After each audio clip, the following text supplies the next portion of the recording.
Before we begin, I'd like to say that our prayers are with the victims and the first responders of the horrible tragedy at Reagan Airport. It's reported that more than 60 souls were on board the plane and the helicopter that collided with the over the Potomac River. This is a horrible, hard to understand disaster that demands answers.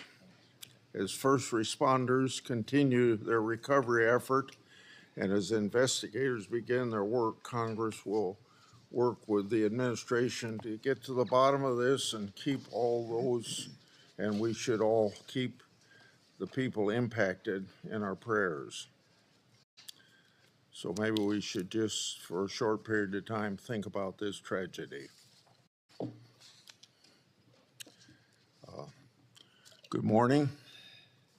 I want to welcome everyone to this very important hearing to consider the nomination of Kash Patel to serve as Director of the Federal Bureau of Investigations.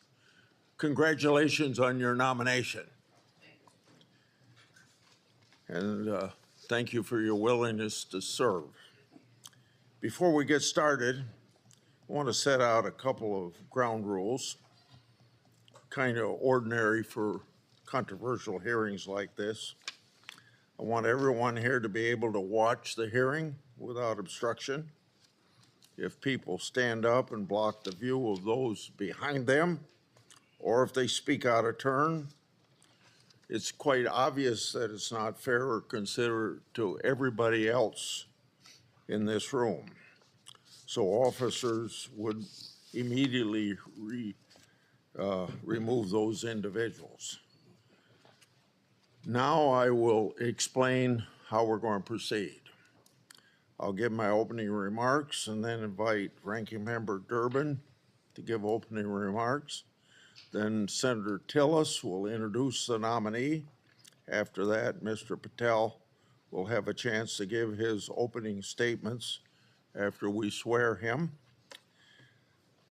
Following Mr. Patel's statement, we'll begin the first rounds of questioning.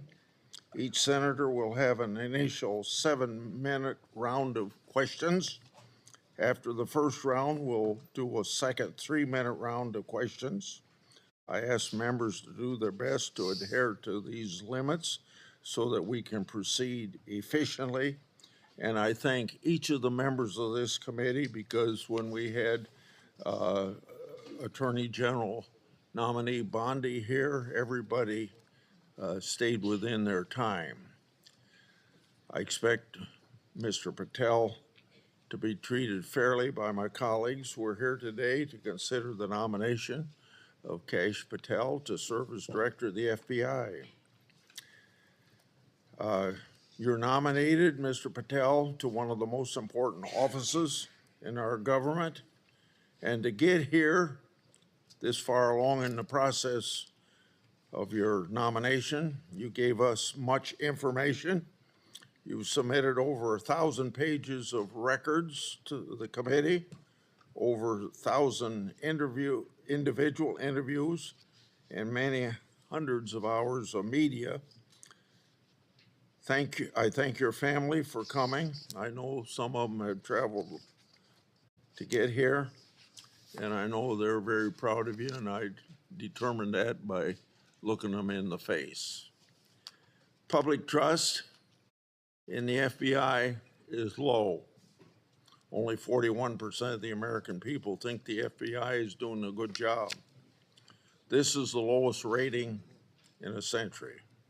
It's no surprise that public trust has declined in an institution that has been plagued by abuse, lack of transparency, and weaponization of law enforcement.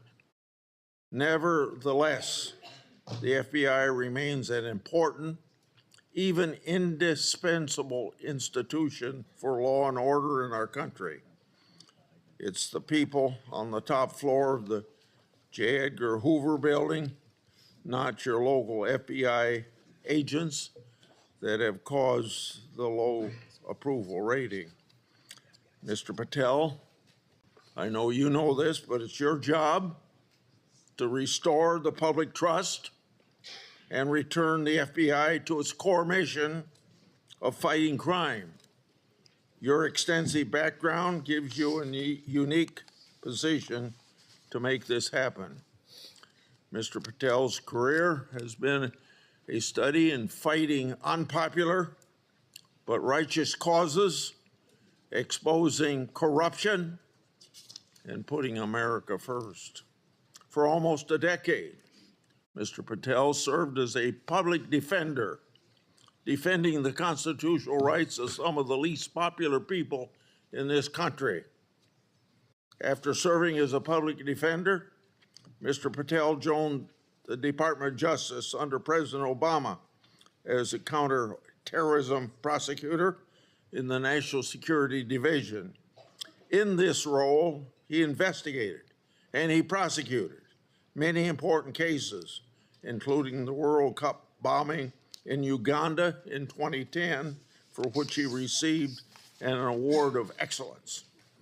In 2017, Representative Devin Nunes asked Mr. Patel to join the House Permanent Select Committee on Intelligence to uncover the truth about Russiagate.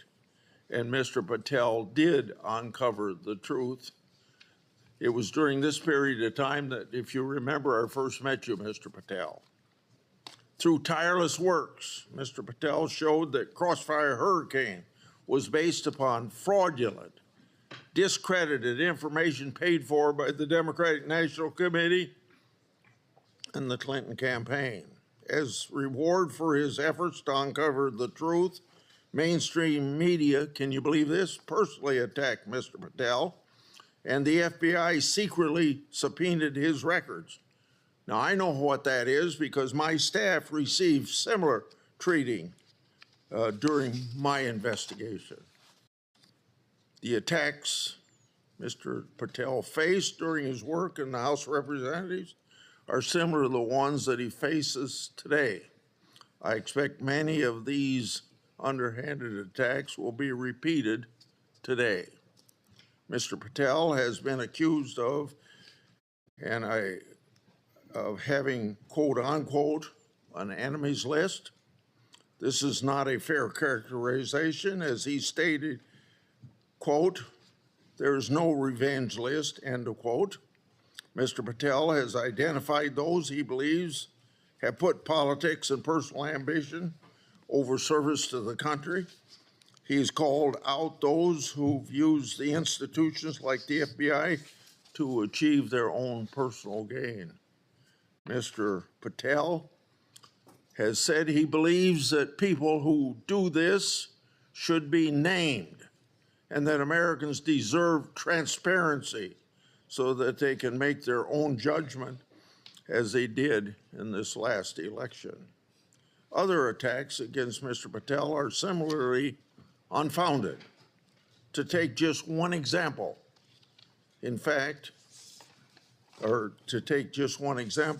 he's been accused of jeopardizing hostage rescues. In fact, those allegations have been repeatedly shown to be false smears. As numerous national security officials have said publicly and on the record, Mr. Patel played a critical role in returning Americans safely home and has done so through hard work and personal cost to him. Mr. Patel has been accused of being unqualified to be FBI director. This suggestion ignores his impressive career at the highest levels of government service. After exposing Russiagate scandal in the Congress, Mr. Patel served in roles such as Senior Director, Counterterrorism at the National Security Council, Deputy Director of National Intelligence, and Chief of Staff to the Acting Secretary of Defense. Mr. Patel managed large intelligence and defense bureaucracies, identified and countered national security threats, prosecuted, and defended criminals. He's done this while fighting for transparency and accountability in the government. Mr. Patel has precisely the qualifications we need at this time when the FBI is not being respected by our public. Mr. Patel, should you be confirmed, you'll take charge of an FBI that is in crisis. Recently, my oversight exposed that a special agent in charge of the FBI New Orleans field office was on vacation during New Year's Eve and New Year's Day. Of course, that was also included the Sugar Bowl. Senior personnel should be at their posts, not on vacation, during critical security events. And we all remember what happened at that time in New Orleans. But of course, this FBI agent would find it acceptable to do what he did. In August 2022, an FBI oversight hearing of this committee, Director Wray decided to leave early. I asked him to stay just 1 hour and 20 minutes longer, but he already made up his mind that he was going to leave. Later, under questioning in November of that year by Senator Hawley, Director Wray admitted that he left this committee hearing early so that he could go on vacation. These two incidents, among others, are examples of the blatant disrespect that the FBI leadership has shown to this committee and indirectly to the American people. In November 22, I released internal FBI records that my office received pursuant to lawful whistleblower disclosures. Those records provided data about how hundreds of FBI employees who had retired or resigned to avoid discipline, many of those employees engaged in sexual misconduct in the worst workplace. Those records also showed lower-level FBI employees were punished. Lower-level employees of the FBI were punished more harshly than senior-level employees. No, fairness was out the window. Over 1 year later, with no response from the FBI, I asked Director Wray about this at a December 5, 23 hearing before this committee. He publicly pledged to get me the data I requested November, a year before. He and his deputy director never followed through. I also questioned Director Wray about improperly classified information relating to Afghan evacuees placed in our country. At that time, approximately 50 evacuees were already deemed potential national security concerns. So what's the number now? The public has a right to know. I've also raised concerns about whistleblower disclosure, saying that the FBI moved agents from child sex abuse cases to those January 6 cases. The FBI under Director Wray never got his priorities straight. With respect to weaponization, I'd like to turn to a letter I wrote July 20 of 2022. That letter noted that Assistant Special Agent in charge, Thibault, was a key official involved in opening the elector case that became the Jack Smith lawfare operation. That's not supposed to happen. An official at Thibault's rank and position isn't supposed to open cases. That's the job of special agents. For those who don't remember, Thibault was the anti-Trump agent that violated the Hatch Act for his political conduct in office. My letter also noted that Richard Pilger, who ran the Justice Department's election crime branch, was involved in the approval. Now I'd like to call the committee's attention to something I'm going to share with you, information about the FBI's that's never been made public before. Do you have those? Oh, yeah, I'm sorry. In my hand are a series of FBI emails. The first is an email that Thibault sent to subordinate agent on February the 14th, 2022. He said, quote, "Here's a draft opening language we discussed," end quote. The draft opening was attached, and it included material that would later become part of Jack Smith's elector case.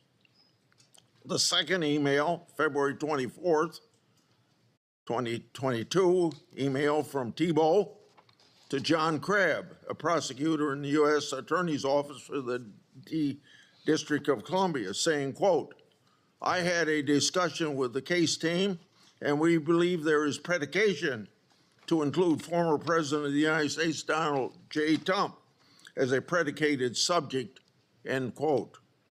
This FBI case would later be codenamed Arctic Frost. The third email, February 24th, 2022, email from Thibault to John Crabb, noting that the Attorney General and the FBI approval will be sought to open the case. The fourth email, February 25th, 2022, email from Thibault, subordinate agent, saying they added Trump and others as a criminal subject to the case. Thibault responded, quote unquote, "Perfect." The fifth email, March 22, 2022, from Thibault, emailing a version of an investigative opening for approval. This didn't include President Trump.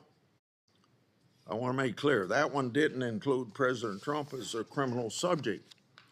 The sixth email is on April 11th, 2022, from Thibault approving the opening of Arctic Frost. The seventh email is an April 13th, 2022 email from FBI agent to Thibault stating that the FBI deputy director approved its opening. The eighth email on the same date had Thibault emailing John Crabb that the elector case was approved. Crabb responded, quote, "Thanks a lot. Let's talk next week," end quote. Between March 22nd and April 13th, other versions of the document opening the investigation existed because a ninth email shows that the FBI General Counsel Office made edits on March 25th. Was Trump still removed as an investigative subject? If so, which Justice Department FBI officials other than Jack Smith later added him for prosecution? I expect the production of all records on this matter to better understand the full fact pattern and whether other records exist.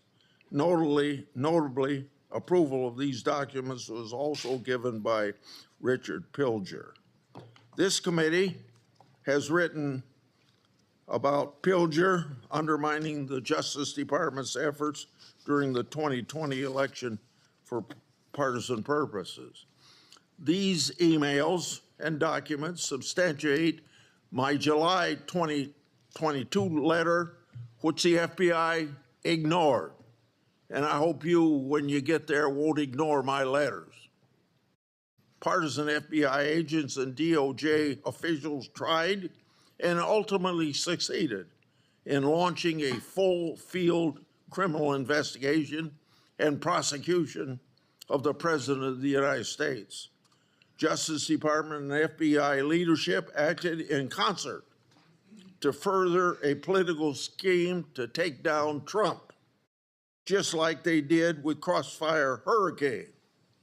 They have yet to learn a lesson, and I hope you'll learn that lesson for them or teach that lesson.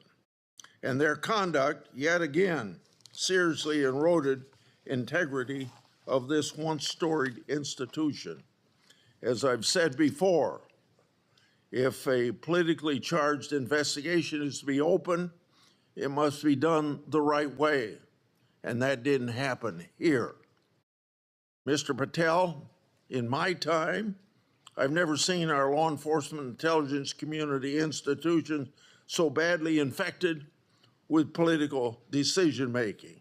And I say intelligence community because you know what happened when 55 people, former or present intelligence agencies, signed a letter in 2020 that the laptop was a Russian hoax, as an example. So all of this is these institutions breaking faith with we the people. Mr. Patel, you must be fair, you must be consistent, but you must be aggressive. Your actions must be based on accountability, and transparency brings accountability. Should you do so, you'll have my support. And remember, either you're going to run your agency or the agency's going to run you. And the agency certainly ended up running Director Wray and probably people before him. Without objection, I'm going to put in this letter in the record, and this letter is sent to Director Wray December the 9th last year, calling for him and his deputies to step down, and it's titled, quote unquote, failures. Now I turn to Ranking Member Durbin. Thank you, Mr. Chairman. I appreciate your commitment to the Judiciary Committee's longstanding bipartisan practice of vetting presidential nominees. A little history. The FBI dates back to the start of the last century, 1908, when then Attorney General Charles Bonaparte organized a special agent force. J. Edgar Hoover became director of the FBI in 1924 and led the Bureau for 48 years until his death in 1972. He is credited with professionalizing the Bureau and developing its investigative ability. However, with little or no oversight, Hoover also used the Bureau's investigative powers improperly. He infamously directed the FBI to spy on Dr. Martin Luther King Jr., Thurgood Marshall, and other civil rights leaders of the day. In 1975, the United States Senate created Frank Church's committee, and they disclosed widespread abuses by the FBI and other U.S. intelligence agencies. The Church Committee concluded these agencies had engaged in illegal surveillance, and as a result, quote, groups and individuals have been assaulted, repressed, harassed, and disrupted because of their political views, social beliefs, and their lifestyles. And, quote, the intelligence agencies have served the political and personal objectives of presidents and other high officials. The Hoover era of the FBI, the Watergate scandal, and the findings of the Church Committee highlighted the risk of political interference in FBI investigations and led to significant, important reform. In 1976, Congress passed a law that limits the FBI director to a single term of 10 years, which was intended to insulate that position from political influence. And critically, we made the FBI director's appointment subject to the advice and consent of the Senate. That's why we're here today. Since 1935, the motto of the FBI has been fidelity, bravery, integrity. These qualities represent the Bureau's core values and the high standards that are expected of all of its employees, including the director of the FBI. After meeting with Mr. Patel and reviewing his record, I do not believe you meet this standard. Mr. Patel has neither the experience, the temperament, nor the judgment to lead an agency of 38,000 agencies and 400 field offices around the globe. During the time I've served on this committee, I've had the opportunity to consider 4 FBI director nominations. Each one was a Republican, and I voted for all of them. My concerns about the director of the FBI are not partisan. As much as Republicans claim that President Biden and former Attorney General Garland weaponized the FBI, let's look at the record. President Biden kept the FBI director, a lifelong Republican who had been appointed by President Trump. Contrast that with President Trump. Fired his first FBI director, James Comey, forced out his second FBI director, Chris Wray, for being insufficiently loyal. With Mr. Patel, however, obviously the president has found a loyalist. Mr. Patel's loyalty includes touting conspiracy theories that threatened efforts at President Trump's enemies. How do we know Mr. Patel's theories, his beliefs, what motivates him, what he really believes? He wrote it in a book. This book, Government Gangsters, I urge all of you to read before you cast a vote for this gentleman. Mr. Patel has published at the back of this book a list of 60 people whom he calls, quote, members of the deep state, 60. This list includes many distinguished public servants who've dedicated their lives to our nation. Among them are Democrats and Republicans, including former Trump administration officials like the former Secretary of Defense Esper. Then there is Mr. Patel's plan to, quote, and I quote him, shut down the FBI Hoover building on day one, reopen it the next day as a museum of the deep state. And he has said, quote, we're going to come after people in the media. We're going to come after you. Whether it's criminally or civilly, we're putting you all on notice. Does this sound like the kind of nonpartisan law enforcement professional who should lead the FBI? Not to me. This is someone who's left behind a trail of grievances throughout his life, lashing out at anyone who disrespects him or doesn't agree with him. Don't take it from me. Listen to these Republicans who worked with him during the Trump's first administration. Attorney General Bill Barr, and I quote, I categorically oppose making Patel deputy FBI director. I said it would happen over my dead body. Patel had virtually no experience that would qualify him to serve at the highest level of the world's preeminent law enforcement agency. National Security Advisor John Bolton. I didn't think he was qualified. He demonstrated no policy aptitude at all. I was forced to hire him. President Trump's Deputy National Security Advisor, Charles Kupperman. The idea that Kash Patel is going to be the FBI director is appalling. His legal career is modest at best. His ideas are ludicrous.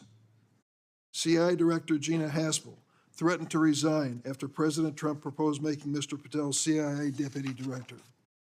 Defense Secretary Mark Esper said Mr. Patel lied about whether Nigeria had approved a hostage rescue operation, putting American lives at risk.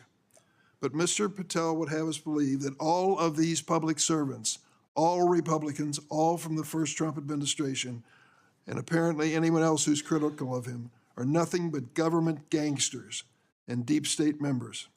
Many of them have made his list of enemies. Just this week, CNN reported that during the Trump administration, CIA officials referred Mr. Patel to the Justice Department for criminal investigation for sharing classified information without authorization. Last week, I asked the Justice Department and intelligence community for information on any criminal referrals relating to misconduct by Mr. Patel. I have yet to receive a response. Mr. Patel's record is clear. He traffics in debunked conspiracy theories that serve or benefit his political beliefs. Let's start with January 6th, and he dedicates a whole chapter in this book on January 6th. That's something that each and every one of us, as witnesses to January 6th, have our own view of. I'll be grateful always to the Capitol Hill police officers who risked their lives defending me, members of Congress, and visitors to the United States Capitol on that day. Mr. Patel posted on social media, quote, January 6th, never an insurrection. Cowards in uniform exposed, end of quote. Let me repeat that. Cowards in uniform exposed. Who was in the Capitol building on January 6th in a uniform? The Capitol Police were. Do you think they were cowards? Many of them risked their lives and some gave their lives in defense of this building. How about the DC police who were here as well? They were in uniform. Cowards risking their lives as well, some of them being battered and beaten by these mobsters that came into the Capitol. And Mr. Patel claims that the FBI agency aspires to lead, get this now, was planning January 6th for a year. He says the FBI was planning January 6th for a year. That's a quote. Mr. Patel has gone so far as to co-produce and sell musical recordings of a song performed by January 6 rioters in jail, rioters who violently assaulted police officers. He has described this January 6 choir as, quote, political prisoners. Political prisoners. But at least 6 members pleaded guilty to assaulting law enforcement officers on January 6. All 6 have now been pardoned by President Trump. Here are some of those people who received blanket clemency by President Trump on his first day in office in the second term. Julian Cater assaulted Capitol police officers with pepper spray, incapacitating 3 officers. Ryan Nichols sprayed pepper spray on multiple police officers. After the attack, Nichols posted on Facebook, and I quote, "So yes, I'm calling for violence and I will be violent." Jordan Mink struck officers, quote, aggressively with a long pole. He spat at officers and threw large items at them. Armed with a knife, Ronald Sandlin shouted at officers, quote, "You're going to die, get out of the way." Sandlin shoved officers when they tried to lock the doors to the Senate gallery. After breaching the Capitol, James McGrew struck an officer and lunged for his baton. McGrew also threw a wooden handrail with metal brackets at officers. I want to read a sentence from this book on the January 6th experience, just to give you an idea of Mr. Patel's take on what he calls a haphazard riot.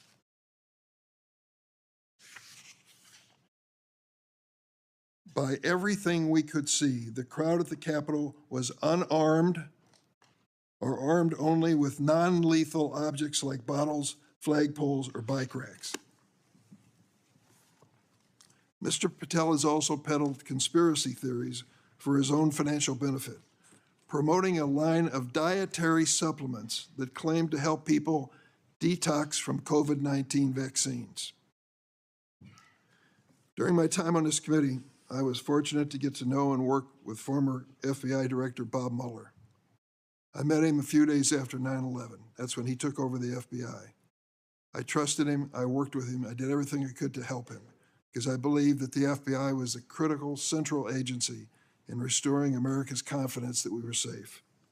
Bob Mueller was an extraordinary man. Oh, he was a Republican, make no bones about it. He said it and admitted it, and I knew it. He comes from the San Francisco area. And when he was in college and graduated, a friend of his a year ahead of him had enlisted in the Marine Corps and was killed in Vietnam. Bob was inspired to do the same thing, join up in the Marine Corps, and he did. And he was a first lieutenant in Vietnam. He received a Bronze Star with a Valor Pin, and he also received a Purple Heart. He was injured in battle. I read about his experience because after he was healed from that wound to his leg, he returned to combat. He was just that kind of fella. Regardless of party, he was a real American. He was a longtime federal prosecutor, a U.S. attorney, the head of the DOJ's criminal division, and acting deputy attorney general before he became head of the FBI. After 9/11, I worked with him, and we had a good relationship, a professional relationship. We didn't always see eye to eye, but I respected him so much for what he had given to this country.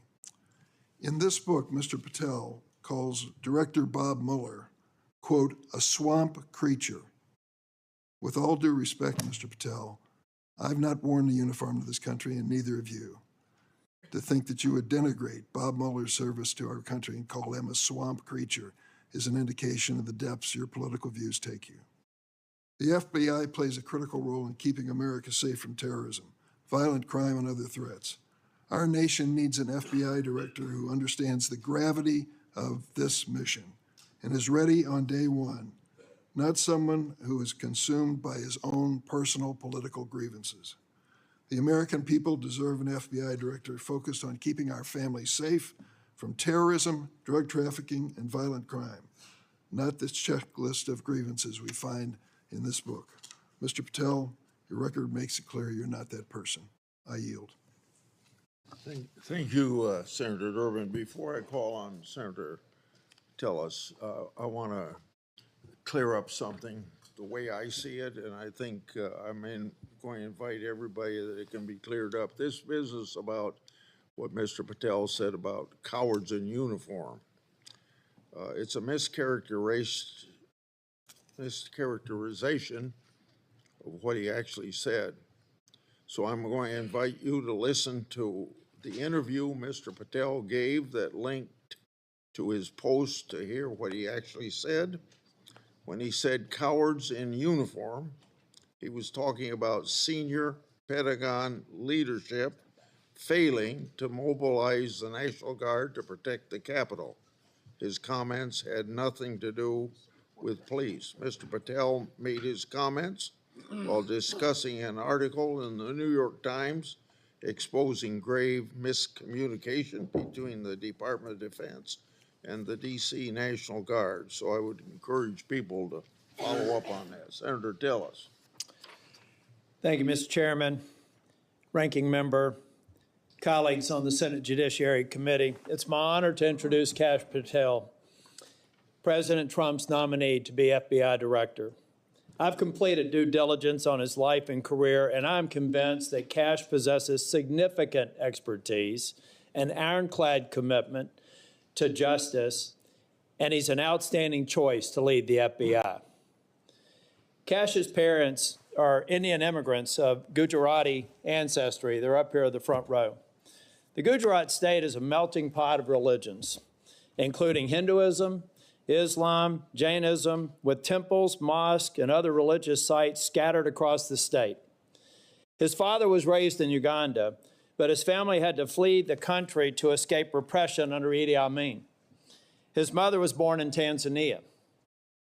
They met and married in India and ultimately made their way to New York City by way of Canada, where his parents, along with 7 brothers and sisters and their spouses and at least a half a dozen kids, lived under the same roof. His parents raised Kash in the Hindu faith, and they instilled in him the values of hard work and education. Kash is a devout Hindu, and consistent with his faith, he's shown respect to people of all faiths. Kash attended the University of Richmond, where he earned his bachelor's degree in criminal justice and history. He went to Pace University School of Law, where he earned his JD, and an international law certificate from the University College of London, Faculty of Laws. Kash began his career as a public defender in Florida, where he led or co-led more than 60 jury trials in state and federal court. Kash clearly demonstrated a devotion to upholding the rule of law and defending the rights of individuals. Kash led the defense of Jose Buitrago in United States versus Buitrago, a high-profile case in Florida in 2015. Buitrago was one of the Colombian nationals arrested in a major drug bust involving Operation Backrim. Kash and his co-counsel successfully argued that key evidence was withheld by the prosecution, leading to Buitrago's release. I suspect some of Kash's disdain for prosecutorial misconduct stemmed from this experience. Kash was hired as a senior counsel on the House Permanent Select Subcommittee on Intelligence Committee, in 2017. He told me he distinctly remembers my friend Trey Gowdy comments shortly after they were introduced. He said in Trey's dialect, Kash, Congress is where righteous investigations go to die. I hope you're ready. I think Kash was ready, and he went on to establish a solid reputation for pursuing the facts, and from there, he held senior posts at the NSC, the Department of Defense, and the DNI. Since leaving the administration in 2020, Kash has written articles and books on national security, law, and governance. Through his work as an author, Kash continues to advocate for justice and transparency, and to be ever vigilant in defending our great democracy and the rule of law. Colleagues, I created a Kash bingo card that I have available to any of my colleagues who would like it on the other side of the aisle. Some may view this as an unserious caricature and not appropriate for this committee. Sadly, I consider it a serious caricature of what I expect to be witnessed today. I think we'll have words like enemies list and deep state. I've already X'd out 4 boxes in the opening statements alone. The fact of the matter is, some people will be here to simply substantiate a false narrative. At worst, they may be just going through an unfounded litany of quotes and half-truths, some of which have already been dispelled by the chairman after the opening statements. Mr. Chair and Ranking Member, in my 10 years in the Senate, I hope I've established a reputation for being fair, doing my homework, and taking tough positions that have been met with harsh criticism. Heck, I've even been censured by my entire state and 30 counties for taking tough positions. And I stand by those decisions today and my decision to support Kash Patel. When President Trump announced his intent to nominate Kash, I contacted Trey Gowdy and others who worked with Kash, and they gave me glowing recommendations. So I called Kash on December the 2nd, and I offered to help him with his nomination. Since then, we have spent hours together, in person and on the phone. I've asked him difficult questions, and I've urged him to reach out to members across the aisle. In fact, Kash Patel has met with 60 members of the U.S. Senate, every member except the last 3 who were sworn in, and the majority of the members on the other side of the dais in this committee and members off the committee. Chair Grassley, Ranking Member Durbin, friends and colleagues on the committee, I've completed my due diligence of Kash Patel, and I am honored to provide my strongest recommendation for his confirmation. Thank you, Mr. Chair. Thank you for that introduction. Before I swear you, I want to make clear that before you give your statement, if you want to introduce family and friends in the audience, you're welcome to do that. Would you please stand? Raise your hand. Do you swear or affirm that the testimony you're about to give to the committee will be the truth, the whole truth, and nothing but the truth? So help you God. I do, Mr. Chair. Okay. You may proceed. Chairman Grassley, Ranking Member Durbin, and members of the Judiciary Committee, thank you for the opportunity to appear today. I must start with a word of prayer for the tragic accident that befell our nation last night, where we lost civilians and service members. I pray for their families. I pray for law enforcement and military personnel, and I pray for their souls, and hopefully God will find them peace in the near future.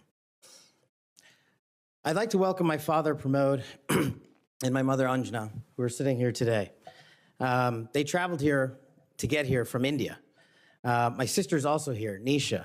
She also traversed the oceans just to be with me here today. It means the world that you guys are here. Jesse Krishna. I wouldn't be here today without their guidance, their unwavering support, and their relentless love. When President Trump informed me of his intention to nominate me as the director of the FBI, I was deeply honored. Sitting here today, I carry not only the dreams of my parents, but also the hopes of millions of Americans who stand for justice, fairness, and the rule of law. My commitment to these principles is deeply rooted in my family's history, which has profoundly shaped my worldview. My father fled Idi Amin's genocidal dictatorship in Uganda, where 300,000 men, women, and children were killed based on their ethnicity, just because they happen to look like me. My mother is originally from Tanzania. She studied in India, as did my dad, and they were married there. They would later emigrate to New York, as the senator pointed out, where I was born, and we were raised in a household of my father's 7 siblings, their spouses, and at least half a dozen children. That's the only way we knew how to do things at the time, in the 70s and 80s, the Indian way. But we would soon learn the American way. These values have shaped and been the driving force of my career in 16 years of government service. Protecting the rights of the Constitution is of the utmost importance to me and has been every single time I've taken that oath of office. The recent terrorist attacks in New Orleans tragically claimed the lives of 14 innocent Americans and serve as a stark reminder that our national security is at threat, both internally and externally. The FBI, the Federal Bureau of Investigation, and the Department of Justice, where I served, play a pivotal role in securing our freedoms and our safeties for American citizens. If confirmed as the next FBI director, I will remain focused on the FBI's core mission. That is to investigate fully wherever there is a constitutional and factual basis to do so, and to never make a prosecutorial decision that is solely the providence of the Department of Justice and the Attorney General.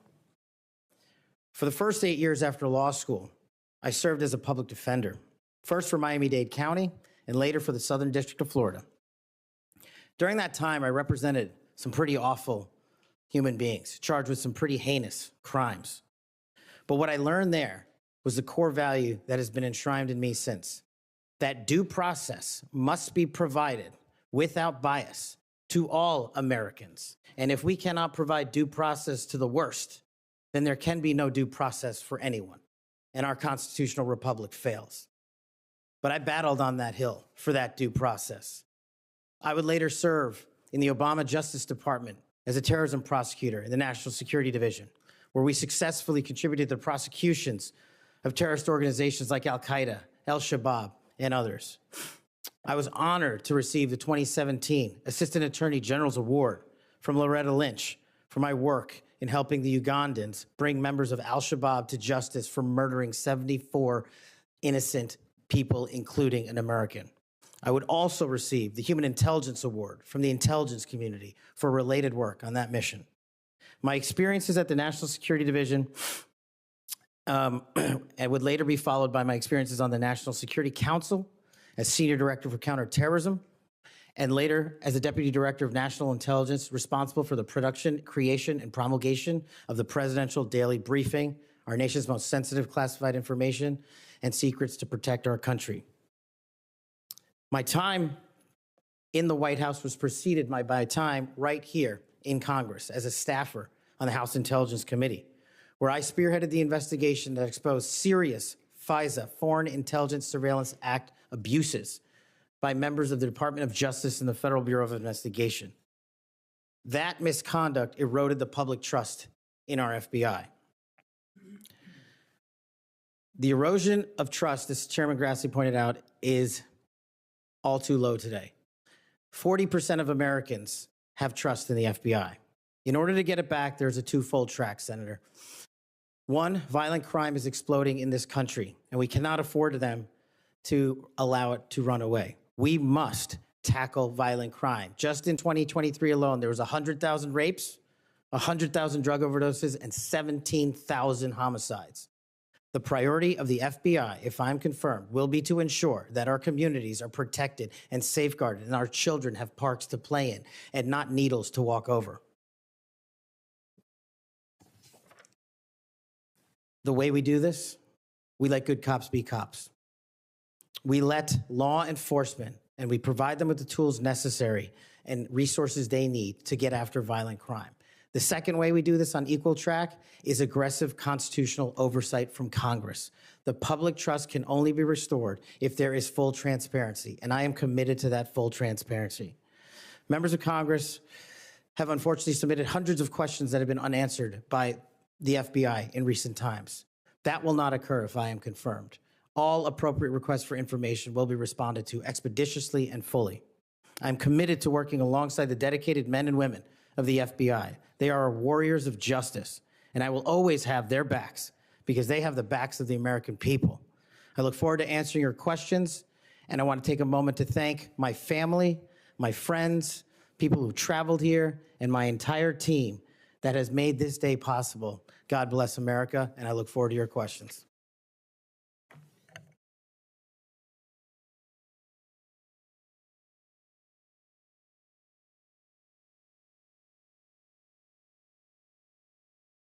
Seven minutes first round, is that right? 7 minutes for 3 minutes the second round. Mr. Patel, I'm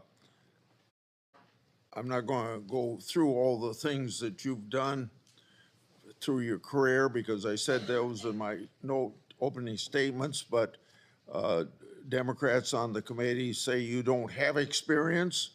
What are you most proud of from your career in public service? Mr. Chairman, I appreciate the question. It's really humbling to be afforded the opportunity to have served this country for 16 years. But I think what I'm most proud of is my work in national security, protecting the no-fail mission, returning American hostages, killing high-value terrorists that brought hate and destruction to our shores. I've served that mission in Democratic and Republican administrations, and it is the one mission that we cannot fail, and it is the one mission where the FBI must play a critical role. Okay. As you well know, and you and I discussed this in my office, whistleblowers are critical to rooting out waste, fraud, and abuse. Their courage to come forward and make legally protected disclosures about government wrongdoing benefits the country. I think they're politically, they are good American citizens, just want the government to do what it's supposed to do. I think they're treated by bureaucracies, not just in the FBI, but throughout the bureaucracy, like skunks at a picnic. Will you protect whistleblowers from retaliation, unlike former Director Wray, and promote a culture at the FBI that values whistleblowers' important contributions? Absolutely, Mr. Chairman. I share in your beliefs about the importance of whistleblowers. So we've spent a lot of taxpayers' money ruining whistleblowers. Will you commit to ensuring that no taxpayer money will be used to identify and retaliate against whistleblowers? Senator, if I'm confirmed, it will not. Okay. You and I have heard a lot of criticism about various statements about January 6th. You said, quote, those who broke actual laws should be prosecuted, end of quote. But you've also called out the partisan nature of prosecutions and compared how the Biden Justice Department treated January 6th defenders with how they ignored many other crimes. Those include crimes related to illegal immigration, as well as riots that took place around the country. So explain your position on January 6th to this committee, and how do you respond to critics who say that you're anti-law enforcement? Mr. Chairman, I greatly appreciate the question, the opportunity to discuss that. If anyone wants to consider me as anti-law enforcement, then look at my 16 years in government service, whether I was trying 60 jury trials in state and federal court upholding the rights of the indigent and breathing life into constitutional due process, or later as a national security prosecutor, where I served this country and overseas, and later when I was a Joint Special Operations Command civilian embedded with SEAL Team 6 and Delta, chasing down some of the most high-value target terrorists there are on this earth and successfully achieving a mission end state.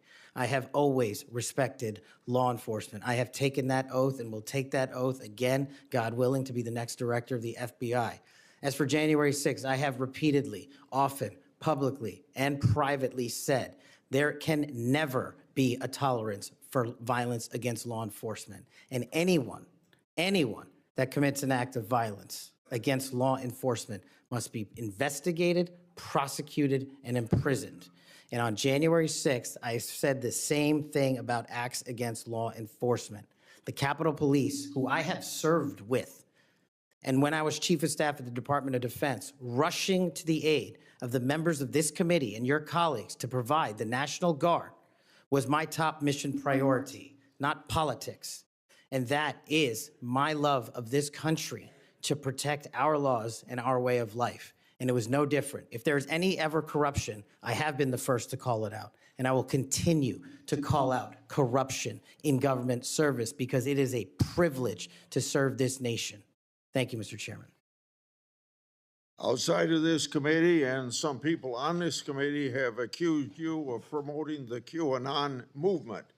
My colleagues have already asked your future boss, Mr. Bondi, many questions about this. I think it's easy to see these attacks for what they are, guilt by association. Are you a follower or promoter of QAnon? No, Senator. In fact, I have publicly, including in the interviews provided to this committee, rejected outright QAnon baseless conspiracy theories or any other baseless conspiracy theories. They must be addressed head on with the truth, and I will continue to do that. And I will always continue to support Americans who support law enforcement, our military, and want a secure border. Over the past 4 years, the FBI and Justice Department have weaponized law enforcement towards partisan ends. This has affected you personally. You, along with even members of my staff, were the victims of FBI overreach when they secretly subpoenaed your records during the investigation into Crossfire Hurricane.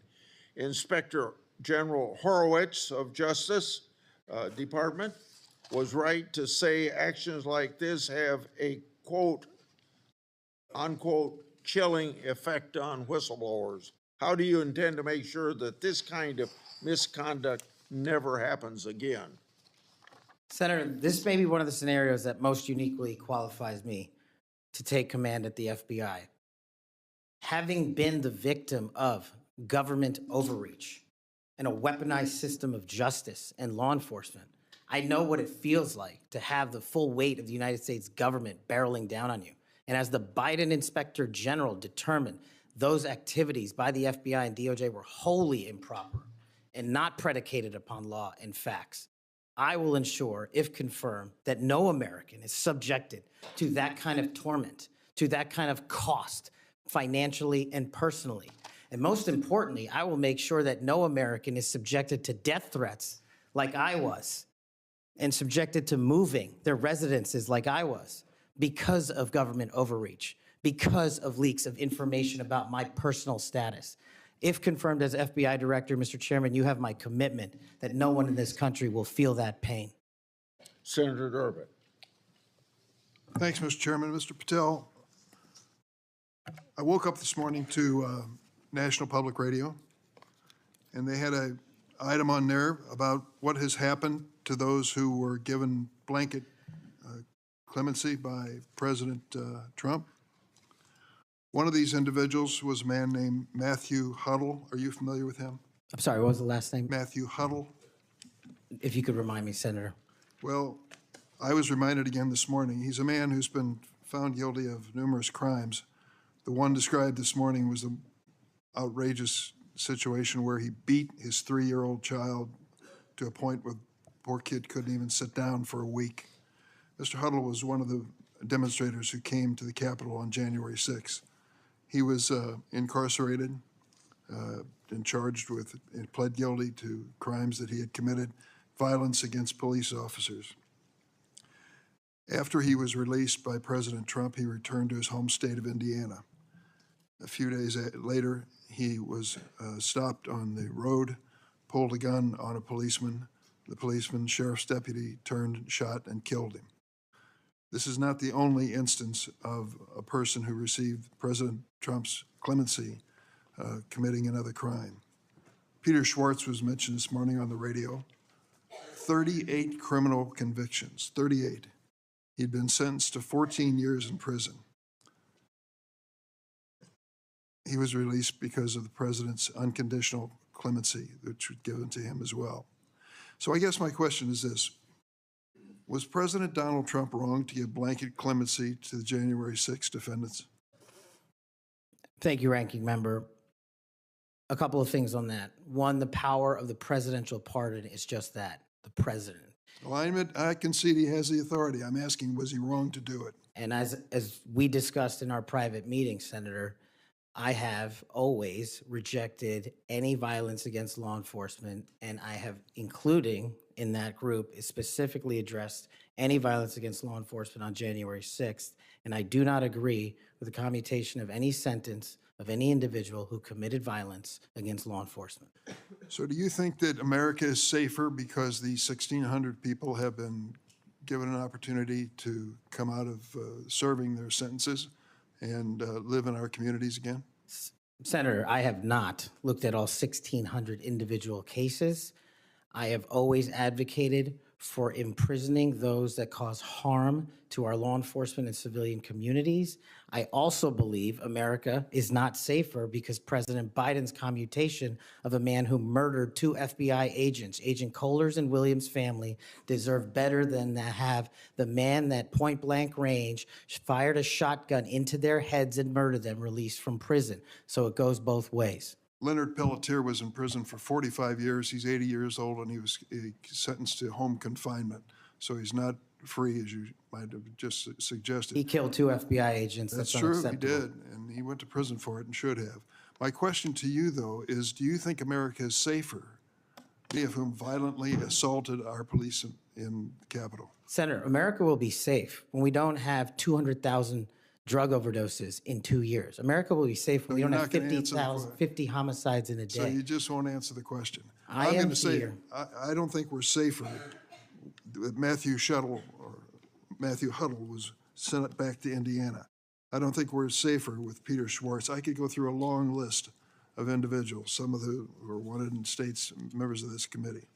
Let me move to another topic if I can. Tell me about your J6 choir. What is that? Well, it's not my choir. It's simply a recording that was utilized to raise funds for families in need of nonviolent offenders. Who sings on this recording?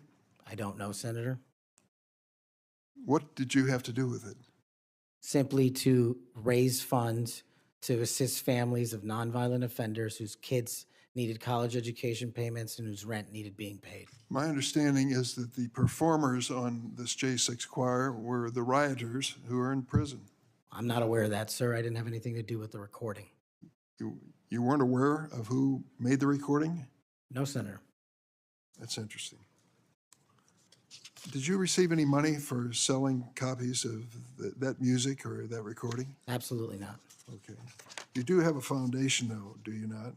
I'm very proud of the Cash Foundation and the $1.3 million we've given to families in need across this country, including active duty service members, police officers, putting kids in college, and helping people in disaster relief areas rebuild their homes and their communities.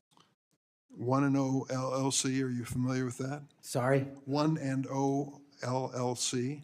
I believe, Senator, you're referring to the LLC that one of the individuals has his private business with. Is it part of the Cash Foundation in any way? Only in that one of the members of the board has that LLC for his outside business. Andrew Allis? I believe that's his name, yes. Yes. Do you know how much was paid to him from your charitable work? Yes, like any other charity, we had to go out and fundraise, something I'm sure every member of this committee is familiar with. And we use digital marketing campaigns, and I believe we paid a digital marketing company through 1&0 $250,000 to raise $500,000, which we gave away to families in need, like when hurricanes struck Florida, Texas, and North Carolina. We will be going through the details of your foundation and the expenditures with the questions for record that the chairman has mentioned. I look forward to it. You'll have a chance to answer those under oath. Mr. Patel, you've frequently associated with and sometimes praised extremist figures with well-documented histories of racism, anti-Semitism, conspiracies, and the like. In September of 2023, you appeared with Laura Loomer at an event promoting your book, this one here. You shared a photo of yourself and Loomer in which you held her book and she held yours. Just a few months before this event, Ms. Loomer posted on X that the September 11 terrorist attacks were, quote, an inside job. Around that time, she accused Florida's First Lady, Casey DeSantis of exaggerating her cancer diagnosis to gain voter sympathy. A number of my Republican colleagues on this committee have criticized Ms. Loomer's extremism. One of my colleagues described her as a, quote, crazy conspiracy theorist who regularly utters disgusting garbage.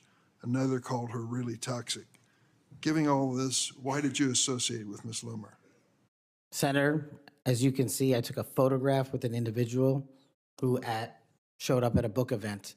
I don't believe I'm guilty by association, and I certainly don't believe that an individual who was the first minority to serve as the Deputy Director of National Intelligence for this country is a racist in any way, and I detest any conjecture to the contrary. You familiar with a Stu Peters? Does that name ring a bell? I'm sorry, what? Are you familiar with Mr. Stu Peters? Not off the top of my head. He made 8 separate appearances on his podcast. He promoted outrageous conspiracy theories and worked with a prominent neo-Nazi. There are more, Ted Nugent, it goes on, list goes on. I'm just asking, when it comes to your association with individuals, why are so many of them in this category? My association, as you loosely define it, is by appearing in media over 1,000 times to take on people who are putting on conspiratorial theories and to devour them of their false impressions and to talk to them about the truth. That is something that I will always continue to fight for, Senator. Senator Graham. Thank you. We'll eventually talk about the FBI. That's the job you're up here for, right? Have you ever been subject to racism as an individual? Unfortunately, Senator, yes. I don't want to get into those details with my family here. Let's get into a few of them. Tell me about it. Well, if you look at the record from January 6th, where I testified before that committee, because of my personal information being released by Congress, I was subjected to a direct and significant threat on my life. And I put that information in the record. I had to move. In that threat, I was called a detestable, and I'll apologize if I don't get it all right, but it's in the record, a detestable sand nigger who had no right being in this country. You should go back to where you came from. You belong with your terrorist home friends. That's what was sent to me. That's just a piece of it. But that's nothing compared to what the men and women in law enforcement face every day. And that's why they have my support. Okay. Growing up, were you subject to racism? Yes, sir. Okay.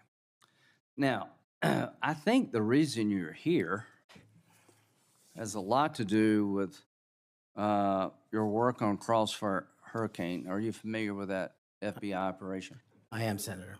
So Senator Durbin mentioned the church report and the history of abuse, but he failed to mention Crossfire Hurricane.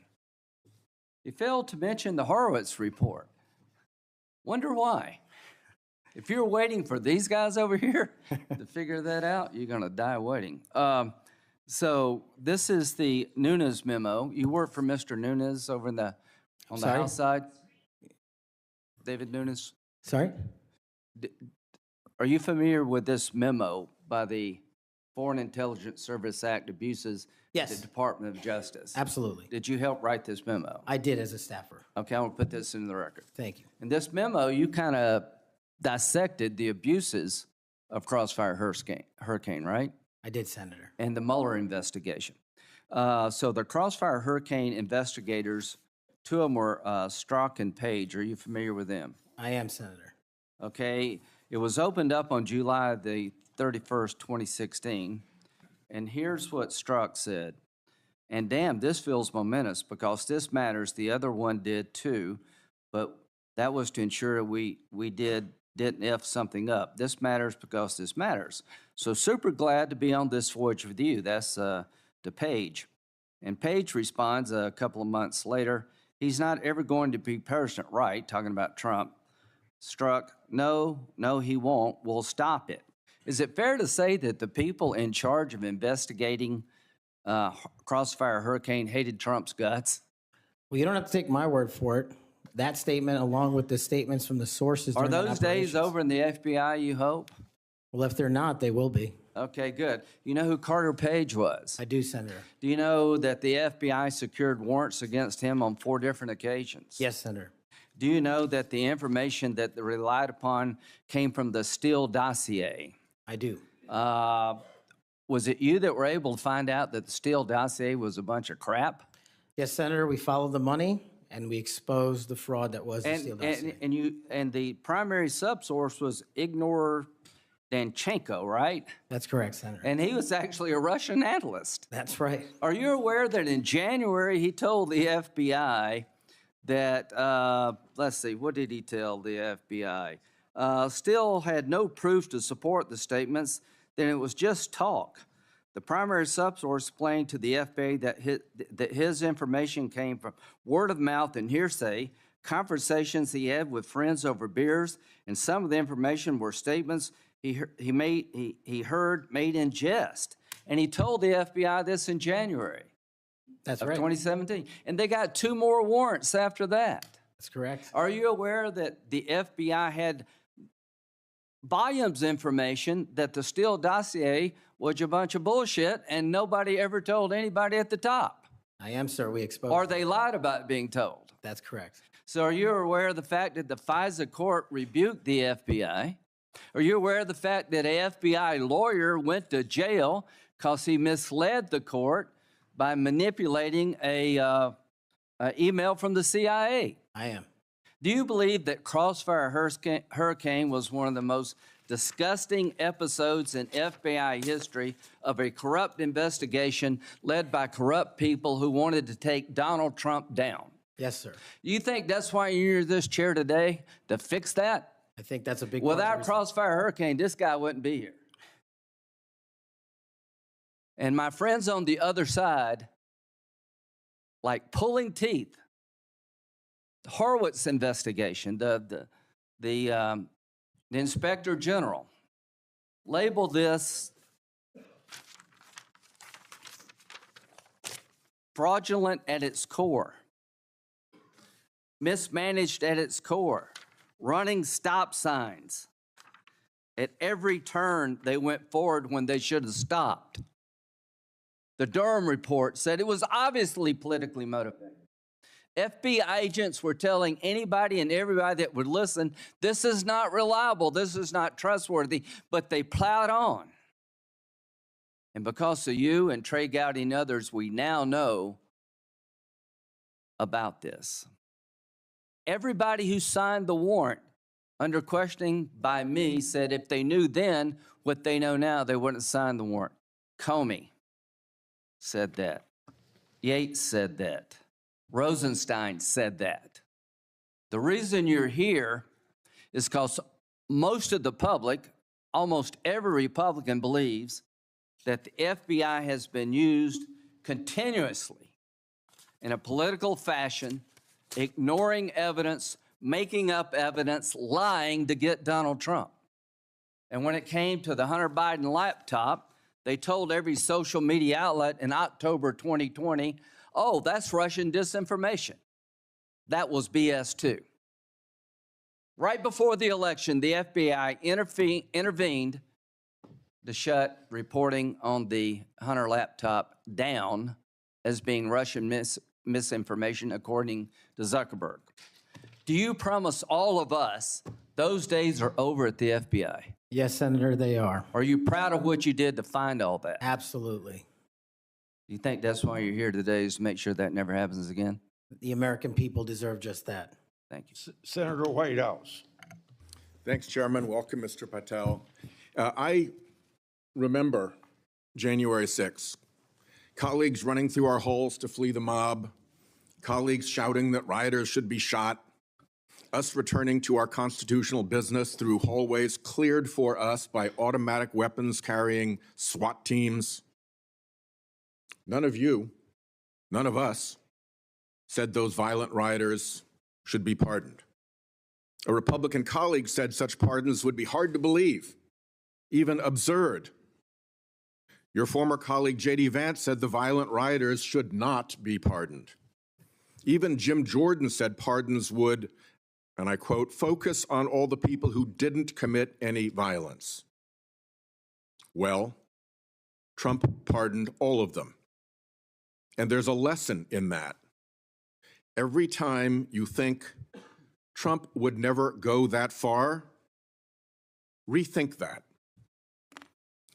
We all seem to agree that violence against police is unacceptable, yet more than 600 people who physically attacked Capitol Police officers were just put back on the street, part of a 1,500-person personal Trump army, now out there with people who have proven themselves willing to do violence on Trump's call.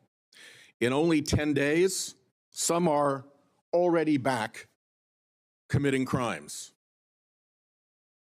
We've also tried as a committee together to address the dangers of illicit drug sales over the internet, and I assume we're all against murder for hire.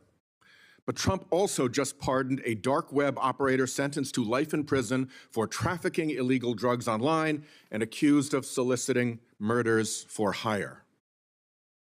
Those pardons, as Mr. Patel has said, are a mistake, but they are also a signal that we are entering a strange and dangerous time. That is the context for today's hearing. Warnings that the FBI could become Trump's enforcer, use the powers of law enforcement to stifle speech and dissent, punish political rivals of either party, and hand out free passes, get out of jail free cards to violent supporters are warnings we should heed. Here are some warnings of this nominee's Trump administration colleagues. Former Attorney General Bill Barr said, "This nominee has virtually no experience that would qualify him to serve at the highest level of the world's preeminent law enforcement agency," end quote, "and we would never be able to command the respect necessary to run the day-to-day operations of the Bureau." That's for the deputy position. Former CIA Director Gina Haspel was reported threatening to resign rather than have this nominee serve under her. John Bolton, Trump's former national security advisor, said, "I didn't think he was qualified. I was forced to hire him." Trump's deputy national security advisor, the nominee's former supervisor, said, "His ideas are ludicrous. He's absolutely unqualified for this job. He's untrustworthy. And it's an absolute disgrace to even consider an individual of this nature." That's from Republican appointees who worked with him. And here's what this nominee himself has said about using his office to prosecute journalists. "We will go out and find the conspirators, not just in government, but in the media. We're gonna come after you, whether it's criminally or civilly." Is that a correct quotation, Mr. Patel? Senator, that's a partial quotation, But it's correct. in part. Regarding his publication of his enemies list, Mr. Patel proclaimed, "The manhunt starts tomorrow," and reposted a video depicting him taking a chainsaw to his political enemies. Is that you, Kash Patel, reposting that at the top of that page? Senator, I had nothing to do with the creation of that meme. Is that you reposting it, was my question. And that's me at the top. You said FBI agents were responsible for the violence on January 6th, and I quote you here, "beyond a reasonable doubt." Is that what you said? That's completely incorrect, and I appreciate the opportunity to address that. I'll give you an opportunity in writing, but this is my time now. Have at it. An Inspector Attorney General investigation found that that was false. And you said we should impeach judges who rule against Donald Trump, who are, in your words, political terrorists. When this nominee tries to explain all this away, keep one thing in mind. He's testified under oath before a Colorado judge who presided over a Trump case in which he was a witness. And the judge found, and I'm quoting here, he was not a credible witness. His testimony is not only illogical, but completely devoid of any evidence in the record. That's from a judge. This is a dangerous time, and I ask all my colleagues to consider whether these plain comments by this person and by his own Trump administration colleagues should be given a blind eye, just overlooked, or whether, like the warnings of pardoning violent January 6 offenders, they're warnings to be heeded. There is an unfathomable difference between a seeming facade being constructed around this nominee here today and what he has actually done and said in real life when left to his own devices. Conduct shows character. And if you look at history, you see the danger of security chiefs in authoritarian regimes becoming the tools of political power. The characteristics that they often show are that they are vengeful, that they are grandiose, that they are intemperate, that they are partisan and blindly loyal, and that they are servile and won't say no. I'm afraid that the history of this nominee's conduct raises those warnings. And I yield my 1 second back. Before Senator Cornyn, you said you'd like to explain something. I forget the point he made. You can do that now if you want to. Simply this, Senator. In the collective, all of those statements are taken out of grotesque context. And anyone that thinks my 16 years of service isn't exemplary on how I would proceed if confirmed as FBI is intentionally putting false information into the public ether and creating more public discourse. The only thing that will matter if I'm confirmed as a director of the FBI is a de-weaponized, depoliticized system of law enforcement completely devoted to rigorous obedience of the Constitution and a singular standard of justice. Before I call on Senator Cornyn, I'd like to say that we've heard about the January 6th pardons. I think it's important that we remind people at the same time of some pardons by the previous administration. Thomas Sanders, a kidnapper who murdered a 12-year-old girl named Lexus and her mother, Swellen Roberts. Adrian Peeler, a Connecticut drug kingpin who was convicted in the death of an 8-year-old boy and his mother. Leonard Peltier, that's already been referred to, that murdered 2 FBI agents. And even Director Wray, at that time, former Director Wray, said that that shouldn't have happened. And Judge Michael Conahan, who took kickbacks for wrongly sending juveniles for profit detention centers, and Alex Saab, who laundered illicit proceeds for narcotics terrorist Nicolas Maduro, and was a key connection between Venezuela and Iran, and 5 family members of his own family. President Biden did that. Senator. Welcome, Mr. Patel. Do you believe America is an exceptional nation? It's the greatest nation. Your family went through a lot to get here, They sure did. and your life story is, I think, a great example of people pursuing the American dream. Do you believe a large part of what makes America an exceptional nation is the rule of law? It is one of the fundamental precepts that determines that. And why is that? Because without a singular application of a rule of law, we go back to the Uganda that my father fled in Idi Amin.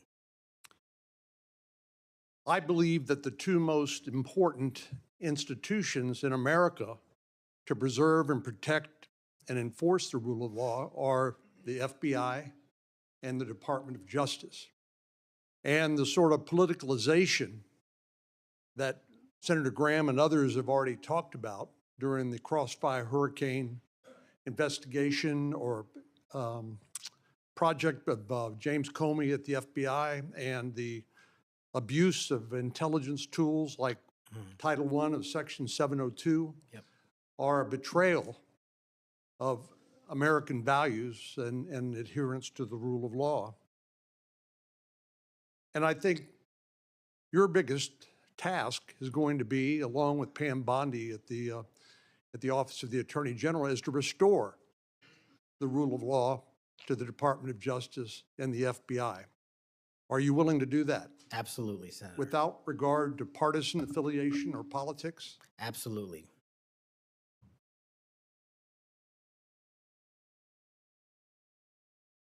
Do you believe President Trump, as the commander-in-chief, needs access to all of the lawfully available intelligence that can be collected by the American intelligence community in order to inform him so that he can make good judgments as commander-in-chief to assure the safety and security of the American people? Having been responsible for the collection and predication and promulgation of that intelligence, I firmly believe he and every president must have it. And so you would not support any impractical or perhaps immaterial or unworkable ways to inhibit the flow of that information to President Trump? No, I would not. So let me just ask you, you and I have talked about this a number of times, and this has come up before in a number of different contexts. But as I've always said, I think Section 702 of the Foreign Intelligence Surveillance Act is the most important law that most Americans have never heard of. Yeah. But when I was questioning my fellow Texan, John Ratcliffe, who now has been confirmed as the director of the CIA, about this, we talked about some of the reforms that have been made to Section 702 over the years. This has been an ongoing conversation here in Congress. People like my colleague here, Senator Lee, and others have proposed reforms, which I think have gone a long way to help protect the privacy rights of American citizens.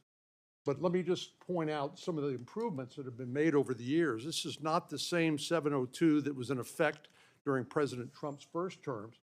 These are a number of things that we did together on a bipartisan basis to make sure that the balance between the national security interests of the American people and the privacy and constitutional rights of American citizens were protected. Do you agree with that? Yes, Senator, I do. And I think Senator Tillis, with his typical outstanding graphics, has a wonderful handout which lays all of that out. But one of the things that's come up, and we've discussed this, is the idea that in order to query lawfully collected intelligence under Section 702, that somehow if a U.S. person's name is involved, that a warrant would be required.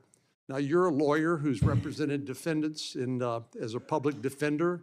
You understand that what probable cause is required, what sort of evidence is required to be produced to a judge in order to get a warrant. Do you believe a warrant requirement is a practical and workable or even a necessary element of 702? If I may just give some context on that, Senator. Having a background not only utilizing FISA and 702 as a national security prosecutor, but as a civilian at JSOC and later as an intelligence official and the Deputy Director of National Intelligence, 702 collection formulates over 45% of the presidential daily briefing that you referred to earlier. I actually have heard it's as high as 60%, it's a lot. It's a lot.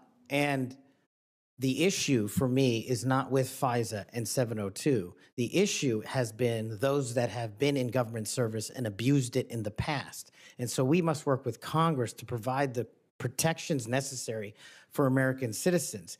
Dealing with these matters, including hostage rescue operations in real time, which we use FISA collection to find and save American hostages, having a warrant requirement to go through that information in real time is just not comportive with the requirement to protect American citizenry. I'm all open to working with Congress on finding a better way forward, but right now, these improvements that you've made go a long way. Well, and Director Ratcliffe said that he did not believe that, given the context of 702 collection, whether a foreign target communicates with a U.S. person, that there'd be sufficient evidence to go to the Foreign Intelligence Surveillance Court or any other court to demonstrate probable cause. Do you agree with that? Yeah, just in real time, Senator, excuse me, it's almost impossible to make that function and serve the national no-fail mission. I think you hit the nail on the head when you point out the lack of trust. Any of these tools can be abused by people who are willing to break the law or abuse these tools or violate the public trust. Director Ratcliffe again used, I thought, a helpful analogy. I'll see if you agree with it. He said the knives in your kitchen have a very useful and beneficial purpose, but they too can be misused do you agree with that? Absolutely, Senator. And similarly, do you agree that tools like Section 702 of the Foreign Intelligence Surveillance Act can be used appropriately to protect national security, but they can also be abused by people who are willing to cross a line they should not cross? They're both true, and that's why we need to work together to make sure Americans have trust again in these surveillance measures that we utilize to protect our country. Thank you. Senator Klobuchar. Thank you very much, Mr. Chairman. Mr. Patel, I think you know that I have great respect for the men and women of the FBI, their mission, fidelity, bravery, integrity. I believe they deserve a director who respects their work and sacrifices, and they deserve a director who's focused on their mission. This is not about bingo cards or games. This is not about revenge. This is about the safety of our country and the people that work in the FBI. And the FBI runs on facts, it runs on truth. Truth matters, and without truth, the whole system breaks down. You said that Donald Trump has every right to tell the world that in 2020, 2016, and every other election in between was rigged by our government because they were. Yes or no, did you say that? I don't have that statement in front of me. But okay, that was from August 27th, 2023 Thrive Time show. I'll put it on the record. These claims made in that statement were rejected by courts, including by Republican judges. Is that correct? I don't have enough of the facts in front of me to make that assessment. I will put that statement on the record, but I think everyone in this committee, including the Republican members, knows that these statements were rejected by courts. You were asked about the police officers in the Capitol who testified in the January 6 hearings, and you accused them of lying. Is that correct or not correct? I don't think that's accurate. Okay, Joe Packed podcast, March 2024, we'll put it on the record. I was there. The police officers were heroes that day.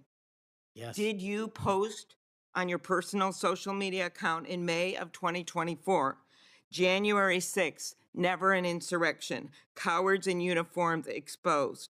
They broke the chain of command.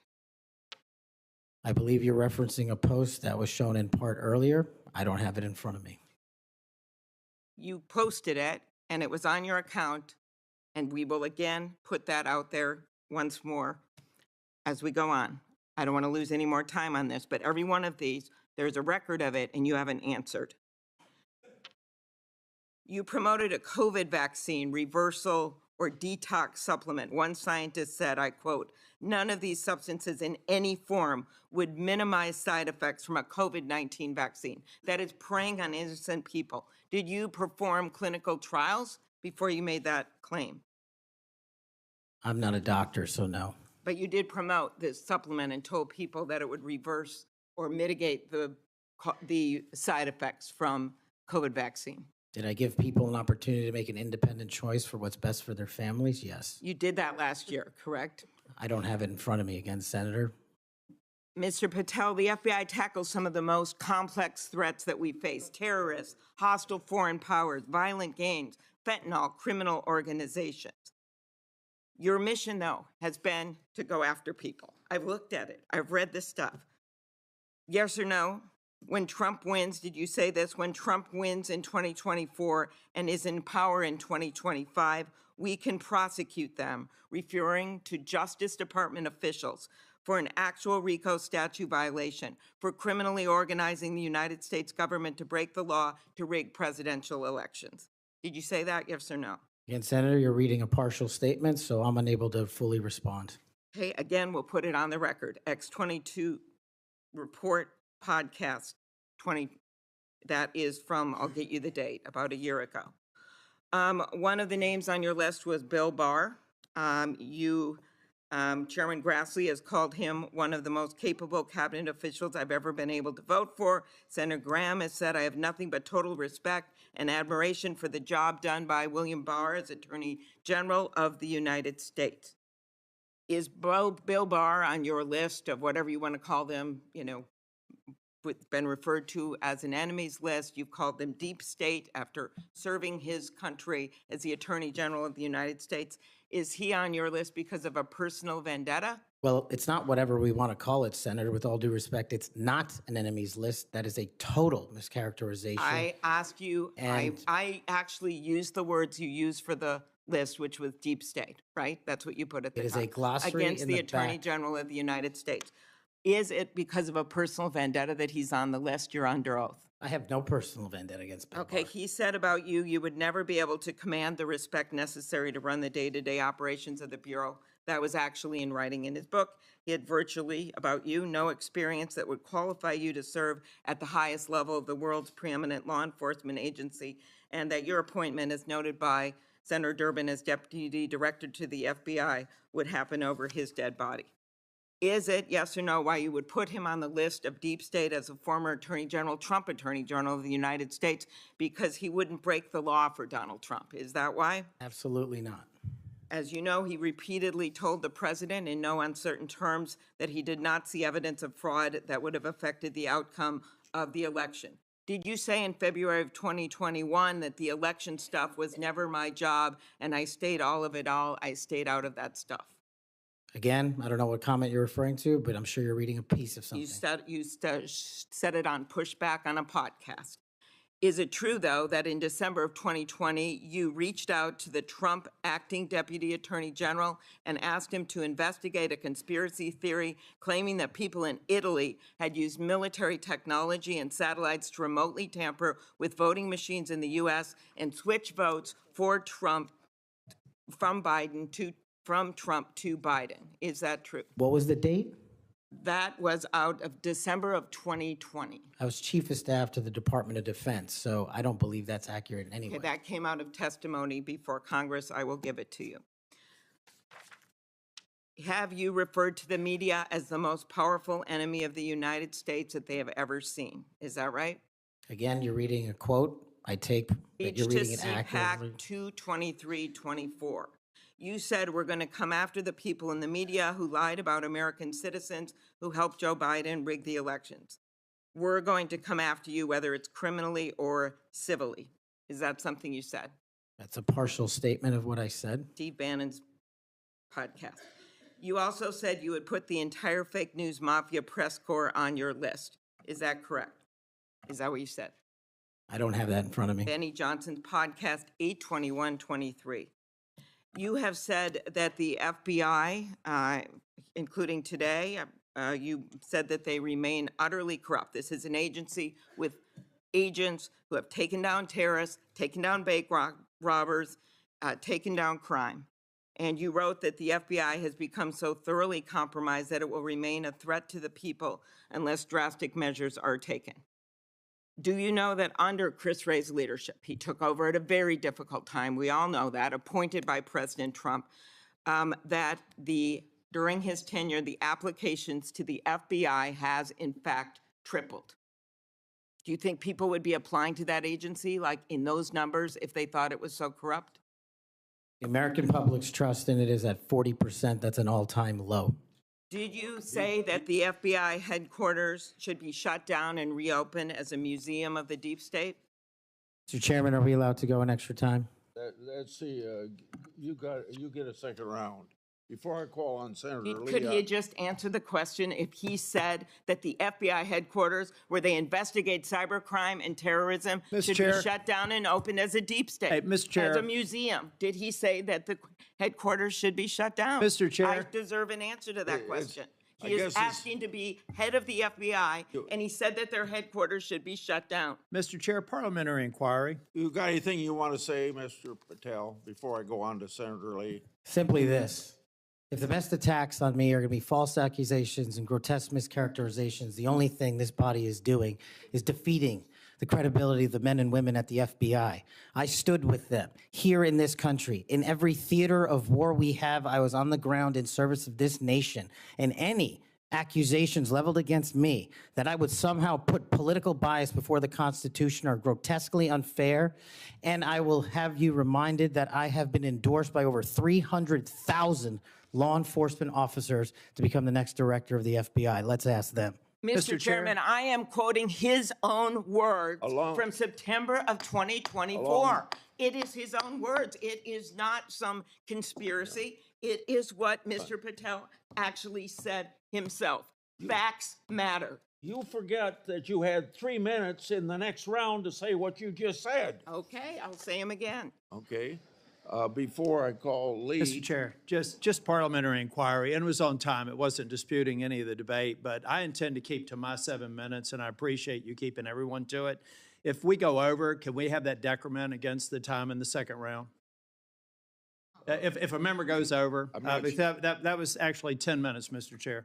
I'm not sure that I want to, sometimes it's faster to get things done here, just letting people shout and than it does to shut them up. Mr. But Chairman. You're a wise man, Mr. before Chair. we- Thank you. before we Mr. go Chairman, to- Mr. Chairman, Before we go to Lee. Mr. Chairman, Yes, what do you want? I love this guy. Mr. Chairman, I'm unlike Senator Tillis. I mean, if we're going to start this, I want an extra 3 minutes. Well. Now, my friend Senator I'm Klobuchar not- went 3 minutes over. So, here, what you're saying is the chairman wasn't a very good chairman by not shutting her up. But I've gone through this before, and I think I know how to handle it and get Well, this done. I think you're a star-spangled awesome chairman. I just want to say that for the record. But if you're going to let somebody over there go 3 minutes over, I want my extra 3 minutes. Well, let's see if it's abused by anybody else before we make that decision. I'm just telling you, I'm going to abuse it. Well, I'm not going to let you abuse it. You're a good man, Mr. Chairman. Before I go to Lee, I want to put a record statement in the record from 56 former FBI agents wrote to this committee to support this nominee. Quote, never has the FBI faced such an urgent and compelling need for comprehensive reform as it does today. Mr. Patel has proven he possesses the breadth of experience required to address these challenges. His leadership, expertise, and vision make him uniquely qualified to guide the FBI through this pivotal moment. For these reasons, we stand in full support of Kash Patel's nomination. Any objection? So ordered. Mr. Lee. Mr. Patel, while we're talking about your awards, let's talk about the cowards in uniform comment for a moment, can we? Please. Would you like to tell us what that was? Put it in context, help the committee understand what that was about. I think it's important. Thank you, Senator. During that time on January 6th, I was serving as Chief of Staff at the Department of Defense. And days prior, we had received the authorization from the President to issue the National Guard to protect you and your colleagues. But as you know, the law requires a request before the deployment of that guard. That request did not come in until the afternoon of January 6th. Once that request came in, this, unfortunately, as has been confirmed by his own testimony, I believe, the Secretary of the Army, Ryan McCarthy, failed to immediately deploy the National Guard and instead took a break to speak to media and make personal phone calls. That endangered the safety of you and your colleagues. And if you look at the Biden Inspector General report, we at the Department of Defense authorized the fastest cold start of the National Guard since World War II and the largest occupation since the American Civil War. And the Biden Justice Department said that we, including myself, as Chief of Staff, when it came to the deployment and employment of the National Guard, acted swiftly and without undue delay. So that's what you were talking about. And that's why you had the reference to the UCMJ. Tell us what that means. The Uniform Code of Military Justice is for uniform officers who betray the code of justice and also act inappropriately. And I thought any delay to have the National Guard arrive on scene here must be called out, whether it was a fellow Republican or not, especially someone under my auspices running the Department of Defense. Okay, so moments ago, when Senator Durbin displayed a chart with that quote, there was a reference in part of it to the UCMJ. That's what it was referring to. Yes, sir. Those were the cowards in uniform. Those people who didn't do what they were supposed to do, and a lot of people were put in danger as a result. That's correct, Senator. Okay, thank you. That's very good to know. I do find it significant that we've heard all kinds of aspersions cast in your direction by people who do not know you, by people who do not share your worldview, by people who do not share your commitment to the Constitution or your commitment to public service. I find it astounding that they're willing to say this amidst such great ignorance, and I find it equally heartening that the 56 former FBI officials who know you best, who have worked with you, who actually know who you are, who actually share your view of the Constitution, of the view that you ought to be a law enforcement agency and not a weapon of political warfare. These are the people who stand by you. Those who cast aspersions don't share those views. Would I be correct in surmising that? Yes, sir. Let's talk about the Fourth Amendment for a moment. The Fourth Amendment tells us that in order for the government to breach your expectation of privacy relative to your person, your home, your papers, if they want to search that, if they want to seize you, they've got to get a warrant. And that warrant has to describe with particularity the persons or places to be searched or to be seized and to connect them up with a showing of probable cause. Now, in the case of FISA 702, we're dealing with a somewhat different universe. Now, moments ago, we heard some discussion about FISA 702, about suddenly we've got a different FISA 702 than what we had when President Trump was last in office. Is that true? Because by my count, FISA 702 has not changed substantively since President Trump was in office last. That's correct. Okay.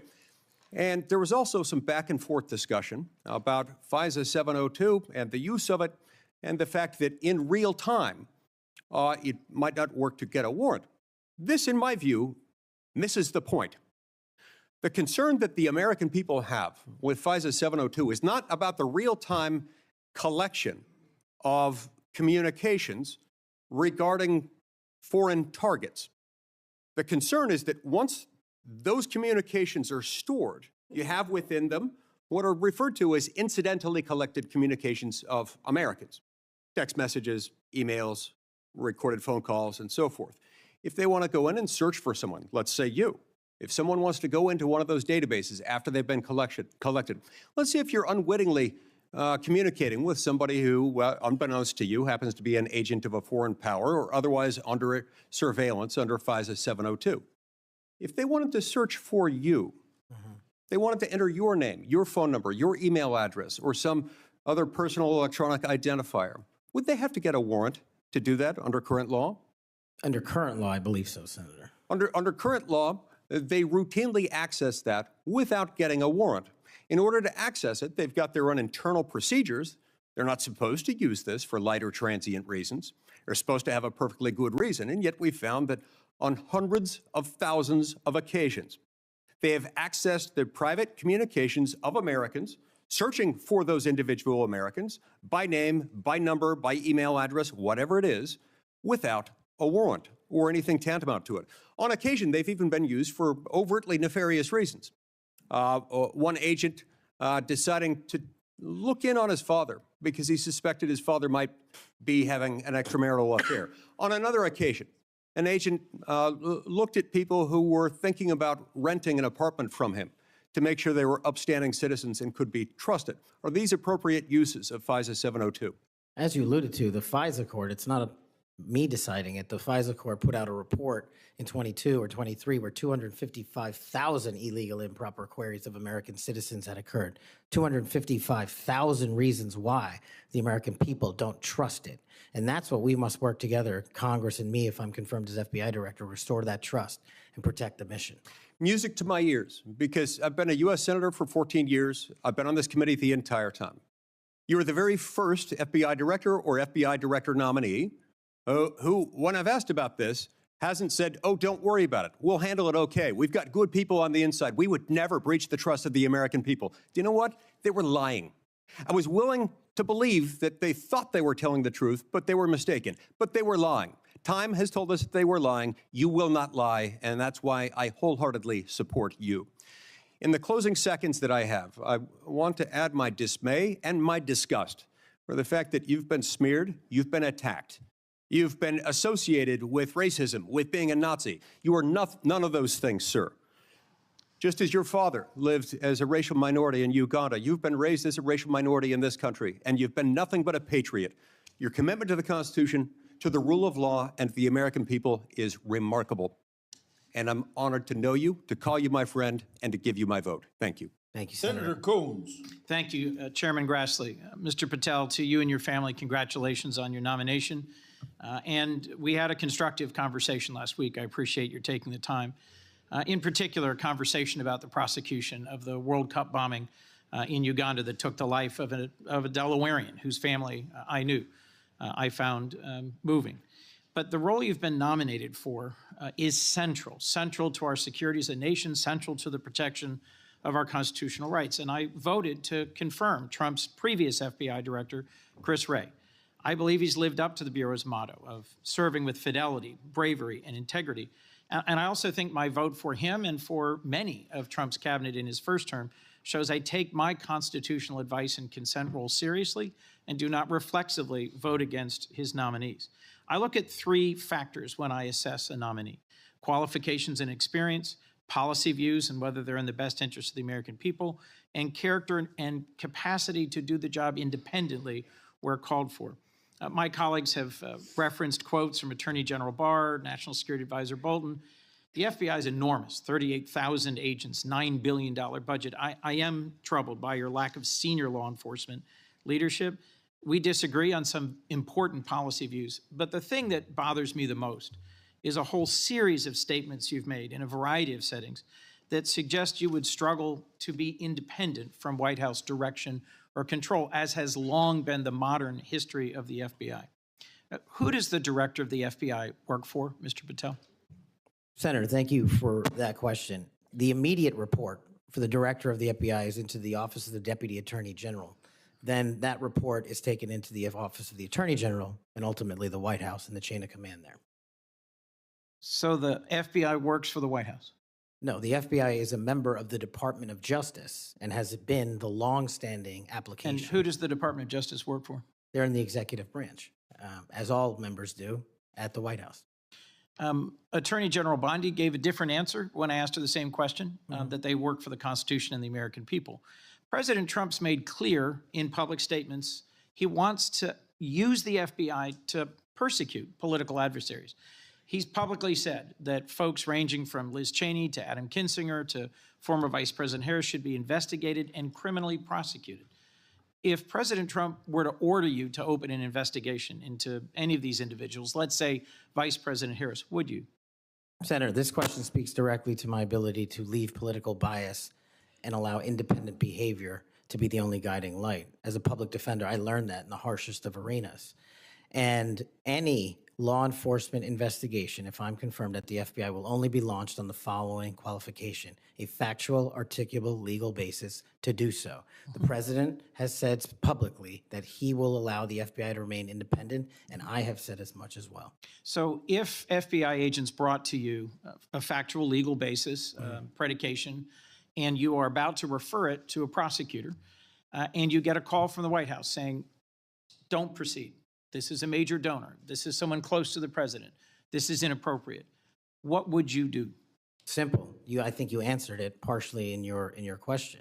The line agents, the brick agents who are trained to bring investigations on behalf of the FBI will make that decision-making process. And they will only have my full support so long as it upholds absolutely every value of the Constitution. And that's it. So your predecessor, I went back and looked, and I asked the same questions of Director Comey and Director Wray.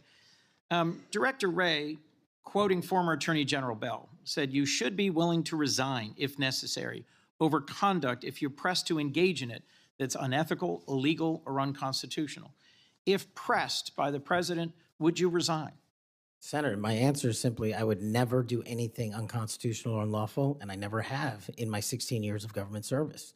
Would you be willing to resign the post of FBI director if pressed and given no choice but to obey the order or resign? Senator, I will always obey the law. Does obeying the law require you to, as Attorney General Bell said, as FBI Director Wray said, refuse the order or resign?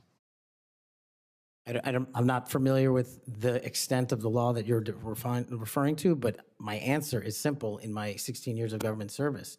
We will simply follow the law. And I've done that in Obama Justice Department, in Republican Justice Departments, in the Obama military, in Republican civilian capacity. I have never once wavered from my constitutional oath of office. Mr. Patel, your predecessors in this role have been clear that they would be willing to resign if forced or directed to do something unethical or illegal. I'll proceed. One of your past statements that's concerned me, it's both a post on Truth Social and something you said in a podcast, the Sean Morgan report, that your predecessor, Chris Wray, has broken the law. We need to prosecute him. The FBI should go after people like him. And the month before this, in July 2023, you said there should be a criminal referral for FBI Director Wray. If confirmed, are you going to follow through on these previous statements that Director Wray needs to be prosecuted? Senator, this reminds me of the conversation you and I had, which I greatly appreciated. There is enough violent crime in this country and enough national security threats to this country that the FBI is going to be busy going forward preventing 100,000 overdoses, 100,000 rapes, and 17,000 homicides. We agree that prosecuting violent crime should be the principal focus of the FBI. What I'm trying to get to, Mr. Patel, is a whole series of very troubling, to me and many other statements you've made about instead using it to pursue those who might be viewed as political opponents. And as I told you in your office, I have no interest, no desire, and will not, if confirmed, go backwards. There will be no politicization at the FBI. There will be no retributive actions taken by any FBI should I be confirmed as the FBI director. I told you that in your office, and I'll tell you that again today. Thank you for that statement. As the co-chair of the Law Enforcement Caucus with Senator Cornyn, one of the things I've worked hard on, and I hope to continue being able to work hard on, with this administration is partnership between federal, state, and local law enforcement to pursue violent crime.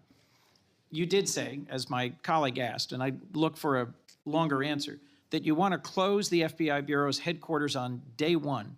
How would shutting down the FBI headquarters impact its ability to prosecute violent crime and drug traffickers?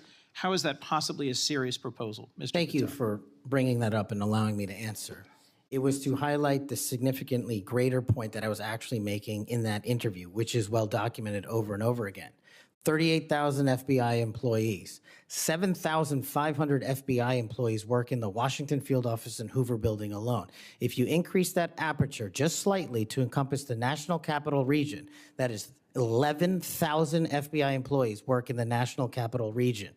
A third of the workforce for the FBI works in Washington, D.C. I am fully committed to having that workforce go out into the interior of the country, where I live, west of the Mississippi, and work with sheriff's departments and local officers, and having one agent prevent one homicide, and having one agent in Washington prevent one rape. And I will do that over and over and over again, because the American people deserve the resources, not in Washington, D.C., but in the rest of the country. And Mr. Patel, frankly, if that had been your statement, that would be something that would be defensible. It's the rest of it, saying you're going to turn it into a museum of the deep state, that causes repeated questions and concerns from people like myself. Thank you, Mr. Patel. Before I call on Senator Hawley, I'd like to enter letters into the record from scores of state attorneys general, former U.S. attorneys, former U.S. Department of Justice officials who support the nominee.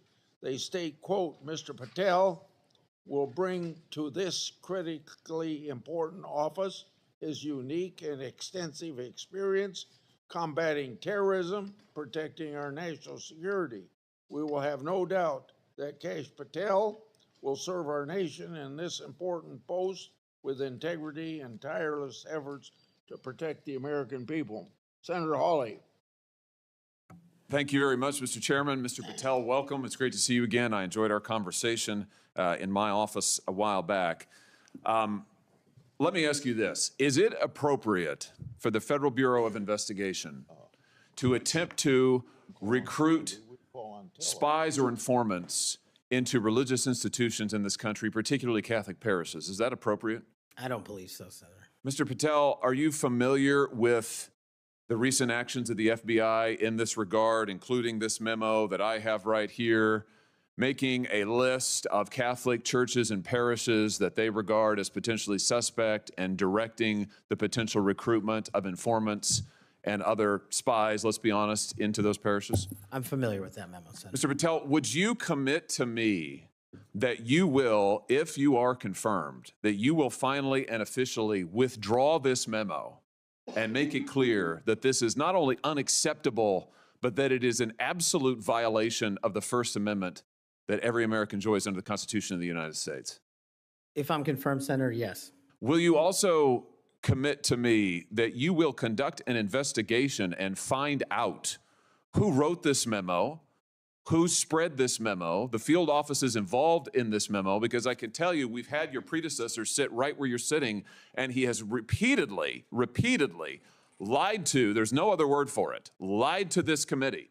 He told us initially that it didn't happen, that the FBI didn't make any list of churches. That's not true. We have it. A whistleblower brought forward the list for us. He said then that only one field office had worked on it. Turns out we know from another whistleblower, multiple field offices worked on it. He said that it was never posted on the internal system. It turns out it was. We believe it's still in effect. Will you find out who was involved in this gross abuse of Americans' First Amendment rights?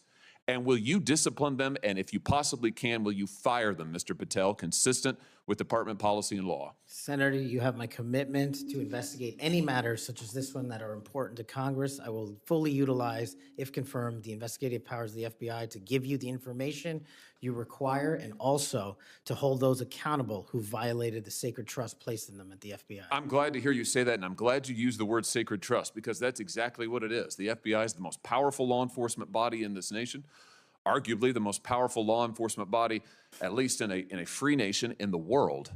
And to have this body corrupted politically such that it is targeting people of faith in this country and then lying about it to this committee and the American people is unimaginable. I'll be honest with you, I never thought this would happen in the United States of America. I just didn't. If you had told me 5 years ago we'd be reading memos like this, I would have said, no way, that's bad fiction. In fact, it's a horrible reality.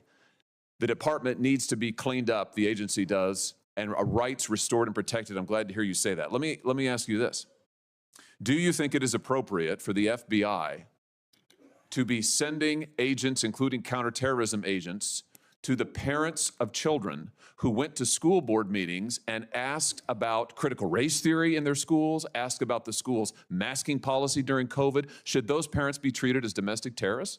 Parents who have the courage to ensure their children are taught what they feel is right, and those who have the courage of their convictions to go houses of worship, in my book, will never be domestic terrorists. I'm delighted to hear you say that. You're familiar, I am sure, with this memorandum issued by the Attorney General, the last Attorney General, Merrick Garland, directing the FBI and other law enforcement agencies to look into parents who went to these school board meetings. And we know from whistleblowers who've come forward to this committee and given us the evidence that, in fact, the FBI opened multiple cases against multiple parents across the nation, I believe, including in my home state of Missouri. Another gross abuse, incredible political power brought to bear against everyday citizens. Why? Because they went to a school board meeting that they're paying for and asked about what their kids were being taught. Once again, I can't imagine, I couldn't have ever thought this would happen in the United States of America. Will you find out who was involved in this policy within the FBI, who agreed with it, who implemented it, who encouraged it? Will you find out that, Mr. Patel? Will you do an internal investigation? And will you make clear that those who supported this policy are appropriately disciplined? And will you make clear that the FBI will never do something like this again? If confirmed and pursuant to your congressional request, absolutely, Senator. Thank you. Let me ask you this. Do you think it's appropriate for the FBI to target people of faith, particularly those who hold pro-life convictions? Do you think it's appropriate for the FBI to single out and target people of faith in order to discourage the exercise of their First Amendment rights? There can never be a targeting by law enforcement just based on their people's faiths. And yet, under this last administration, the FBI and DOJ together brought numerous prosecutions under the FACE Act for nonviolent protests. President Trump has recently pardoned some of these folks, but it also includes individuals like Mark Houck from Philadelphia region, from Pennsylvania, who had an FBI SWAT team arrive at his door in the early hours of the morning, armed, of course, terrorizing him and his children, took him into custody. They charged him with a FACE Act violation. Why? Because he took his young son to a peaceful demonstration outside an abortion clinic. When his young son was shoved to the ground, he defended him. Mark Houck was acquitted by a jury, acquitted. Nevertheless, the FBI used their full resources, including a SWAT team, to try and terrorize him. Meanwhile, how many churches that were firebombed or pregnancy care centers that were firebombed, how many of them were protected by the last administration? Just about zero. It is an unbelievable instance of targeting. Mr. Patel, will you end this targeting? If you get to the FBI, if you are confirmed, will you end it? And will you make clear to all agency personnel that there can be no targeting on the basis of religious belief, and this will never happen again in the United States of America, at least not under your watch? Senator, if confirmed, and it speaks to an issue we were talking about earlier, there will be no such targeting if I'm confirmed as FBI director. And the resources of the FBI, which are funded by the American taxpayer dollars, in the 7 minutes that you and I have been talking about, 2 people have died from fentanyl overdoses, 1 person has been shot to death in this country, and 3 people have been raped. The resources of the FBI will go to that mission set and that mission set alone, because America deserves a better brand of justice, and I'm going to give it to them. Fantastic. Here's my last question for you. Do you think it's appropriate for the FBI to try and pressure the largest technology corporations in the world, the most powerful corporations in the world, the social media companies? Do you think it's appropriate for the FBI to pressure them to censor the political speech of everyday American citizens to try and violate the First Amendment? Is that appropriate, do you think, Mr. Patel? No, Senator. Will you put an end to this, Mr. Patel, if you are confirmed at the FBI? Senator, if confirmed, I will work with Congress to expose any corrupt activities the FBI has participated in, especially involved in the censorship of free speech. Because we know from the court cases that have been brought across this country, and we know from the voluminous factual finding that was done, and it's in the record, that the FBI and other agencies of this government under the last administration pressured, coerced these social media companies to censor speech of everyday Americans on a range of issues, from the Hunter Biden laptop to COVID, to the Dobbs decision, you name it, they tried to censor them. The Constitution doesn't permit the government to do it. The FBI tried to get the social media companies to do it. Will you end this practice, Mr. Patel, once and for all? Senator, I will always follow the law. Thank you. Thank you. Thank you, Mr. Chairman. Senator Blumenthal is next. I want to say, when he's done, so let's see, the 30-minute break would make it about 12:25 or something. I expect you to be back here on time. And I'm going to have Senator Lee, I'm going to go open the Senate up now. Will you chair for me? Okay, thank you. Senator Blumenthal. Thanks, Mr. Chairman. Welcome, Mr. Patel. Thank you for being here. And thank you for visiting with me in my office at almost exactly the moment that you were talking to me. The Department of Justice was firing more than a dozen lawyers who worked with the special counsel, Jack Smith, simply because they were involved in that case. You've committed that the FBI will not be politicized. So here's your first test. Will you commit that you will not tolerate the firing of the FBI agents who worked with the special counsel's office on these investigations? Senator, I appreciate the time to visit with you. It is a yes or no answer, and it is your first test. Senator, every FBI employee will be held to the absolute same standard, and no one will be terminated for case assignments. And I'm not going to accept that answer, because if you can't commit that those FBI agents will be protected from political retribution, we can't accept you as FBI director. All FBI employees will be protected against political retribution. Those individuals deserve to be protected from Trump retribution. That was your first test. You failed it. By saying And all that FBI is employees should be protected? That is a test of professional diligence because it is the measure of whether you will stand up and say no to the president if he gives you an unlawful or illegal order. Let me turn to the J6 choir. You know who the J6 prison choir is, don't you? It's been referenced earlier, yes. And you know about the song that, in fact, you produced, you promoted, and you used to, as you put it, support, raise awareness and support for the political prisoners still locked in jail. Those J6 choir, were they political prisoners? I don't know everyone in the J6 choir. That's what you said. That's correct? not how I read it, Senator. This is your tweet. That's your whole statement. Well, I'm You reading won't it stand now. behind your own statements made in tweets, countless of them. As a matter of fact, as you put it to Steve Bannon on his show, then we went into a studio and recorded it, mastered it, digitized it, and put it as a song, now releasing it exclusively in the War Room. That was the J6 prison choir song. And all proceeds were given away to charity to help families And you in called need. them political prisoners. Julian Cater, do you know what he did? I don't know who that is, Senator. Well, he's one of the J6 prison choir. You seem to know more about it than I Identified do. in a court filing. And you're saying now you don't know who he is? You glorified him and the rest of that choir? He's the one who sprayed U.S. Capitol Police Officer Brian Sicknick with pepper spray. Officer Sicknick died the next day. Cater admitted his violence. He pleaded guilty to assaulting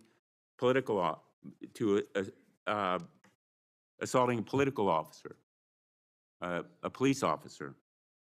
Do you believe that Julian Cater was a political prisoner? Senator, I'm not familiar with this case. You seem to know a lot more about it than I do. And as I've said repeatedly, I will always utilize my resources to help Americans in need, which is what I was trying to do here. And I've never once advocated for political violence or violence against law enforcement. Ryan Nichols. Ryan Nichols also pleaded guilty to assaulting a police officer. He was one of the J6 choir. He pushed the crowd against officers defending a door to the Capitol and sprayed officers with pepper spray. Ryan Nichols a political prisoner? Same answer, Senator. How about Jordan Mink, another member of the J6 choir? I don't know who he is. James McGrew, a political prisoner? I don't know who that is. James McGrew pushed and struck officers and launched a handrail toward them. And you glorified him. You promoted and produced a song to raise money for them. And you now want us to believe you don't know who they are? No part of that song or anything I've done in my 16 years of government service glorifies or advocates for violence against law enforcement. And the fact that you would be willing to say that in front of these people in the American audience shows how much of a divide we actually have to restore a law enforcement that is constitutionally based, de-weaponized, and depoliticized. You have my commitment to do that. In your office, we had a lot of common ground. I'm committed to working with you on things like Section 230 and making sure the citizens of Connecticut aren't pillaged by Chinese fentanyl. I welcome your statement, Mr. Patel, but it doesn't answer my question.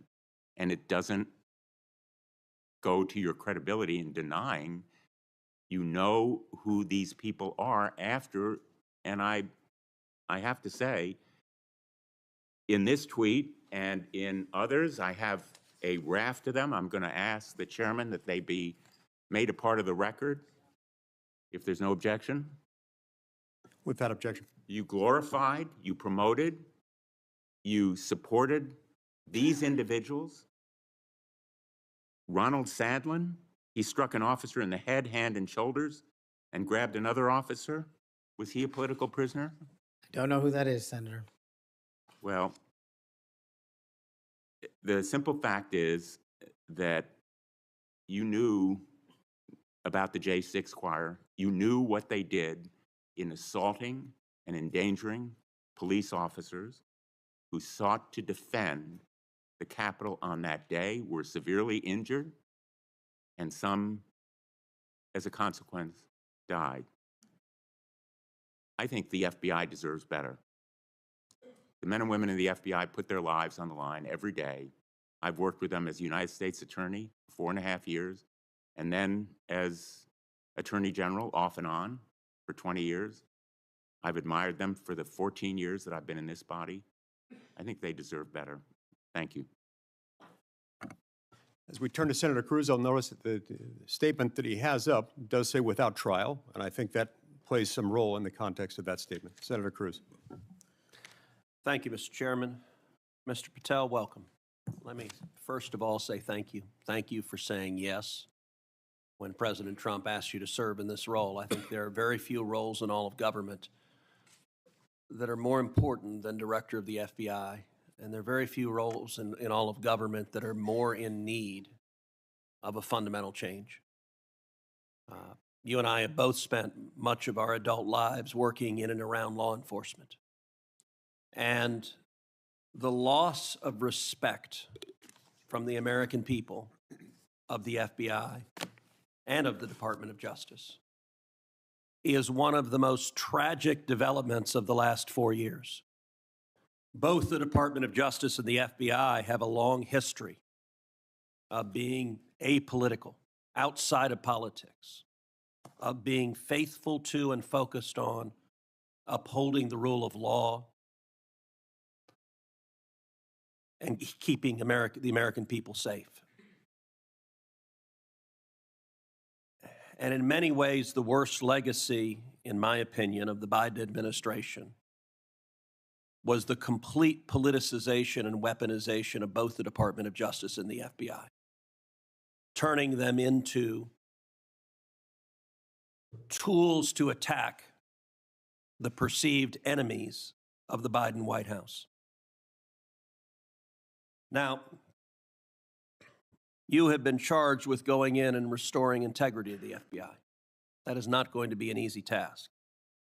But before you can carry out that task, and I am confident you will be confirmed and you will be in the position to carry out that task, you've got to make it through the gauntlet of the Senate Judiciary Committee. And my colleagues on the Democrat side of the aisle, who I don't know how many spots on Senator Tillis's bingo card have been filled, but it looks like he's playing blackout and they're all filled right now. But you will be and have been accused of just about everything they can. But I want to focus on what several Democrats have done recently, which is trying to blame you for the violence that occurred on January 6th, which even in the annals of ridiculous attacks, this one really takes the cake. So let's just focus on some facts. Let me ask you a question. What role did you occupy in the days immediately before January 6th? Chief of Staff of the Department of Defense. You were the Chief of Staff at the Department of Defense. Yes, sir. So to be clear, you were not rioting at the Capitol. No, sir. Okay. Where were you physically on January 6th? In the Office of the Secretary of Defense in the Pentagon. And what were you doing on that day? On that day specifically, responding to preparing to mobilize and deploy the National Guard once we got the lawful request from the local governing authority, which was the mayor of D.C. and the Speaker of the House. Now, how many days in advance were you working to prepare the Department of Defense to help secure the Capitol on January 6th? Days in advance, Senator. We were in the Oval Office on an unrelated national security matter with the President of the United States, the Secretary of Defense, the Chairman of the Joint Chiefs of Staff, and myself. and the president authorized up to 20,000 plus National Guardsmen and women to secure any security measures necessary related to the Capitol. So we were moving to the fullest extent of the law before the requisite request came from a local governing authority days ahead of time.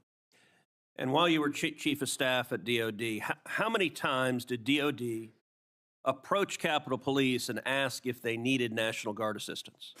I believe those letters are well documented, numerous instances, and in numerous of those instances, those requests were shut down. Now, am I correct that the Capitol Sergeant at Arms said assistance was unnecessary? That's correct, Senator. Who did the Sergeant at Arms report to? The Speaker of the House. That would have been Nancy Pelosi at the time. Is that correct? Yes, Senator. And would that also be Chuck Schumer, then the Senate Majority Leader? The Sergeant at Arms, yes, Senator, reports up there. Did Mayor Bowser, the Democrat elected mayor in D.C., either request or allow National Guard assistance? She put in writing on the days leading up to January 6th a declination for National Guard additional support. And that letter is available publicly to the world. And just to speak English for folks at home, a declination meant she said no, don't send National Guard. Is that right? Yes, sir. Let me ask you a simple question, because from the questioning from my Democrat colleagues, they might think otherwise. Do you condemn violence against law enforcement? All of it. And by the way, is that true whether the violence is right-wing or left-wing or anywhere else? There is no discriminating between types of violence against law enforcement. And do you believe those who assault and commit violence against law enforcement should be prosecuted and should be sent to jail? Especially those that kill them. Let me ask you, how many years have you worked in public service? About 16, Senator. And how many years have you worked in particular in law enforcement and prosecution and national security? Over a decade, Senator. You know, I have to say it is ludicrous but sadly predictable that Democrats are endeavoring to tarnish you, to paint a false caricature based on innuendo and smoke. And so you're working to protect the Capitol on January 6th, and yet they're trying to blame you for the violence that occurred. Let me ask you this just as a straightforward matter. What is the job of the FBI, and what will the FBI's role be if and when you are confirmed as its director? The simple motto on the website of the FBI's homepage is to protect American citizens and uphold the Constitution. If I am confirmed as the next director of the FBI, that's what we're going to do, and redirect resources to making sure that occurs every single day. Thank you for your willingness to do so, and this committee will hold you to account on restoring integrity at the FBI, and I thank you also for your commitment to transparency. I think that is incredibly important to bringing back integrity, and I'm grateful for it. Thank you, sir. Senator Hirono. Thank you, Mr. Chairman. Mr. Patel, as part of my responsibility as a member of this committee, I asked the following two initial questions of all nominees before any of my committees. Since you became a legal adult, have you ever made unwanted requests for sexual favors or committed any verbal or physical harassment or assault of a sexual nature? No, Senator, I have not. Have you ever faced discipline or entered into a settlement relating to this kind of conduct? No, Senator, I have not. Mr. Patel, you have been a champion of the January 6th prison choir. You have stated that the choir's members were, quote, incarcerated as a result of their involvement in the January 6, 2021 protest for election integrity, end quote. And one of the choir members is Julian Cater, who pled guilty. He pled guilty to assaulting officers with a deadly weapon. On January 6th, he attacked Capitol Police Officer Brian Sicknick with pepper spray, and the next day, Officer Sicknick suffered from 2 strokes and died. Mr. Patel, was Mr. Cater protesting for election integrity? Yes or no? I don't know who that is. I'm not asking you who that is. I'm asking you whether, having heard the description of what he pled to, whether he was protesting for election integrity, yes or no? I don't know who that is. That and is not statement- responsive to my question. You're not willing to say that, but you were willing to describe this choir as consisting of people who were protesting for election integrity, and yet you testify you don't know them. We have heard already your book includes a list of 60 people who you think make up part of the executive branch deep state. Mr. Patel, if confirmed, do you plan to investigate President Trump's former FBI Director Christopher Wray? Yes or no? I have no plans in going backwards. I have plans in safeguarding. How about this- James Comey? Do you plan to investigate him? Senator, every investigation will be subject to the same Do you legal plan to standard. investigate James Comey, who's on your list? I have no intentions of going backwards. How about and Bill every Barr? intention of using the Constitution. How about Bill Barr? Do you plan to investigate him, who's on your executive branch deep state, and you say you're going to ferret out the deep state? No one Yes or that no? did not break the law will be It investigated. no answers to any of those. Okay. Over 1 million Americans died as a result of COVID-19. The COVID-19 vaccine saved lives. Yet, less than a year ago, you promoted unregulated, unproven, unscientific supplements to reverse the effects of the vaccine on Truth Social. You told your followers that these supplements would detox them of the COVID-19 vaccine. Mr. Patel, did you make money by promoting these supplements? Senator, do you know of any individuals who died as a result of complications from the vaccine? Because I do. Are you unable to answer my question, which is a straightforward, did you make money by promoting these supplements? All of my financial disclosures have been made to this committee. I would like to hear your answer, yes or no. Did you make money? I don't have This is those my financial third and last time I'm disclosures gonna ask you in front that of me. question. You have that information. So you refuse to answer the question. I answered Here 1,300 you pages. are, of no answer, and yet you spread dangerous misinformation. Mr. Patel, the FBI is the primary agency responsible for investigating election-related crimes, including fraud and the denial of voting rights. So being able to separate fact from conspiracy theories around elections is an important thing for the FBI director. I have a question to see if you can do that. Mr. Patel, did Donald Trump lose the 2020 presidential election? Yes or no? President Biden's election was certified. He was sworn in and he served as the president of the United States. Once again, the people who are 100% loyal to President Trump cannot answer that question. It is alarming that you want to be an FBI director who can't answer a simple question, factual question.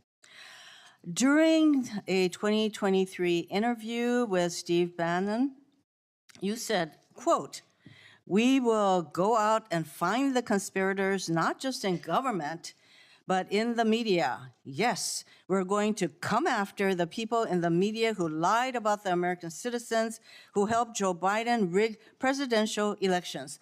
There's your quote.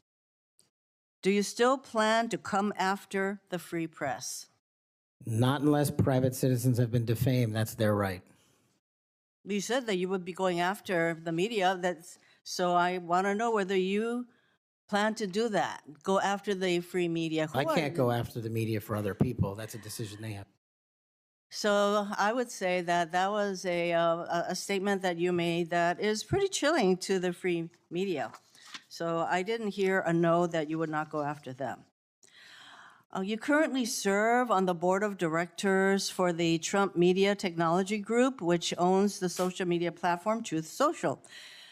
If confirmed as FBI director, will you resign from this position and end all ties with the Trump Media and Technology Group? Yes, Senator, as I've stated to you in writing. Over the last 2 years, the FBI has dedicated resources to Operation Not Forgotten, which works to address violent crime in Indian country. If confirmed as FBI director, would you continue the important work of Operation Not Forgotten? I've made that commitment to many of your colleagues who have tribal issues and tribal crimes plaguing their communities, and I'll make that commitment to you as well, Senator. My time is almost up, but I would like to note that on the many questions asked about the choir, the J6 choir, it included at least 5 men who pled guilty to assaulting police officers. And these are the people whose record this nominee promotes. Thank you. Okay, we'll go to Senator Kennedy next, and then as directed by the chairman, we will take a 30-minute recess at the conclusion of Senator Kennedy's questioning. Thank you, Mr. Chairman. I just want to say for the record that Chairman Grassley is the greatest chairman God ever put breath in. And would somebody please tell Grassley I said that?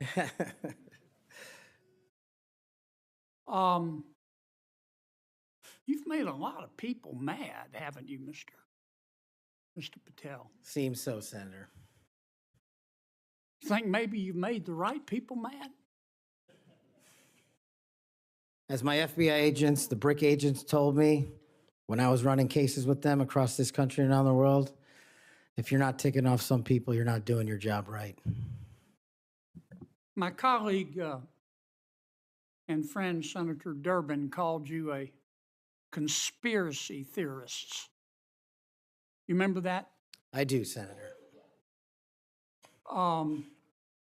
You were instrumental in revealing that the Trump-Russia election collusion hoax was a hoax, weren't you? Yes, sir. I was a lead investigator.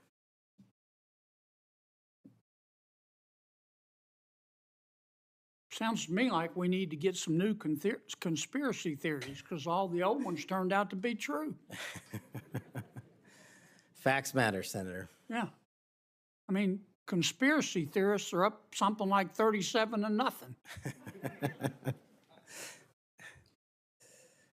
You're not saying that everybody at the FBI is bad, are you? Never said that. I've overwhelmingly said multiple times that 98% of the FBI is courageous, apolitical warriors of justice. They just need better leadership, especially those who participated in these conspiracies that actually turned out to degrade them. Who put away the Unabomber? The FBI. Yep. Who put away Timothy McVeigh and his Stalin's stomach for blood? BRIC agents at the FBI.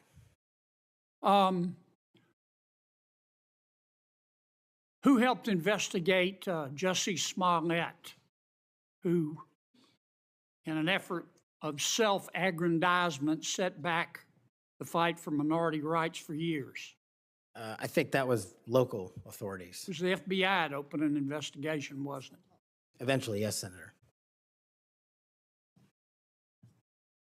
There have been or were some bad people at the FBI and the Justice Department, which work hand in glove, weren't there?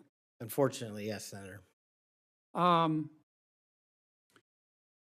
Secretary Clinton's lawyer, a gentleman by the name of Michael Sussman, had a pass to come and go at the FBI building as he wished. Don't you think the American people have a right to know about the details of that? Not just that, but what a political party was doing with the secure compartmented information facility with direct access to the Federal Bureau of Investigation. Mr. Hunter Biden cheated on his income taxes. Didn't pay $1.4 million in income taxes over 4 years. And he filed fraudulent returns. He tried to deduct his hookers as a business expense, for God's sakes. And they hit him with 2 misdemeanors before there was a public outcry. Don't you think the American people are entitled to know the details of that? The American people are entitled to a singular form of justice and the details to every public corruption investigation. You remember Peter Strzok? I sure do. One of the lead investigators for Mr. Mueller's Russian collusion hoax? Yes, Senator. Do you remember when the Inspector General, not his colleagues, turned him in? Inspector General found that Mr. Peter Strzok's said, quote, sent an email to his girlfriend, quote, just went to a Southern Virginia Walmart. I could smell the Trump support, end quote. Remember that? He did that while employed at the FBI while working on that investigation. Do you remember when the IG revealed another email by Mr. Strzok to his girlfriend? Mr. Strzok said, quote, I am riled up. Trump is a fucking idiot, is unable to provide a coherent answer, end of quote. You remember that? Peter Strzok said that. You remember when his girlfriend texted Mr. Strzok, quote, Trump's not ever going to become president, right? Right? And Mr. Strzok replied, no, he won't. We'll stop it. I do remember their insurance policy. And then Mr. Strzok testified in front of God and country that never had his political beliefs impacted his work. You believe in the tooth fairy? When I was a kid. You believe Jimmy Hoffa died of natural causes? He's also not in the end zone of Giant Stadium. And then Mr. Strzok got fired, and next thing we know, the FBI and the Department of Justice, after he sued, gave him $1.2 million. Don't you think the American people are entitled to know the details of that? Absolutely. Now, I want you to think hard before you answer my next question.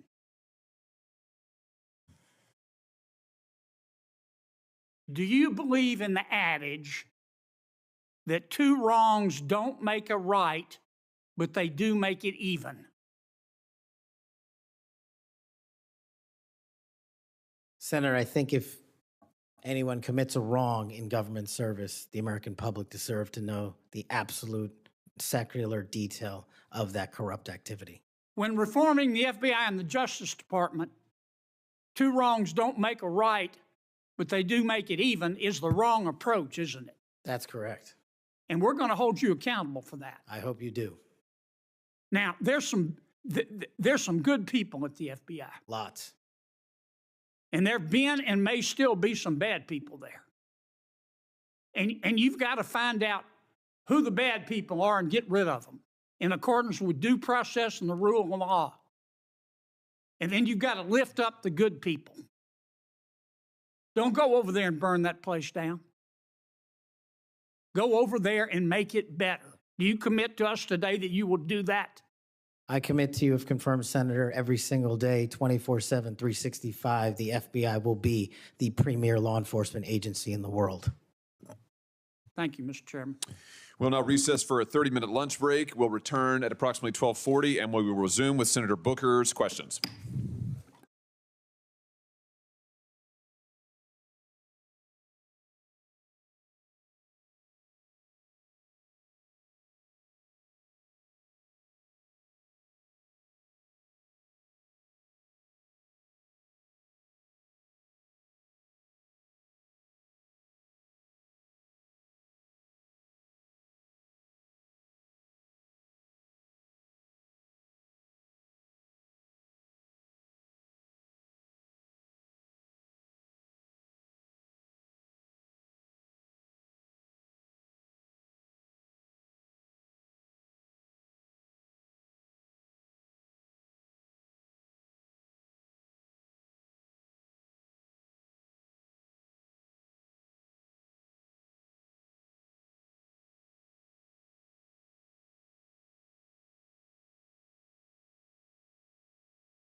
Senator Booker.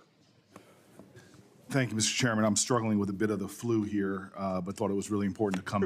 Everybody's got flu. Yeah, it's been pretty rough, but I appreciate the time. And Mr. Patel, if I can jump right in, 12 prosecutors, career prosecutors, were involved in an investigation in prosecuting the cases against President Trump and were recently fired. Some of those that were involved in the Mar-a-Lago classified documents case. Do you know who Brett Reynolds is? Maybe, but it doesn't ring a bell at this point. So You're under oath. You have no recollection of who Brett Reynolds is? if you could provide me with a little more context, I could possibly remember. Are you aware of any plans or discussions to punish in any way, including termination, FBI agents or personnel associated with Trump investigations? Senator, just to be clear, I did not participate in any of those DOJ Sir, decisions. that's a yes or no question. Are you aware of any plans or discussions to punish in any way, including termination, FBI agents or personnel associated with Trump investigations? Yes or no? I'm not aware of that, Thank you. Senator. There is no evidence of wrongdoing by FBI employees involved in these investigations. If you do pursue investigations of those involved, will you commit to using standard processes, including a standard review by the FBI Inspections Division and the Inspector General?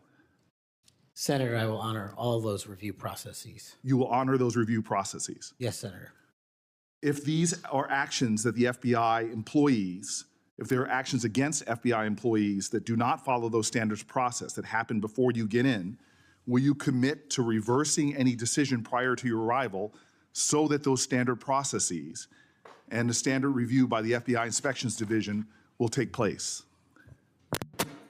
I don't know what's going on right now over there, but I'm committed to you, Senator, and your colleagues that I will honor the internal review process of the FBI. Have you made any commitments to anyone about pursuing any investigations or targets if you are FBI director? Only violent criminals and terrorists. Have you had any conversations with anyone on the transition team about pursuing any investigations or targets? Only following the Constitution. Again, are you certain? That I have told people on the Are you administration. certain? Have you had any conversations with anyone on the transition team about pursuing any investigations or targets? Senator, to the best of my recollection, I've only said I will use the Constitution. Have you discussed specific investigations or targets you would pursue as FBI director with the President of the United States? Senator, to the best of my recollection, no. Are you certain? To the best of my recollection, no. According to public reports, you were subpoenaed by the federal prosecutors to testify as a witness before the grand jury investigation investigating the Mar-a-Lago classified documents case. And you testified before the grand jury, correct? Yes, sir. And when you were before the grand jury, you pled the fifth on the basis of self-incrimination, correct? I utilized my constitutional rights during that process with the advice and consent of counsel and appeared before that grand jury. I will take that as a yes. And you are familiar, I imagine, with Section 6002 of Title 18. Off the top of my head, Senator, not. Well, Section 6002 is the immunity statute. Whenever a witness refuses to testify or provide other information before a grand jury based upon the privilege against self-incrimination, the court can order the witness to testify. The witness must comply with the order, but they receive immunity, which means that no testimony or any other information provided before the grand jury can be used against them in any criminal proceeding. You were compelled to testify as a witness in the Mar-a-Lago classified document case. Did you participate in any criminal conduct involved in that case? Involved in which, the Mar-a-Lago classified documents case? Yes. No, I testified through compulsion by court order. You received immunity for providing information that was self-incriminating. Do you remember the name of the prosecutor who questioned you? There were multiple, Senator. I do not. Was it one of the people, were any of them people that were fired this past week? I have no idea, Senator. Are you certain? You're under oath. I'm aware that I'm under oath, Senator, and I have no idea, and I did not participate in the removal of any DOJ prosecutors. What was the information you provided that you received immunity for? Senator, I would love my grand jury testimony to be released, but as you know, that grand jury testimony has been sealed by the Department of Justice, and I'm not allowed to discuss it here. Well, I find it troubling that you do not know the law here And let me tell you what the law is. Rule 6 governs grand jury proceedings. Under Rule 6E, grand jurors, court reporters, and prosecutors are bound to secrecy. But witnesses are not bound by secrecy. You were a witness in the classified documents case. You are not bound by secrecy. You can tell us everything that happened in that room and everything you testified about. I'll ask you again, what information did you provide to the grand jury? In this, we are agreement, Senator. Get my grand jury testimony. I want it made public. I asked the Department of Justice to make it public, and they refused to do so. There is no legal bound against you telling us right now what you testified to. When I asked for my transcript to be released, the Sir, Department did of you or did you Justice- not commit a crime? Senator, I did not commit a crime. Then why won't you tell us what you testified to? Because it occurred over the course of 3 weeks. I don't have the ability to recall everything I testified to, but I'm asking you to put my Did you testify transcript to out. witnessing the President of the United States declassifying documents? Senator, what I testified to is best captured by that transcript So in real you're time. not willing to tell Congress, after making many pledges today about transparency, whether or not you testified to witnessing the President of the United States declassify documents. In the name of all the values you have said today, did you or did you not testify to witnessing the President of the United States declassify documents? I testified accordingly and under oath, and I encourage you to get that transcript. And by the law of our land, you are free to tell people, what are you hiding from Congress? Answer the question. Did you testify to witnessing the President of the United States declassifying documents, yes or no? Senator, the grand jury testimony is available to you. I encourage you to make it public. As you likely know, the second volume of Jack Smith's report about the classified document case is not public yet. To fulfill our constitutional duty of advice and consent, the President, on nominations, members of this committee have asked the DOJ to review the report. Do you agree that Congress should thoroughly review its nominees? Yes or no? Yes. Okay. Now, last question, and I'll be done. When you and I met, you told me that you wanted to remove 11,000 FBI personnel or move many of them, and you said that again today. You have looked at an org chart to understand what offices and functions that you'll be pulling from. I don't think you've done a serious analysis, but I do think you have an assignment from Donald Trump to gut the FBI. You said yourself, I'll shut down the FBI Hoover building. There are people specifically that you are targeting, I believe. And do you agree that you have already prepared plans to remove certain individuals from their offices? For example, individuals that will be replaced by political personnel. The political personnel that are being put in an institution that you and I discussed that has no political appointees but one, the political personnel involve these names: Erica Knight, Tom Ferguson, Greg Bitzner. You stated your question. Would you answer? Or don't you want to? Okay. We can move on. Senator Blackburn.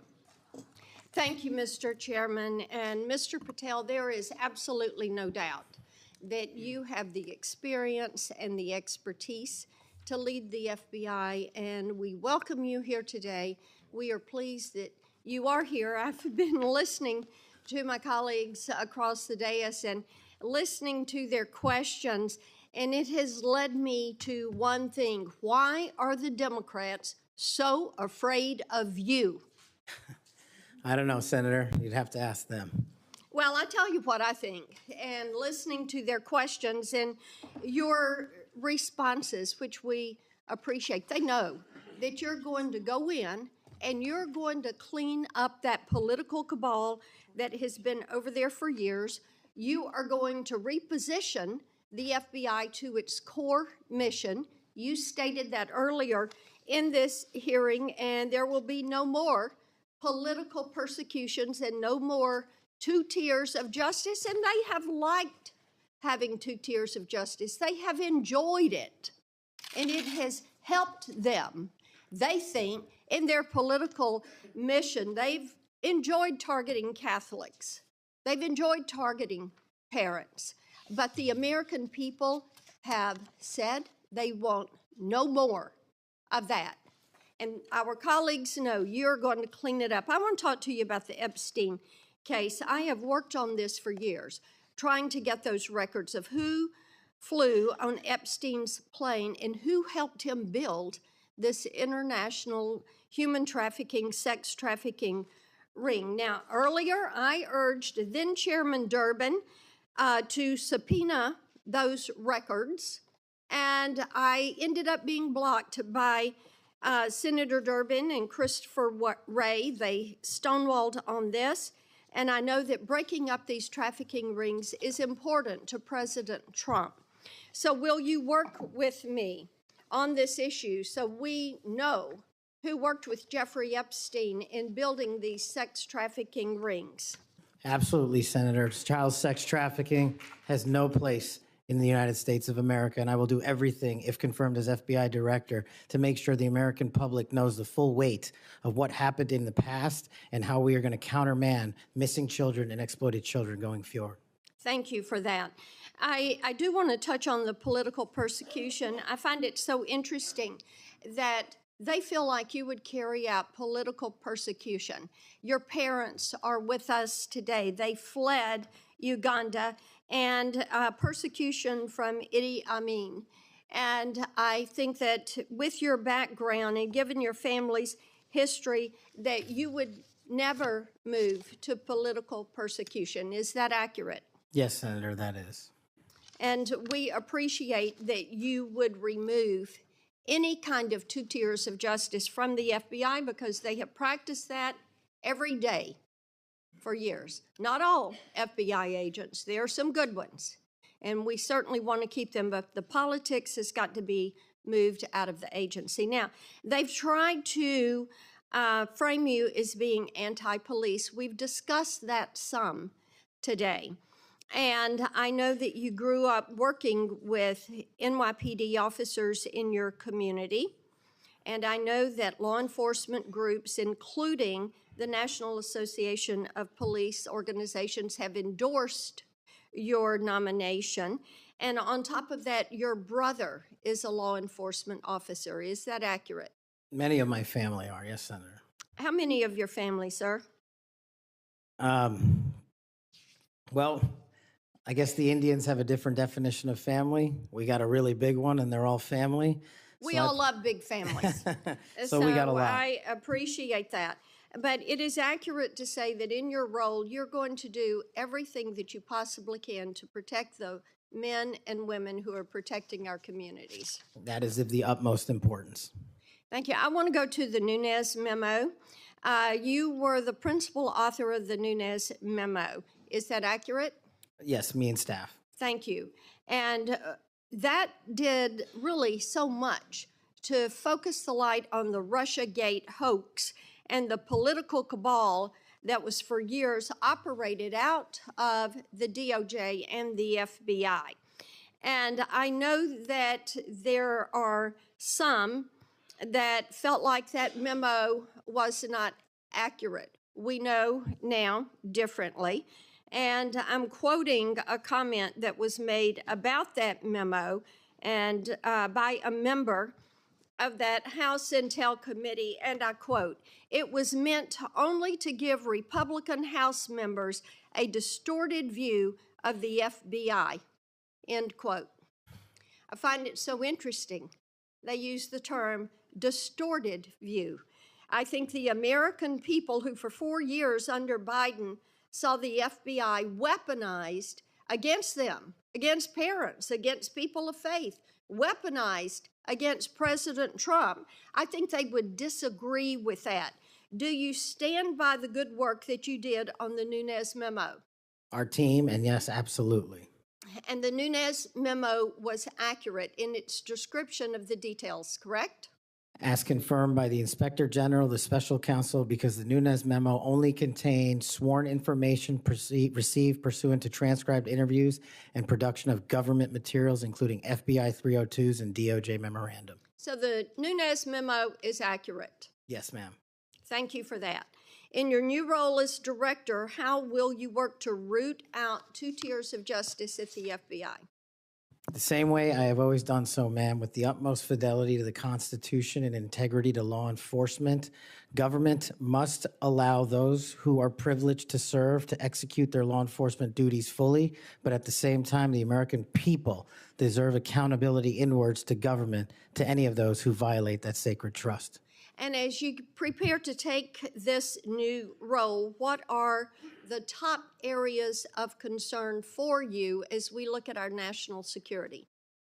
The top areas when it comes to national security, ma'am, have remained unchanged and the threat dynamic has increased. It's thwarting terrorist activities and terrorist attacks here and overseas against our citizens and our allies. And it also includes CCP espionage, which is running rampant these last 5 years through our country, including our cyber infrastructure and our agricultural properties. And it also includes taking on Iran, the #1 state sponsor of terror, and any other adversary that wishes to harm America.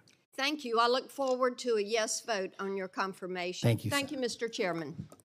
Mr. Chairman. Senator Padilla. Mr. Chairman. Oh, yes. Since the senator from Tennessee raised my name, I'd like to respond. Please go ahead.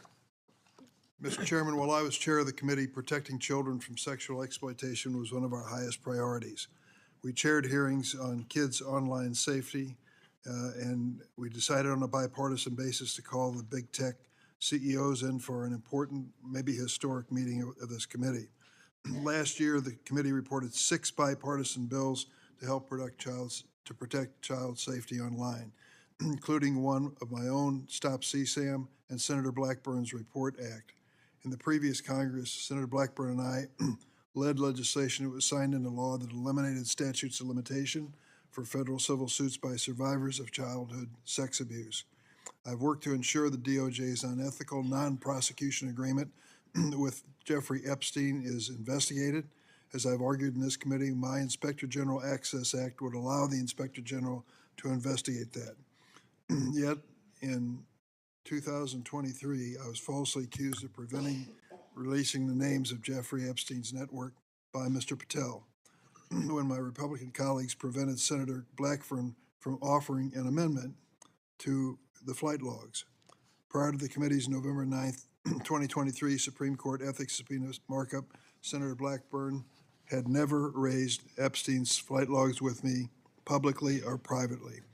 During the November 30th, 2023 Supreme Court ethics subpoena authorization markup, I tried to recognize her multiple times, but there was an effort to close down the committee before any further business went forward on the Republican side. Many Epstein records, including flight logs, have been public for years. My office subsequently reached out to hers to try to identify what record she was actually seeking. We did not receive a response. Mr. Chairman, if I may respond to Chairman Durbin, I had raised the issue with Chairman Durbin. I had raised it on the floor that we wanted to get these records. And then during that hearing that you're recognizing, sir, or that you're mentioning, I sought recognition. It was not my Republican colleagues that ended that hearing. Mr. Chairman, you had the gavel, and you were the chairman, and you sought not to recognize me. And I know, and you know, and so many people are aware, sir, that you and Christopher Wray did not want those out. And I know we need to move on for questions, but Mr. Chairman, we have fought this issue for quite some time. I look forward to having an FBI that will work to help get these records and end this human and sex trafficking in this country. 15 seconds. Yeah. Yes, go ahead. The senator from Tennessee knows what the 2-hour rule is. The 2-hour rule takes the gavel out of the chairman's hands, and that was what was being executed when you were seeking recognition and being executed by your side of the aisle. Okay. Senator Padilla. Thank you, Mr. Chair.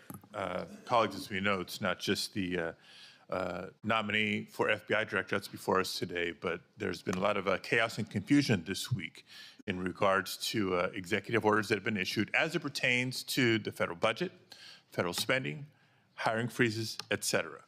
But relevant to this confirmation hearing, colleagues, the FBI has paused its new academy classes while they assess how the firing freeze impacts them. President Trump's executive orders has a national security exception, but it is unclear how it will apply to agencies like the FBI. The FBI has a large civilian employee population, so it's not certain if they will qualify for exceptions. The White House memo stated that nearly 1,000 probationary FBI employees would stay on only if, quote, justified, without clarity on a timetable or process for justification. Mr. Patel, how does this help or does this hurt the FBI improving public safety in America? Senator, I know about as much as this late-breaking news as you do by reading it in the media, and I will say the following in terms of FBI employees, if I'm confirmed. FBI employees represent the front line of defense for national security and crime, and if I'm confirmed, I will ensure that all FBI graduates of the Academy will be protected and funded so that we can continue the fight together. But would you agree that even just causing a pause or confusion in being able to grow the ranks is not helpful to public safety in America? Not having a law enforcement there. Thank you. 7 minutes goes by fast, so I want to get to as many topics as I can.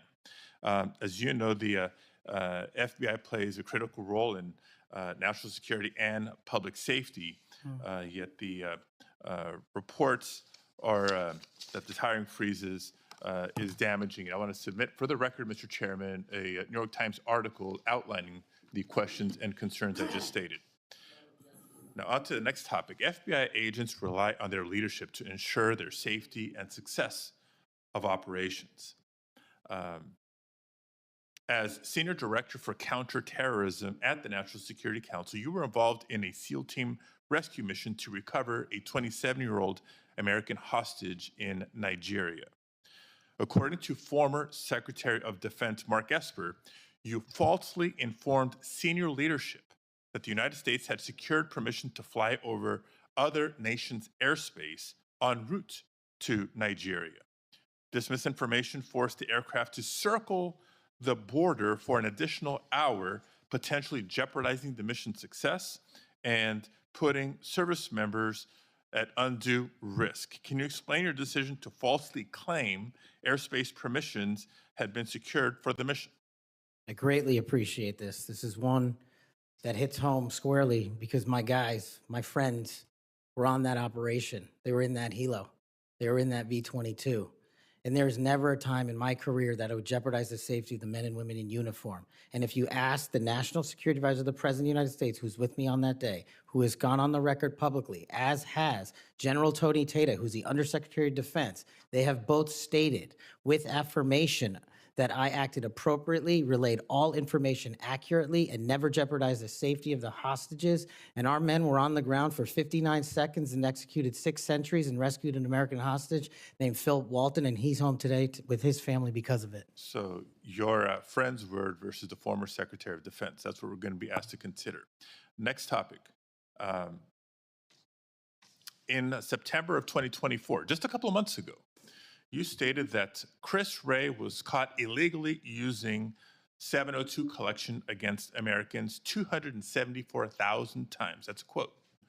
And you criticized Congress for failing to implement necessary reforms when reauthorizing Section 702.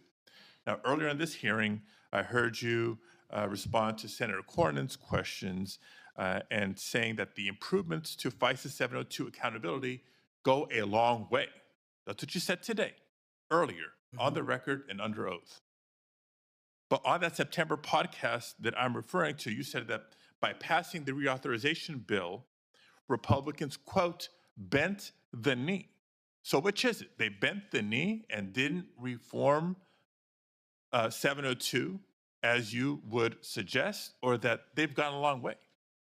Senator, as I've talked about extensively with my experience with 702, it is a necessary tool to protect this country. The FISA court themselves issued the report you're referring to about the illegal searches. They found 270-some thousand violations. So I think we need it, and I think we need to work with Congress to reform it. Let me rephrase my question more bluntly. Which is your opinion on the most recent reauthorization of 702? That Republicans bent the knee for not insisting or adopting significant reforms, or that reforms have gone a long way? Because they seem like contradictory statements. 702 is a critical tool, and I'm proud of the reforms that have been implemented, and I'm proud to work with Congress moving forward to implement more reforms. So they bent the knee, but now you're proud of it. Got it. Next topic. I know you've been asked about the J6 prison choir prior in this hearing. My question is not going to rehash previous questions. Funds have been raised, as you explained to me in our meeting last week, to support families of insurrectionists, my words clearly not yours, that have been in jail, including those who committed acts of violence against police officers. I want to know, in any of your work around the J6 prison choir, was any of the funds that were raised used to support the families of the police officers who were brutally attacked by the insurrectionists? Senator, my foundation has used funds Yes to or help no? police It's a yes or officers no. across the country. It's a yes or no. I don't know if those officers' families applied for a grant. That's how we distribute at a charity, based on who that comes in. tells me a lot about your care and prioritization of the police officers you claim to support, because We've given away over $500,000 to law enforcement and but active you duty can't militaries. articulate. I mean, you were able to articulate to me examples of the families of January 6th insurrectionists. Because the insurrectionists words, in not jail, mine. you supported the families, but you can't, say clearly and confidently that families of police officers who were brutally attacked got similar support. Next topic. Your time's up. Okay, I'll save it for the second round. Thank you, Mr. Chair. Before I call on Senator Schmidt, I have a letter that I want to put in regard to this Nigerian rescue story. It's from General Tata. What people that bring this up don't tell you is that General Tata has denied the exchange reported in the Atlantic and has forcefully defended Mr. Patel. General Tata said, "I never heard the words that somebody's saying they heard from me. That's not a quote from me," end of quote.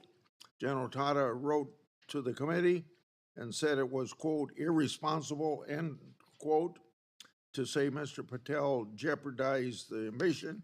He said, quote, Kash played a critical role in that and many other successes during his tenure precisely because he cares so deeply about America, its national domestic security, and her citizens. So by unanimous consent, I will put this letter in the record. Any disagreement? I hear none. Senator Schmidt. Thank you, Mr. Chairman. It's good to see you, Mr. Patel. It's great to have your family here. I know they must be very proud. I have to tell you, I saw up close and personal how politically weaponized the FBI had become. In my former job as Attorney General of Missouri, we brought the Missouri versus Biden lawsuit, which uncovered this vast censorship enterprise where the federal government coerced and colluded with some of the biggest companies in the history of the world to suppress speech. And not just that, actually to pre-bunk the Hunter Biden laptop story. The FBI had the laptop in November of 2019. They met with senior executives. Yoel Roth, who was the main guy at Twitter at the time, signed an affidavit saying they were talking specifically about the laptop. It could be Hunter Biden's, pre-bunking it, calling it a Russian hack and leak operation. They knew it was true. They knew it was his laptop. So the rot is deep, and the time for you is now, and I'm glad, because reform is needed. Senator Durbin referenced your book. I think it's a good, everyone should read the book. Because I want to ask you about some quotes that are in the book, because a lot's been made of it. Usually just some of the endnotes, but the content of the book. Did you say in the book, American justice must never be selective. If the law is applied unevenly, democracy crumbles. Did you say that? I did, Senator. When agencies like the FBI and the CIA prioritize politics over truth, the nation suffers. Did you say that? I sure did, Senator. Accountability isn't optional. Those who violate the public trust must face real consequences, regardless of their rank or title. Did you say that? I did, Senator. Okay. There's a lot more in there. And I know that Senator Tillis has got the game of bingo. I'd like to play another game. Would you rather? Let's have at it, sir. Would you rather the FBI prosecute and persecute parents who voice legitimate concerns at school board meetings, or should it investigate domestic terrorists who commit school shootings and threaten the lives of American children? Absolutely investigate and prioritize the safety of our children and any actual and real domestic terrorists, as I've prosecuted in my past in the Obama Justice Department. Would you rather the FBI be weaponized by investigating presidential candidates, political opponents, spying on and wiretapping candidates' advisors, or should the FBI get back to its core mission and get politics out of the FBI? There should be no politics in the FBI, and having been a victim of the weaponization of law enforcement against me, I know what that feels like, and if I'm confirmed, I will make sure no American feels that sleight of hand ever again. Would you rather the FBI target traditional Catholics as extremists, or should the FBI focus on investigating actual threats posed to the American people by cartels pumping fentanyl into our communities through the southern border? 100,000 deaths due to fentanyl and drug overdoses in 1 year. I'd rather the FBI focus on that and save our children. Would you rather the FBI ignore when thugs threaten to harm and plot against Supreme Court justices, or should the FBI actually investigate that and get to the bottom of it? I'm so glad you brought that up, Senator. This body passed a law to protect our justices of the peace, including the Supreme Court, and every single justice of the peace deserves that enforcement of that law so they can do their duty. Would you rather the FBI pressure social media companies into censoring conservative viewpoints, or should it focus on what the FBI should get back to, which is investigating interstate crimes that threaten the well-being of Americans? No censorship. Let's focus on investigating interstate crimes. Would you rather the FBI raid the home of a former president and chief political rival, going through the First Lady's personal belongings, spreading out documents on the floor staged, or should it raid the homes of terrorists who seek to harm citizens? Let's let our men and women in law enforcement kick down the doors of terrorists and narco traffickers and pedophiles and put those people in prison where they belong. So, I mean, I could go on and on. But let me tell you what I think's really going on here. What I think's going on here is that the folks on the other side can't actually believe and can't come to grips that they're in this position right now, that they're in the minority and that President Trump is back in office. Because what they did was, after he was out of office, they tried to destroy him. They tried to financially ruin him and his family. They tried to intimidate him. They tried to throw him in jail for the rest of his life. They tried to demonize half the country. Their opening and closing argument for the last 4 years has been that President Trump and Republicans are a threat to democracy. But the American people sat in a jury box and they watched. And they weighed the evidence, and they heard all the facts, and they rendered their own verdict. And their verdict was for reform. They don't believe that the people who've been doing this in these positions have done a particularly good job before. They think the deck is stacked against them, and they saw how our justice system was turned against political opponents in a Soviet-style justice system, which moniker was, "Show me the man and I'll show you the crime." And by the way, I don't think they can believe you're sitting where you're sitting at right now. But guess what? You are.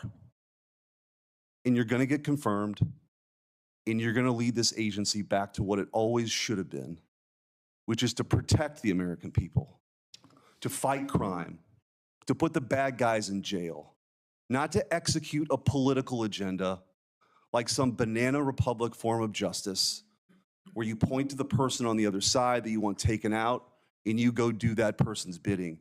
This country was founded on the idea that people could say what they wanted, they could believe what they want, and that the government wouldn't come after him. The government's job is not to tell you what you should think or what you can say or what you can do or what you believe.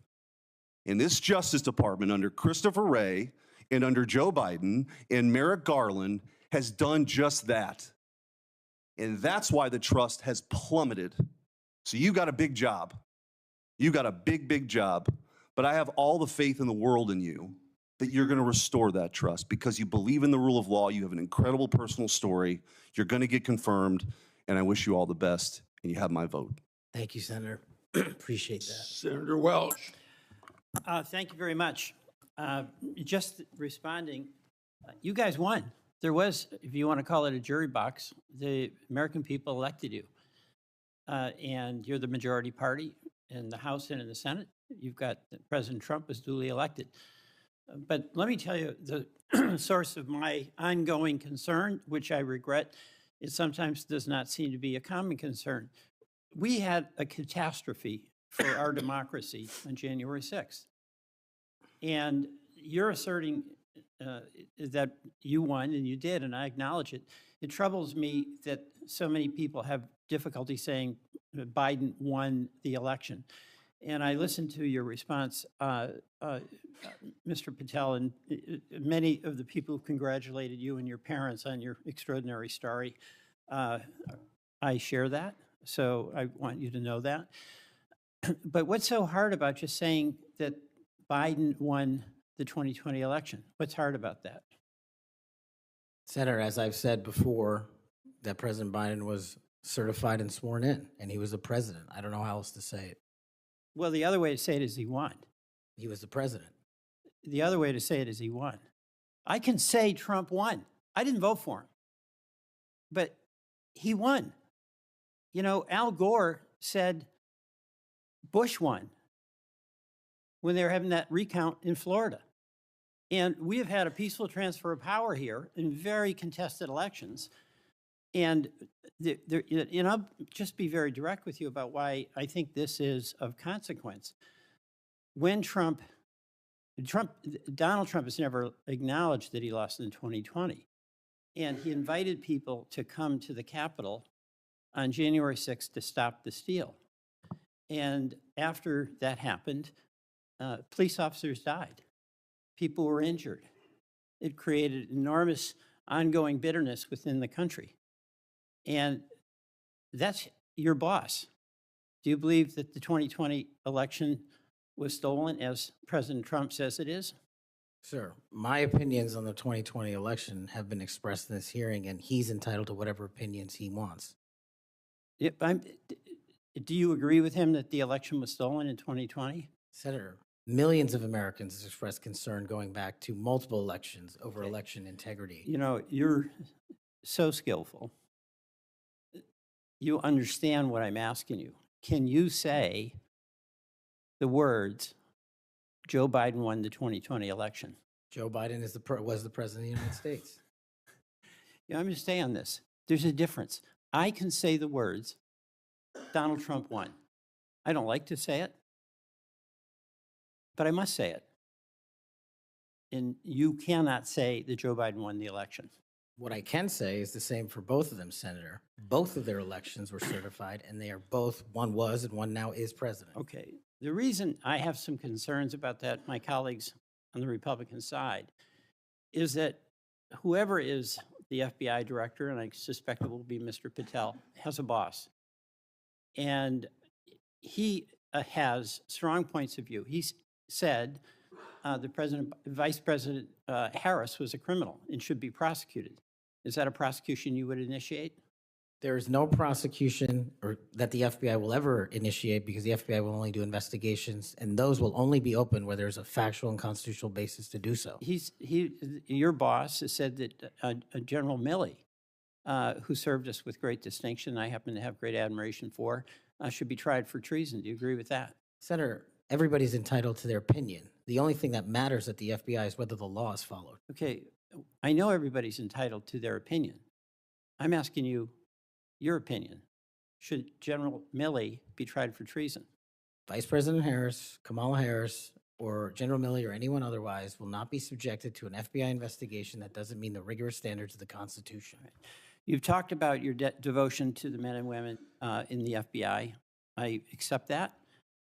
But as you know, President Trump used the power of the pardon to let people who are cop beaters out of jail, right?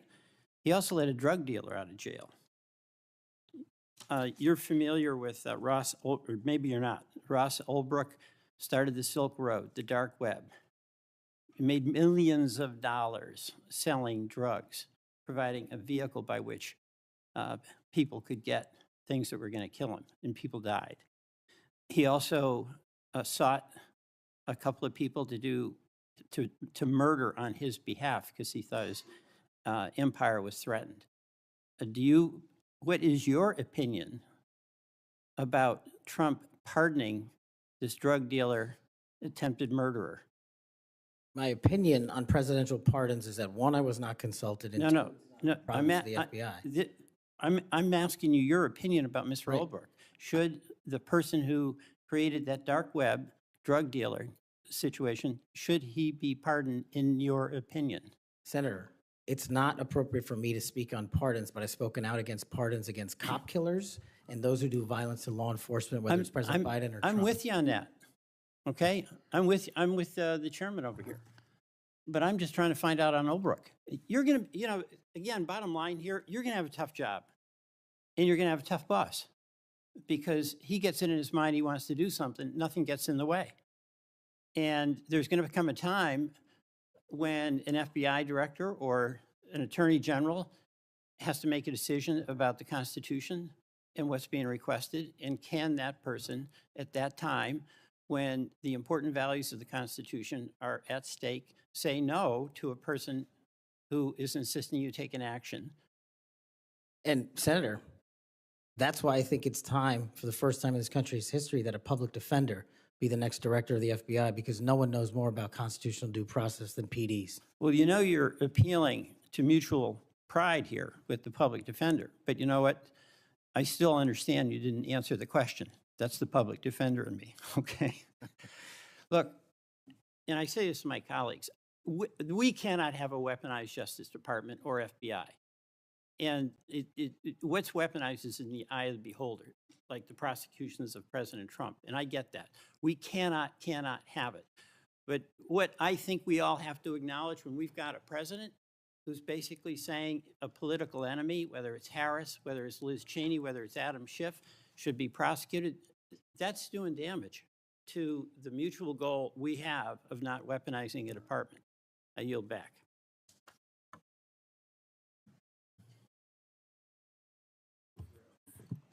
Thank you, Mr. Chairman. I appreciate it.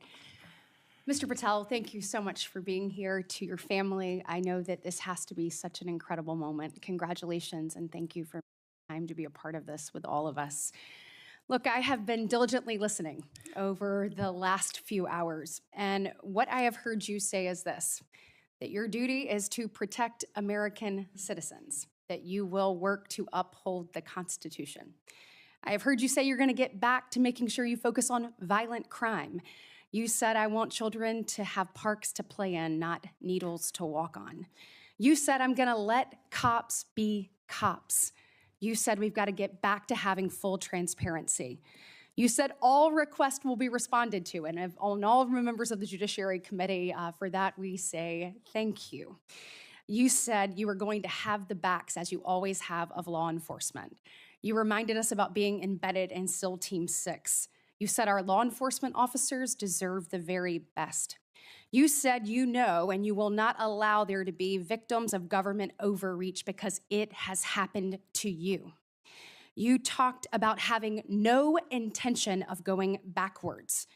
You have talked about making sure that we actually address drug overdoses.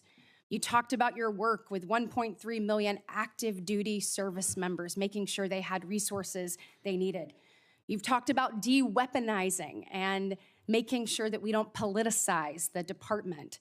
You said America is the greatest nation. You said you believe that because you believe in the rule of law. You have told me personally, gone will be the days of identifying a person and looking for a crime.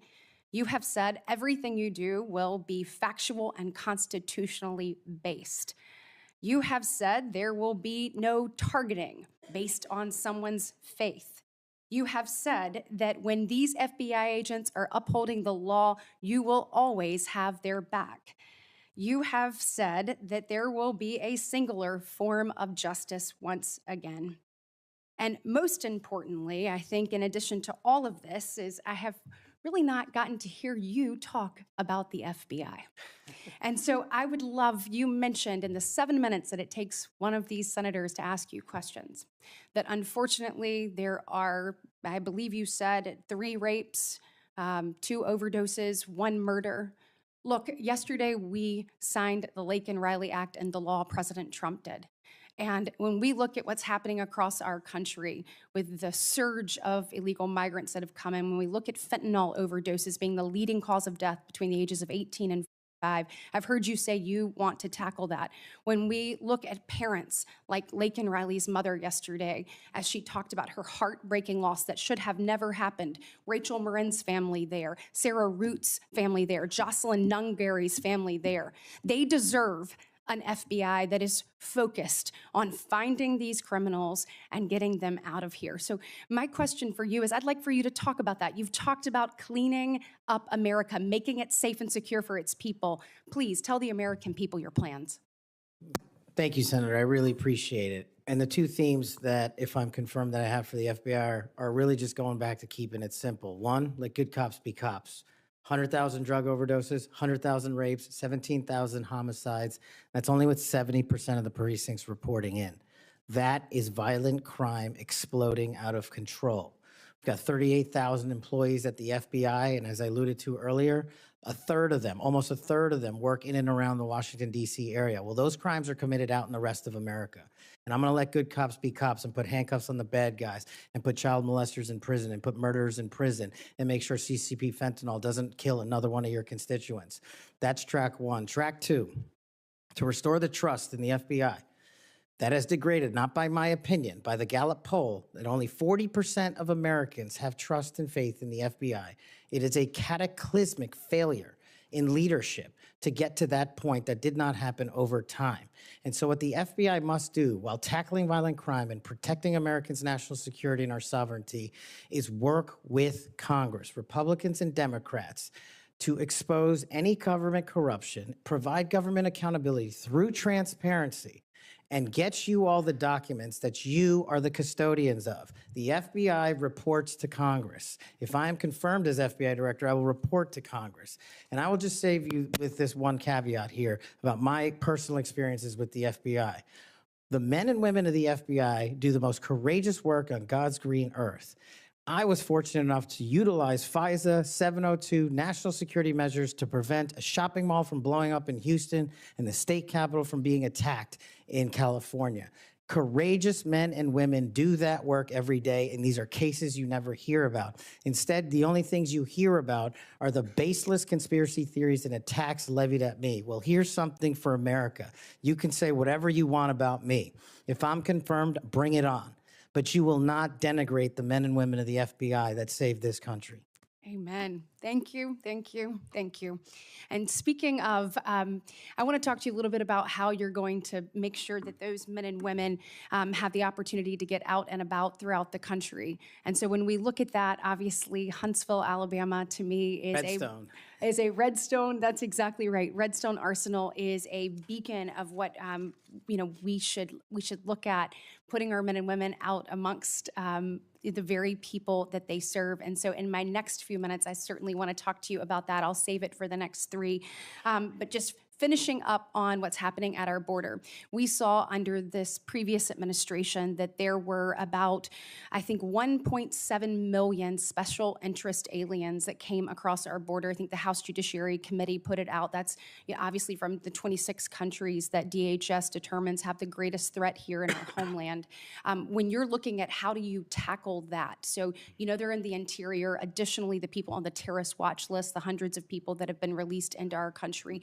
How do you man your men and women to go and find those individuals and make sure that our country is safe? This is going to require a collection of law enforcement, what we call 1811 agents across the various agencies. Specifically, HSI and Secretary Noem are going to be prioritized with tasking and going after illegals to follow the law and the orders issued by the White House.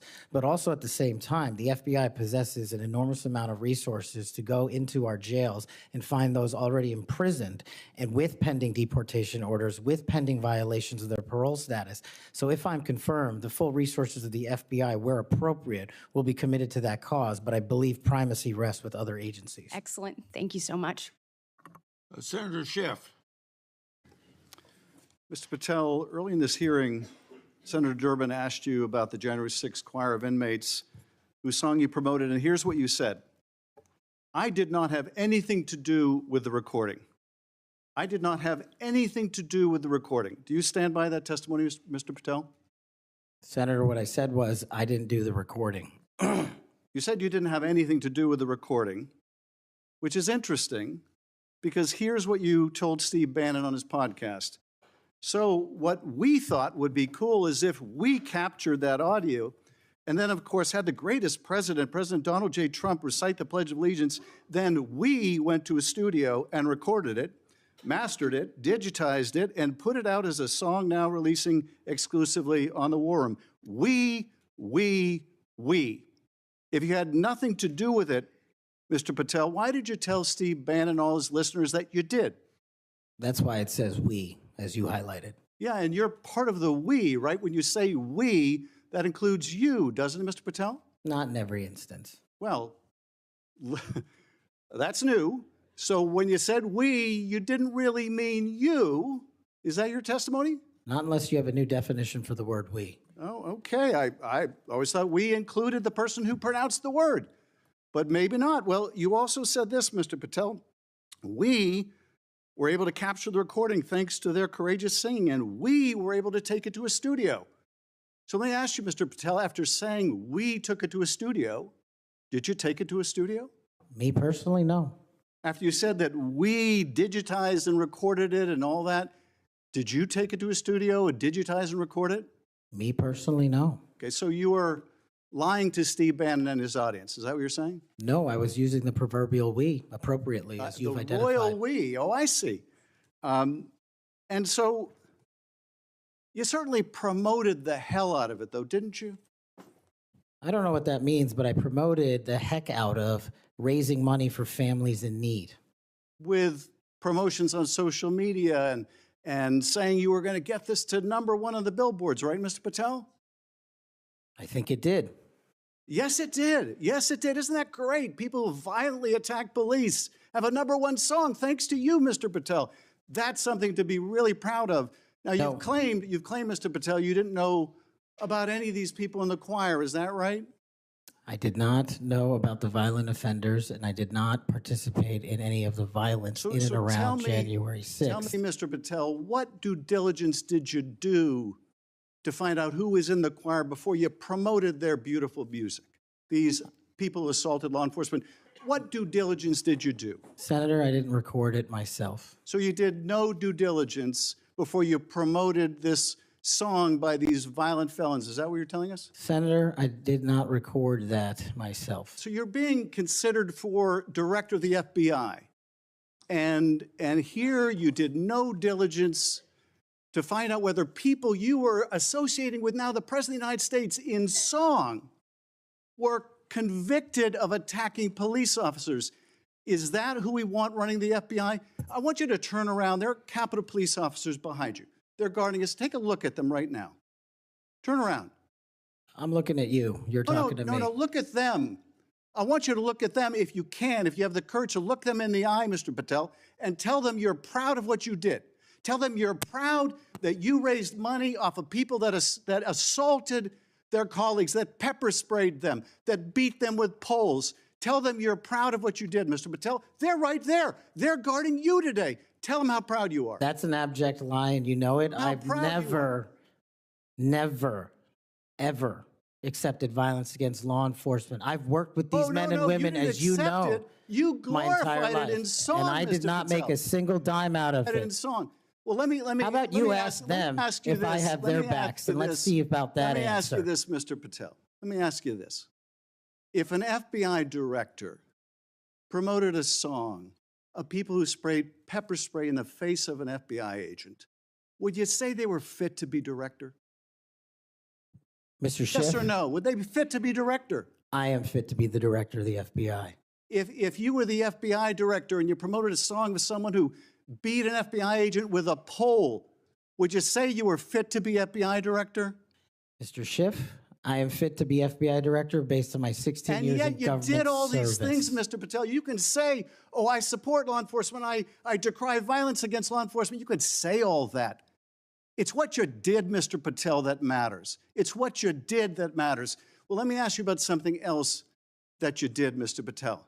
Did you claim that Donald Trump declassified all the documents at Mar-a-Lago? Did you claim that? In what proceeding? To the public, ever. Did you tell anyone that Donald Trump declassified all the documents at Mar-a-Lago? From publicly available information, President Trump issued a declassification order on a variety of materials. No, I'm just asking you, did you tell the public, did you tell anyone, did you make the claim that Donald Trump had declassified those hundreds of classified documents that were at Mar-a-Lago? Did you make that claim publicly? From my best of my recollection, I said President Trump issued a declassification order to a large number of documents. Yeah, and were you present when he declassified all the Mar-a-Lago documents? Senator, I'm not saying he declassified all the Mar-a-Lago documents. I said President Trump declassified a large number of documents, and I would hope this committee and the rest of Congress would want to get those documents to the American people. Mr. Patel, before a president or anyone declassified documents, wouldn't you want to know whether making the public would cause sources to be killed? Wouldn't you want to know that before you just declare they're all declassified? Wouldn't that be the responsible thing for a president to do? It was the responsible thing for us to do. That's why we declassified the Nunes memo. And did Donald Trump declassify? And no one died. And did Donald Trump ever ask any of the agencies who produced those documents whether declassifying them would put people's lives at risk? Did he ever do that to your knowledge, Kash Patel? I don't know that he didn't. Do you? No, that's the problem, isn't it?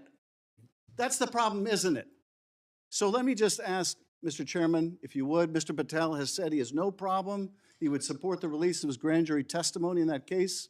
I would ask you, Mr. Chairman and Ranking Member, to join me in requesting, with Mr. Patel's approval, the release of those grand jury transcripts. And I would also ask Mr. Patel whether you support the release of Volume 2 as it pertains to you of the special counsel's report. Any reference to you in the report, to your truthfulness, will you support the release to this committee of those sections of Volume 2 of special counsel's report? I support following the law and providing whatever information the law requires. Well, you said to the Wall Street Journal that you support transparency. Here's your chance, Mr. Patel. You support release of that to this committee, yes or no? Your time's up. Before I call on Senator Tillis, I have letters here from law enforcement groups representing 310,000 officers supporting Mr. Patel's nomination. And they'd be like the Association of Police Organizations, National Police Association, United Federation of Police Officers, Police Benevolent Association, United Coalition for Public Safety. I'll put these in the record. Senator Tillis. Thank you, Mr. Chairman. And Mr. Patel, thanks for being here. I want to thank my colleague, Senator Welsh, for being so measured and respectful in the way that he engaged with you. I just want to cover a few things, and I don't know if it'll take 7 minutes or not. I want to go back to the we versus I, since it was the last discussion. Other people may not have been paying attention. I've only missed Senator Booker's questions, but in your exchange with my colleague from one of my former states that I lived in, Louisiana, he repeatedly said you with respect to preparing a memo or documents, and you repeatedly said we. So you are somebody who's not like a lot of people around here that say I a lot, even though it was the we that got things done. So I, for one, appreciate how you focus on that. Now let's talk about how things change over time. I don't know if if the presidential candidate Clinton ever claimed that President Trump was legitimately elected. I know that Stacey Abrams never really, I think, allowed or acknowledged that Governor Kemp was governor until the second time she lost. I don't know what's wrong with you simply saying that President Biden is duly elected. Now, I believe that Senator Welch is asking for a legitimate reason, but most people aren't. Most people are going to say, now we got you. And now we're going to create a wedge between you and the president and other people by using that word that they can absolutely exploit. So you've answered the question. President Biden was duly elected. I don't have any problem with saying he won because I certified the election along with so many others on January the 6th. Now let me talk about January the 6th. Y'all may not know this. I don't know if it's public. I can't imagine why it'd be classified. This was the room that we retreated to on January the 6th. I was the last Senate member out of the chamber. I was actually approached by one of the vice president's details saying it's time to go. Part of it was because I was really angry and a little way wanting to fight, which was probably not a good idea. But what I saw, and what I saw for these people, and it's unfair to tell you to get up, order you to physically get up and turn around. It's a great tactic used frequently here in the committee, but you were right to engage the senator respectfully in a line of questioning. I looked at all the ones who were in the chamber on January the 6th, and they were heroes. I looked at the ones after I transcended down the stairs and went into the trains connecting the Capitol. Those heroes were bloody. They were bruised, and they were still holding the line, and we saw and heard people 50 yards away. Every one of those people in the Capitol, I've said, were thugs, and I don't apologize for it. They were either caught up in the moment and didn't do damage to a police officer, or they harmed a police officer, and I disagree absolutely and said it on the Senate floor with the pardons of people who did harm to the president. And I've had conversations with you that suggest that if you had been consulted on that, we'd have probably had a little bit different structure for the pardons, folks. This man understands what happens when the leadership of a law enforcement agency fails to protect their own. And I have to admit that in the last administration, I saw a commander-in-chief who looked the other way when you should have been saying the people who were mostly peaceful protesters in Kenosha with a building burning in the background, well, they had a righteous cause. So it's okay if they harm law enforcement or public safety officers. And when they damaged the federal building in Portland, and they harmed police officers there, I didn't see anybody calling for arrest in the insurrection in those government buildings, federal buildings. Folks, let's be consistent because I am. I said it then and I said it now. These folks are heroes. They got us to this room. We spent hours here, and they were so successful with securing this building, we went back the same day and finished our job. That only happened because of these proud law enforcement officers, and I know you would support them. Okay, let me take a breath. You answered the question on Section 702, but I have to refer to my friend Alex Padilla. We co-chair the Mental Health Caucus together. I love working with him. One of the problems around here with people who pretend like they're bipartisan, but they never do it when it's hard, is that they also make it more difficult for other people. When Section 702 was reauthorized in April of 2024, we had 4 or 5 of our members agree to walk the plank to make sure that and I didn't, by the way, because I wanted the reforms done. But I have to say, I'm glad that they did, because I just had a colleague say they were guilty of bending a knee. What they were guilty of is protecting this nation. Now, were they happy that the reforms weren't done? No. I've heard John Cornyn say things. Mike Lee's got a lot of, Senator Lee, Senator Cornyn. They've got a lot of great ideas, and we should reform it. But that's what's wrong with this place, folks. We just had somebody here try and do an offhanded hit on people that, on a bipartisan basis, reauthorize something that's critically important for keeping this nation safe. So I guess the inference is, next time, don't do that. Be partisan. Go dark. Endanger the U.S. So come on, guys, let's be real here. If anything, I hope I've been consistent on. Let's just be balanced. You know, really, you've had colleagues, we've had colleagues on the other side of the aisle call President Trump an illegitimate president.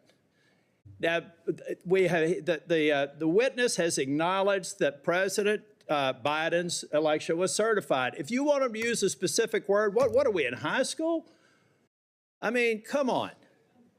So I do have to tell you, though, Cash, I've hit bingo a couple of times. And I have a feeling by the time we get to the third round, we will again. Hope you put a lot of money on it, Senator. You know what? You know what I put a lot of, I won't call it money, but capital on? It's the due diligence I've done on you and the extraordinary job you're doing in this committee. One of the reasons you're seeing frustration among people asking you questions is you're composed, you're respectful, you reached out to every one of them and asked to meet with them. They've thanked you for doing that. I suspect that those conversations went a lot better than the TV personalities that we've seen today. So I've got 50 minutes. You want to wrap up on, and I'm going to come back for the second round. You want to wrap up on, let me just ask you this question. I went to the floor yesterday to make it very clear. I've been thanking these Capitol Police officers, and I told them I actually thought that the partisan people who did harm to police officers sucked. And I told them that at every one of these security entrances when I come in, and I stand by it, and I respectfully disagree with the president or whoever likely gave him advice, because the president has to rely on best advice for some of these executive orders. But I make no apology for saying that the men and women on Capitol Hill that got us safely to this building are heroes. The people who harmed them are thugs, but they're out now. So here's their opportunity, Mr. Patel. You find the people that you were convicted of harming, call them, write them a letter, apologize to them. And if you don't, and you come to Capitol Hill, I will track you down and I will burden you until you do. Now I've run out of time. I'll be back for a second round. Thank you, Senator. Senator Moody. Well, thank you, Chairman. I appreciate that. And thank you for being here. I know this has been a long day. I am the junior most senator, so you know I go last. But ever since I got here, and it's been a whole week, I get told two things when I rush up to my fellow senators. Number one, are you Senator Britt? And number two, you know the Senate is a body that is deliberative and calm. And I'm anything but. So I don't know how the next couple years is going to look, but I hope that they'll bear with me. Serving as the AG over the last 4 years, I've seen a lot of things out of these agencies that I never thought we'd see in the United States of America. I know my fellow attorneys general around the nation would agree with me. In fact, some of them are here today to support you. I'd love to introduce them if they'll stand up. The Attorney General from South Carolina, the former Utah Attorney General, Sean Reyes. I'm sorry, Alan Wilson, I didn't say your name, South Carolina AG. And Louisiana AG, Liz Merrill. They joined me. Thank you for being here. They joined me in signing on to a letter supporting your nomination, and we did that while I was still the Attorney General over a week ago. They came here today to support you, and Mr. Chairman, I know that you've been referencing a lot of letters that you've been entered into evidence. I'd like this to be entered into the record. Sorry, I'm talking like a trial lawyer. With consent, please, sir. This is signed by 24 states' attorneys general that support the nomination of Mr. Patel. One of the things that I have been most upset about is watching federal agencies take more and more and more power and step all over the dual sovereignty of state and local law enforcement and investigations and prosecutions. I know you, like me, served in both the state criminal justice system and the federal criminal justice system. I was a federal prosecutor, a state judge, and a state attorney general, and I know you crossed over those jurisdictions. Do I have your commitment as the director of the FBI that you will respect dual sovereignty of the federal government, the FBI, to pursue its investigations of federal laws, and respect local and state law enforcement pursuing violations of their own laws, even when there may be overlap of investigations? Senator, not only do you have my commitment, if you may, for the first time ever, the National Sheriff's Association has endorsed a nominee to be the director of the FBI. 3,100 sheriff's deputies across the country have endorsed me For one reason, I think, primarily, because I'm committed to local level law enforcement in state jurisdiction. Washington, D.C. cannot fix the problems of this country, but everyday cops can and do it every single day. And so if I'm confirmed as FBI director, we're going to work with local law enforcement because they're going to tell us what they need, and we're going to give them everything we can. But we are not going to trample on local law enforcement because they're the ones keeping our communities safe just as much as anyone here. The citizens of Florida will be happy to hear that, as well as Americans. As you know, after the second assassination attempt, which took place in the state of Florida, against a Florida resident, now President Donald Trump, many people were surprised that that could happen in just over 2 months. Many people were shocked that a would-be assassin could get that close to a president after it had just happened so quickly. So needless to say, many Americans, and certainly Floridians, demanded a transparent and accountable investigation of that second assassination attempt. I was tasked, along with law enforcement in Florida, to pursue that investigation. And every step of the way, federal law enforcement, the FBI specifically, and the attorneys, federal attorneys, frustrated our efforts, told us we couldn't go on the crime scene, they wouldn't share evidence, they suggested that we would be violating the law if we pursued our own investigation, even in the face of us telling them and informing them that a 6-year-old girl almost died as a result of state and local law enforcement having to shut down the roads to pursue that would-be assassin, and I'm not going to use his name. In an unprecedented action, because of these frustrated efforts, I, as the Attorney General of Florida, had to sue the DOJ and Merrick Garland because they refused and obstructed our ability to prosecute and investigate our own laws against one of our own citizens, even in the face of such distrust of the FBI, who was pursuing an investigation against the victim himself.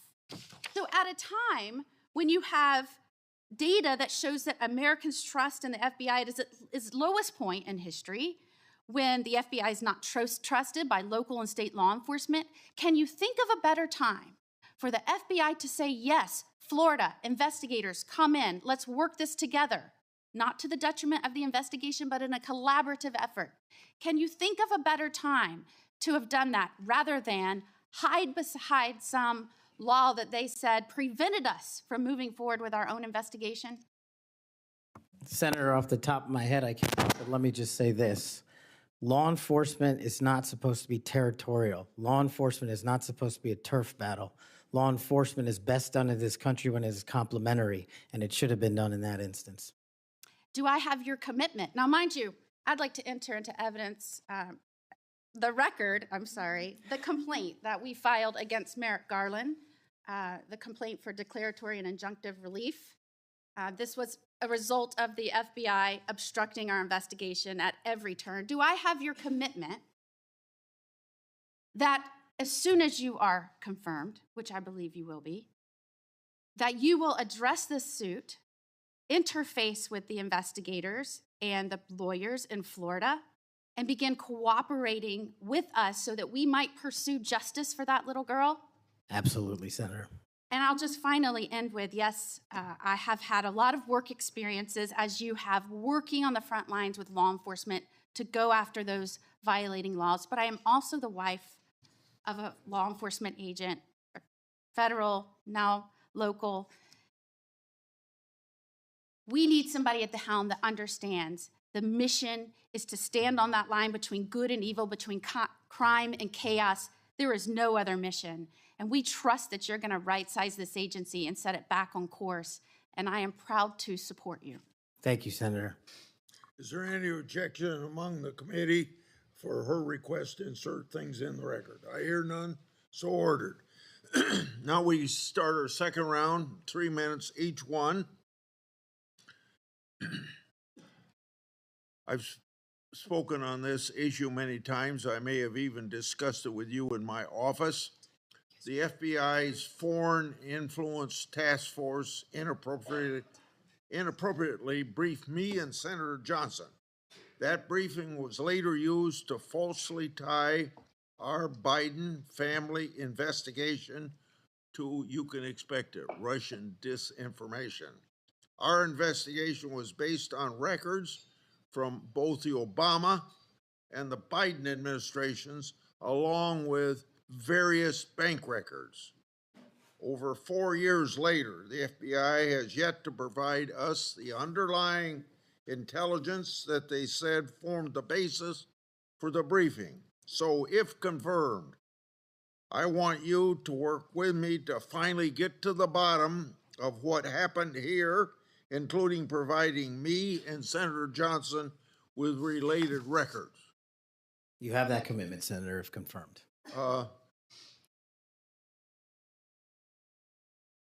Defund the police movement and other anti-law enforcement rhetoric has reduced morale among law enforcement, and maybe some of that's carried over to the FBI. I don't know. But what will you do at the FBI to help improve morale and increase retention of the brave men and women serving at the FBI or in law enforcement generally?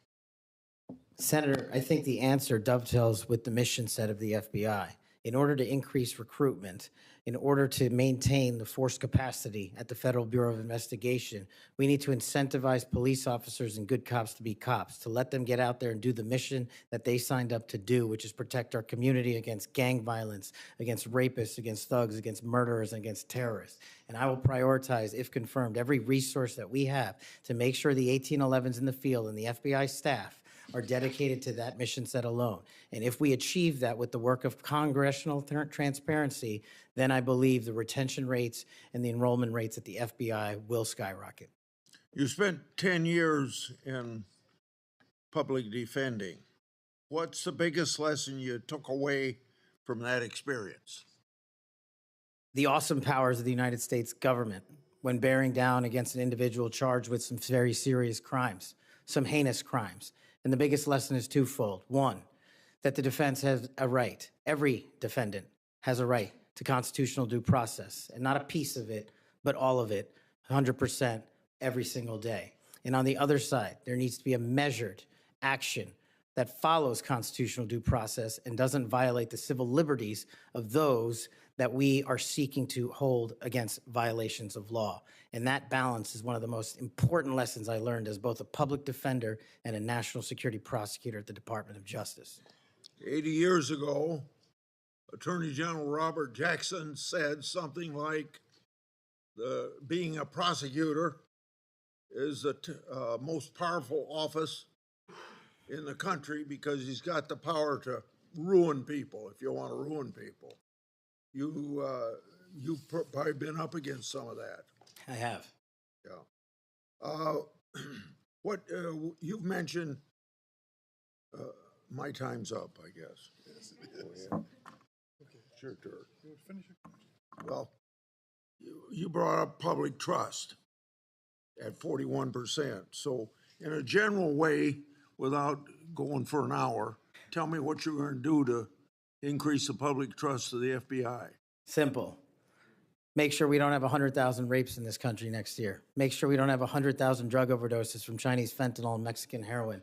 And make sure we don't have 17,000 homicides. Those numbers need to be cut in half immediately. And the public will regain trust in the FBI and law enforcement once we achieve that mission. Senator Durbin. Mr. Patel, I have 3 or 4 things, and I'll try to get through them quickly. First is this. When it comes to the issue of violence in politics, I personally believe it has no place in politics. Whether it's violence against Donald Trump at the Butler County Fairgrounds or violence against Nancy Pelosi's husband in her home, period. And those people who, Proud Boys, whatever the heck they call themselves, have no place in this country as far as I'm concerned if they espouse violence in any form. Do you agree?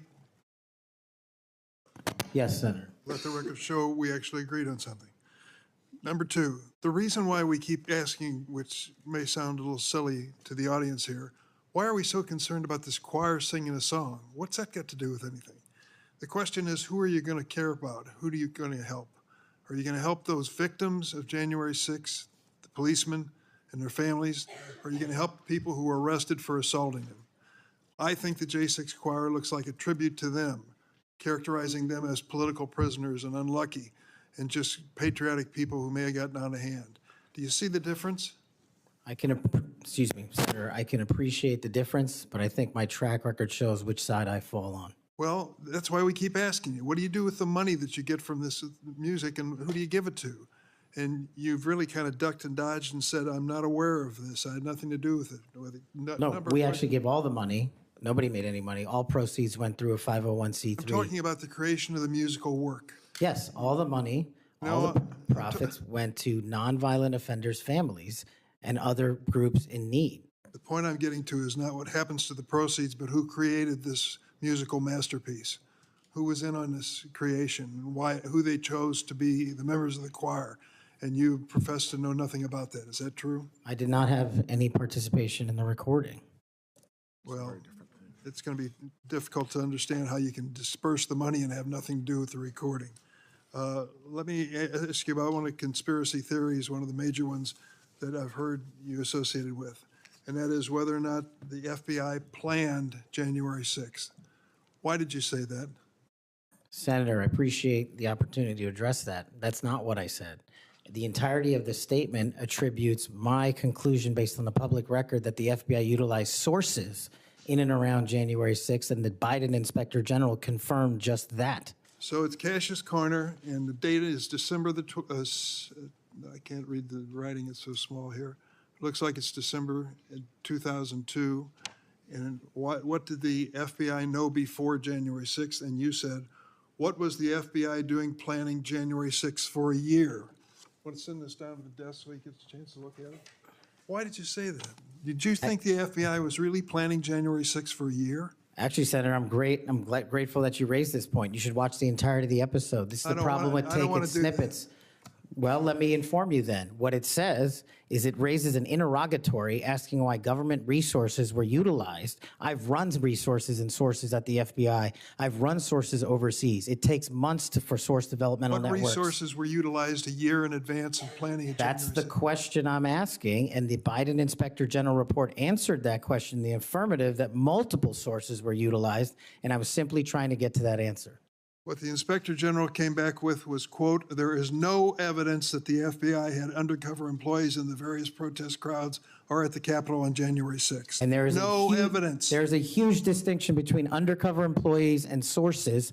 I know because I ran them. And anybody in law enforcement knows that too. So you think the FBI was planning January 6th for months ahead of time? Once again, that's not what I said. Yes, well, read your own words. Maybe that's a good starting point. I'd just say one last thing. We've talked a lot about fentanyl and stopping it from coming to the United States. If you are successful in becoming head of the FBI, I wish you good luck and do everything I can to help you. But don't forget there's traffic moving in the opposite direction. What are we sending back to Mexico and the cartels? Money and guns. Money and guns. Please look at the whole equation. We've got to deal with all aspects of it. That's a great point. I will, Senator. I yield. Senator Lee. Mr. Patel, I've been pleased to hear bipartisan concern echoed in this hearing, bipartisan opposition to the political weaponization of government, including and especially involving the FBI.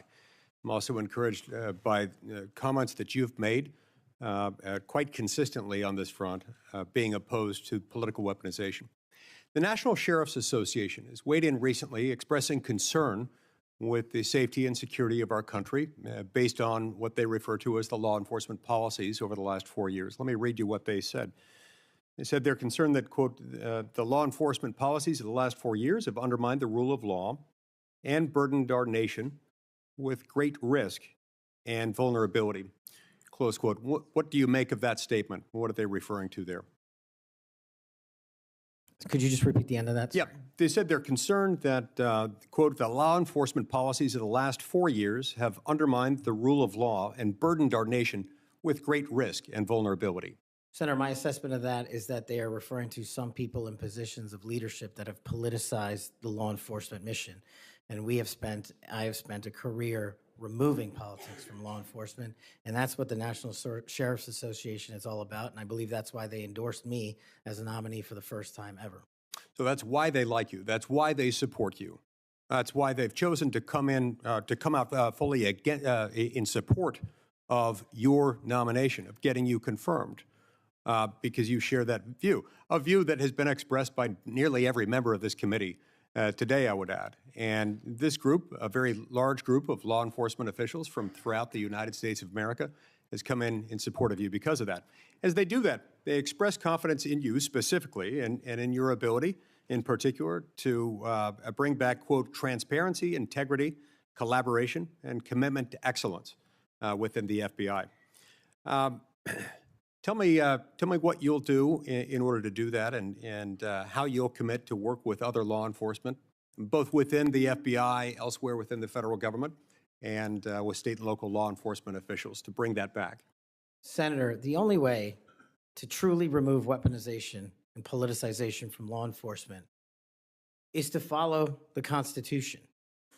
And if you look at the FBI's website and their mission statement and their core values, each has 8. And the 8th and last core value of the mission statement on the FBI's website right now is fighting violent crime. That needs to be number 1. The 8th core value out of all core values on the FBI's website right now is rigorous obedience to the Constitution. That needs to be number 1. Reorienting these policies with an effective leadership in place to follow the law will allow us to achieve a singular standard of constitutional law enforcement. And that is the only way you remove the weaponization from politics and, from law enforcement. And that's what the sheriffs are talking about, and that's what cops are talking about. If men and women were angels, we wouldn't need government. If we had angels to govern us, we wouldn't need a constitution. We're not angels. We don't have access to them. So we got to follow the rules. And that's your top job. I appreciate your support for the Constitution. Senator Whitehouse. Mr. Patel, you supposedly know something about grand juries. I just went to the DOJ website to get language. I'm quoting it. Federal Rule of Criminal Procedure 6E prohibits most persons present during the proceedings from disclosing what transpired inside the grand jury room. However, the proscription does not apply to witnesses. Do you now, as a grand jury witness, authorize this committee access to a transcript of your own testimony? Senator, I authorize this committee to get whatever is appropriate and lawful, as I've said before. Specifically including the transcript of your grand jury testimony, which you have the authority to authorize us to obtain. Well, I don't know if I singularly have that authority. I don't think that's how grand jury testimony works. The Department of Justice. You do, because you are the witness who can do that. There's also a court order on that case, sir. Separately, you can get grand jury testimony by court order. The witnesses can always reveal their grand jury testimony. Do you authorize us to get access to your testimony? I authorize this committee to lawfully obtain any records that they are appropriately allowed to get. And we are only, you're speaking in circles now, because we're only lawfully authorized to get that with your permission as the witness. Do you give us that permission? Senator, I'm not an expert on this constitutional standard, and so I can't commit to something It's not that expert. I don't know. It's like super simple. Grand jury rule 6E doesn't apply to witnesses. This is not hard. You are a witness. That is a simple fact. I'm just you can relying on my authorize us time to see it. as a prosecutor, where grand jury witnesses were not allowed to share what they were testifying to. And when I was commissioned Grand before jury the judge, witnesses are allowed to speak about what they were told about what they said in the grand jury, unless they're under a specific court order. Are you under a specific court order not to reveal your testimony in the grand jury? Senator, I can't go Here into right now? I can't go into court orders granted by the DC District Chief Judge. If they apply to you, of course you can. You want me to violate a court order? You're saying that there's a secret court order in which you can't tell whether you're subject to a court order or not? I'm telling you that if you find the applicable court order and it permits this request. I don't need a court order if you give authorization. I'm not the one that has the authority to do that. Yes, you are, as a witness. You're just wrong on that. Second, the FBI has records related to the criminal investigations of Donald Trump. Will you protect those records in a manner consistent with ordinary FBI document preservation practices as head of the FBI? All records will. No destruction of documents to please Trump?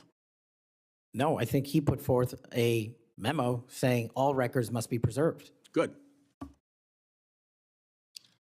you done? Time's up. Senator Kennedy. Thank you, Mr. Chairman. Mr. Patel, did you listen to what my colleague, Senator Welsh, had to say about politicizing the FBI and the Department of Justice? I did, sir. I did too. I always listen when Senator Welch speaks. And he's right. But here's where we find ourselves today, and you can put an end to this. For better or worse, either in reality or perception, in modern times, the FBI has been politicized. Or at least there's an appearance. It started with Mr. James Comey. He publicly investigated the political nominee of both major parties. Guinness Book of World Records. He publicly investigated both Donald Trump and Hillary Clinton.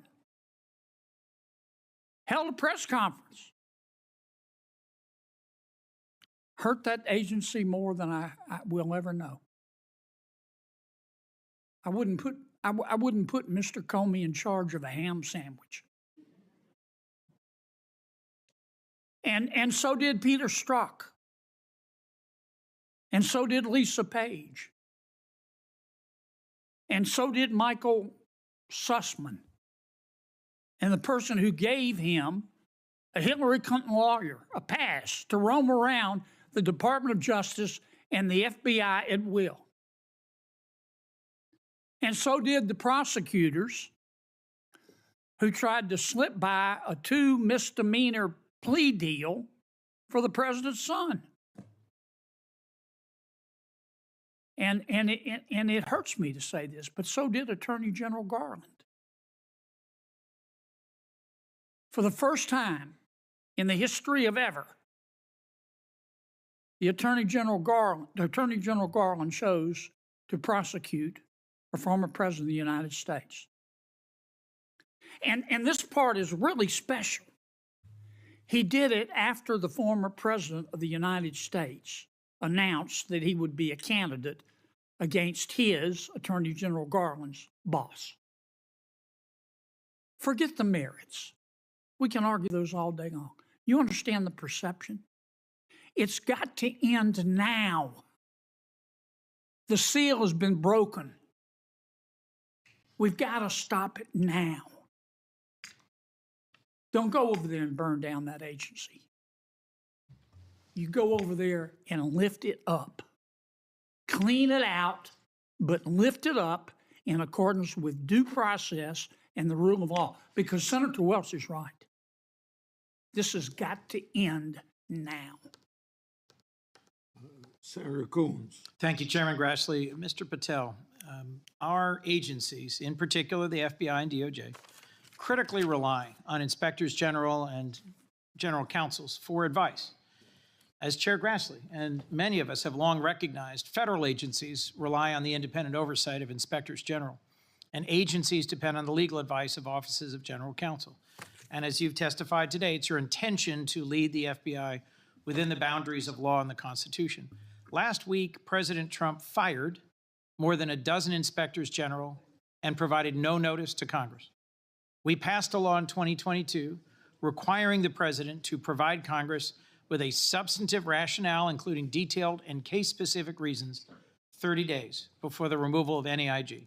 How many days has President Trump been in office? Sorry, Senator, approximately 10. 10. Is it possible to give 30 days notice in 10 days? I'm not great at math, but it doesn't sound like it. It doesn't. You're an attorney. Did Trump facially violate this law in terms of the timing of the firing of the inspectors general? Senator, I'm not going to entertain a hypothetical on legal violations, but I will look into all possible legal violations referred. I'll simply say that for those of us concerned about the quality and the duration of service of inspectors general, this was troubling. And frankly, I think it is a facial violation of a law passed by Congress. In September 2023, on the Great America Show, a podcast, you said, and I believe I'm quoting accurately, all these general counsel's offices throughout every agency and department need to be slashed in half because these lawyers just come in there and they come in there to slow down and paralyze the movement of the America First agenda. Mr. Patel, does that comment suggest that if confirmed, it would be your intention to fire the career civil servants, the lawyers in the FBI's general counsel office? No. Could you give us any reassurance that it would be your intention to listen to the advice and counsel of the Inspector General of the department and the general counsel of the agency? With addressing those in order, Senator, with IGs, as you know, I believe, and I've shown throughout this proceeding that IGs have provided invaluable service in Republican and Democratic administrations. And I think they're critical, and we must have competent IGs going forward. Similarly, with general counsel's offices who are stocked with career employees, those employees must continue their work so long as no employee politicizes the work and mission of the FBI. Thank you. My core concern about these firings of the IGs, about the independence of the agency, have not been fully satisfied. I appreciate your answers here today, but I remain concerned by your previous statements and your answers here today. Thank you, Mr. Chairman. Before I recognize Cruz, Senator has some unanimous consent request. Mr. Chairman, I have two letters here. I'd ask unanimous consent they be entered into the record. One is from William Webster, FBI Director under Presidents Carter and Reagan, and CIA Director under Reagan and Bush. He's in the audience. And another from 23 Republican former law enforcement officials. These are letters in opposition to the nomination. Without objection, so ordered. Senator Cruz. Thank you, Mr. Chairman. Mr. Patel, in the first round of questioning, you and I talked about the politicization and weaponization of the FBI and the Department of Justice. That has significant negative consequences in terms of undermining trust in the FBI and the Department of Justice and abusing the power of the FBI and the Department of Justice. But it also has consequences in that it diverts resources at the FBI and DOJ from urgent law enforcement and national security priorities. I will tell you, when I go back home to Texas, I am somewhat regularly asked by Texans, should we abolish the FBI? Now, my answer to that is an emphatic no. The FBI has a critical mission of stopping bad guys, whether serial killers or human traffickers or child molesters or terrorists. But it says something that a sizable percentage of America has so lost faith in the Bureau that they believe it should be shut down. I think allowing the FBI to be politicized has resulted in far too little attention being placed on very serious national security risks that we face right now, including for the last 4 years. As a result of the open borders that we've had, over 12 million illegal immigrants have come into this country. And I believe as a consequence of that, we face a greater risk today of a major terrorist attack than we have at any time since September 11th, 2001. You have well over a decade of experience in national security and law enforcement. In your judgment, do you agree with me as to the magnitude of the threat we face right now of a potential terrorist attack? It's as high as I've ever seen it, Senator. And describe to this committee what the FBI should be doing to prevent future terrorist attacks. Working hand in glove with our intelligence community and obtaining information that directly relates to the FBI's criminal mandate on an intelligence basis and thwarting and prosecuting and stopping any terrorist attacks here and any homegrown activities abroad that are directed at the United States of America, along with countermanding the CCP espionage rings in this country, which dovetail with the foreign terrorist organization activity.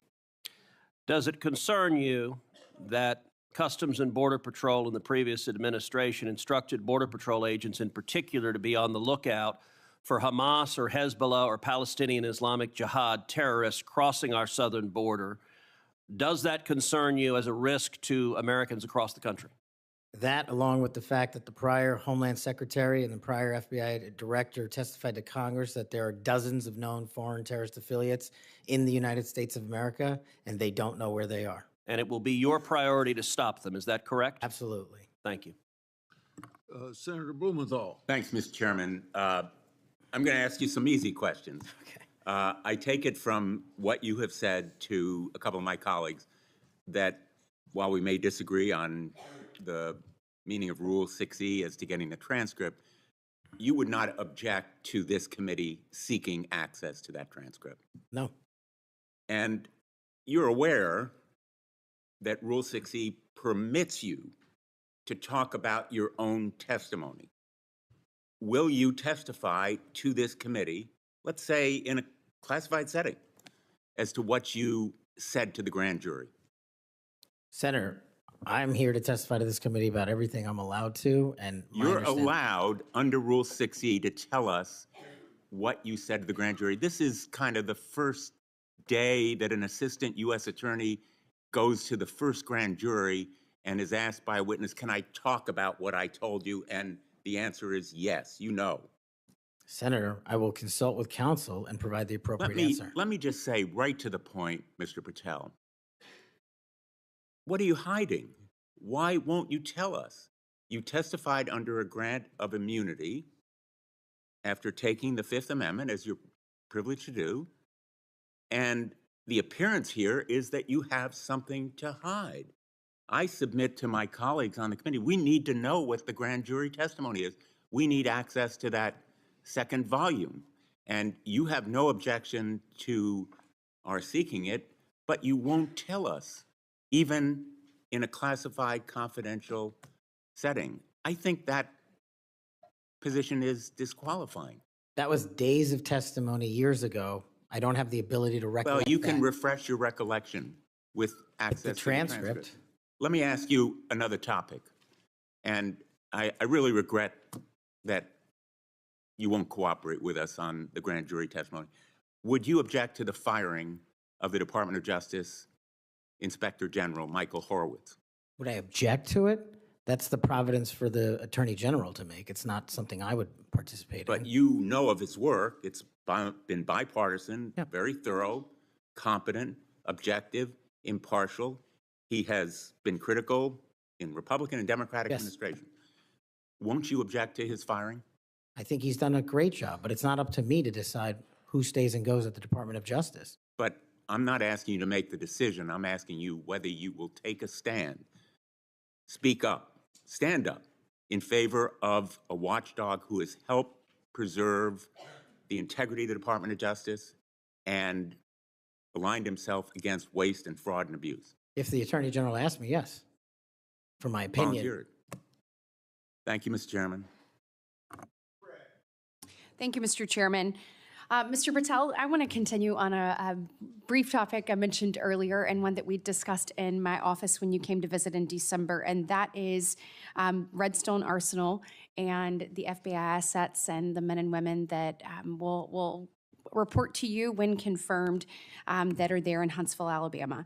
So I really want you to come and visit with me. The state-of-the-art facilities that we have there are pretty incredible. I mean, when you look across the board, we have the ballistics research facility, the hazardous device school, we have TDAC, which is the terrorist explosive device analytics center, and last but not least, obviously, what is sometimes referred to as Headquarters South. We have the sprawling north and south campus of the FBI. Look, there has been over $4 billion invested there. It is truly remarkable that the training that is going on there. They are delivering to missions when it comes to emerging technologies, investigating lead generation, security, and contracts personnel and human resources, just to name a few. Unfortunately, I don't have enough time in my 3 minutes to dive into all of the incredible work that's doing there, but just want to reiterate that the workforce occupying these facilities facilities. They were moved from DC to Huntsville.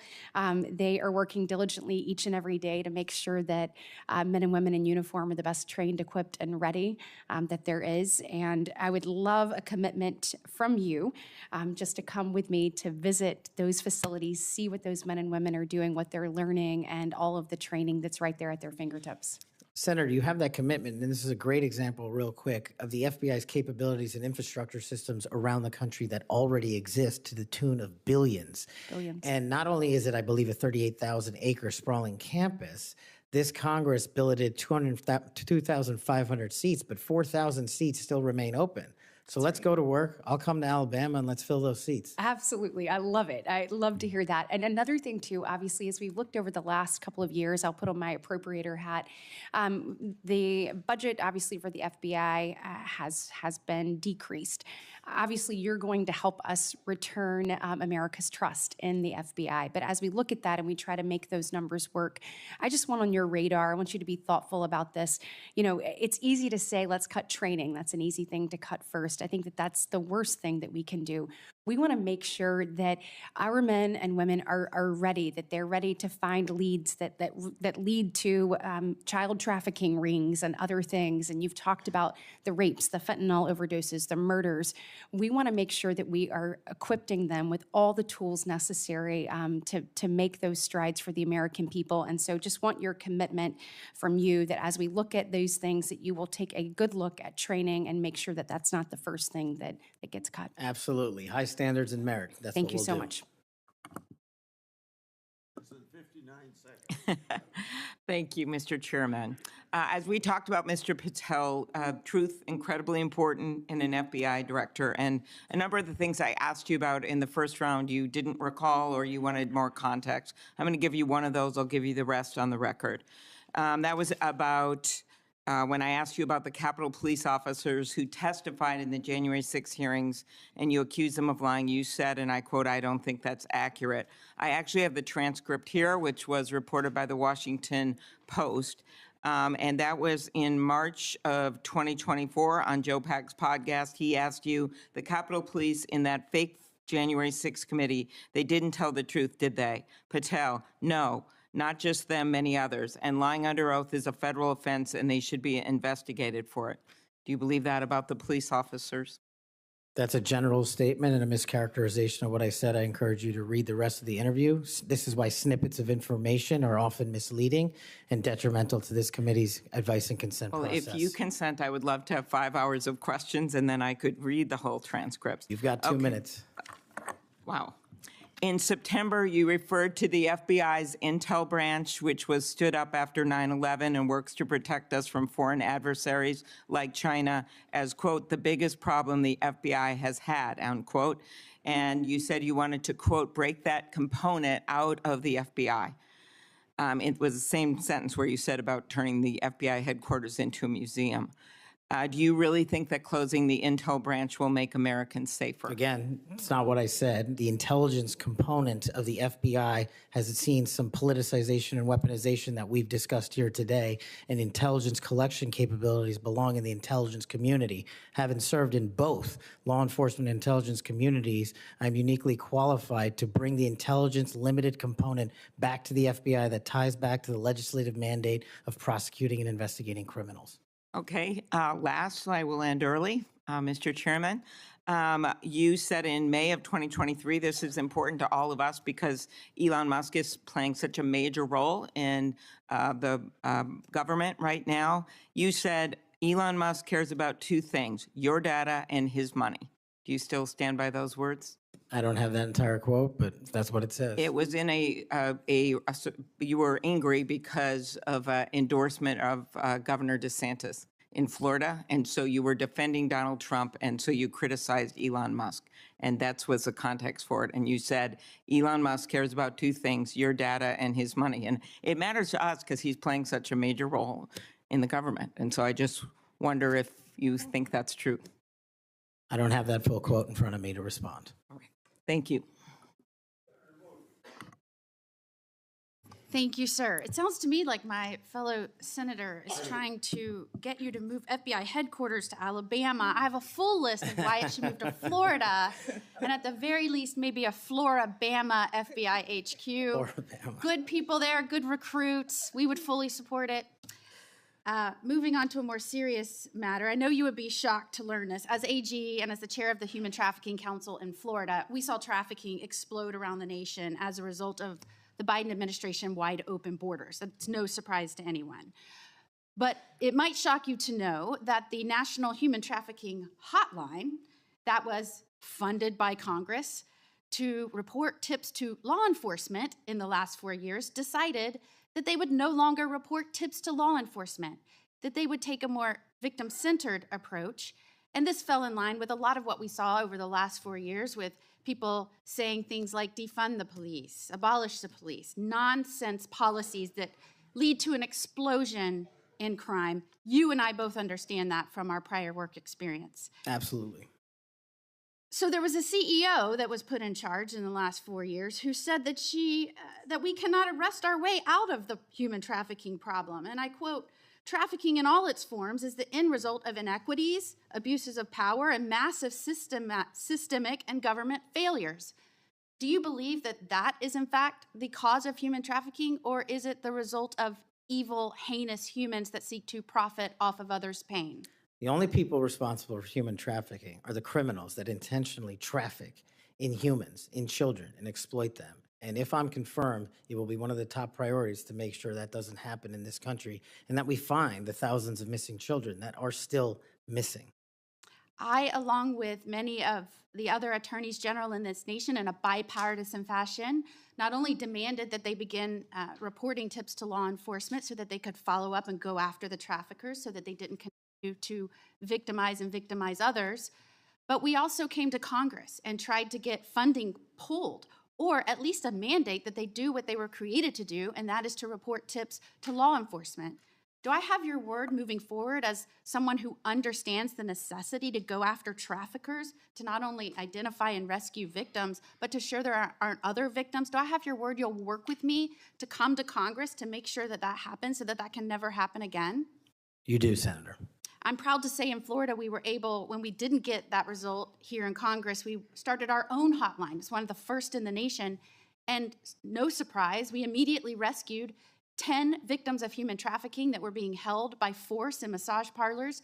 Reporting to law enforcement works. It allows us to rescue and save lives. And I know you will bring that mission focus back to the FBI. Thank you, Senator. I will. Thank you, Mr. Chairman. Mr. Chairman, I want to touch on something that's been on my mind lately, and I will tie it back to this hearing. We have seen a wholesale attack and assault in the past 2 weeks by President Trump on the value of diversity. Through his executive orders, he is seeking to dismantle over 60 years of work to promote equal opportunity in the federal government. His pronouncements have gotten so bad that apparently the Defense Intelligence Agency issued a memo 2 days ago that it would no longer commemorate Martin Luther King Day, Women's History Month, Holocaust Day of Remembrance, or Asian American Pacific Islander Heritage Month, and so on. Why is there such a fear of people who are different? In Hawaii, we celebrate diversity and know that it gives us strength. It is part of what makes Hawaii and America great. Mr. Patel, earlier you shared some deplorable racist rhetoric that had been used against you. As someone who has also been the recipient of this sort of hateful language, I am deeply sympathetic. I also note, Mr. Patel, that in the past you have recognized the value of diversity. Back when you were in law school, you signed on to an amicus brief in the Grither case, supporting consideration of race in law school admissions. I hope that joining the Trump administration will not cause you to change your views on the value of diversity. Reflecting on this hearing, it is sad that we are considering Mr. Patel's nomination despite his gross inadequacy to do the job of FBI director fairly and objectively. Yet there is no question that much pressure has been brought to bear on my Republican colleagues to support this nomination. For example, a man named Mike Davis has been threatening my Republican colleagues. He said that this vote was a red line, that if Senate Republicans don't vote to confirm Mr. Patel, his organization, a group called the Article 3 Project, would make their lives a living hell. I certainly hope that all of us will base our vote on your nomination on the best interest, who can work in the best interest of our country, and not based on this sort of pressure. Thank you, Mr. Chairman.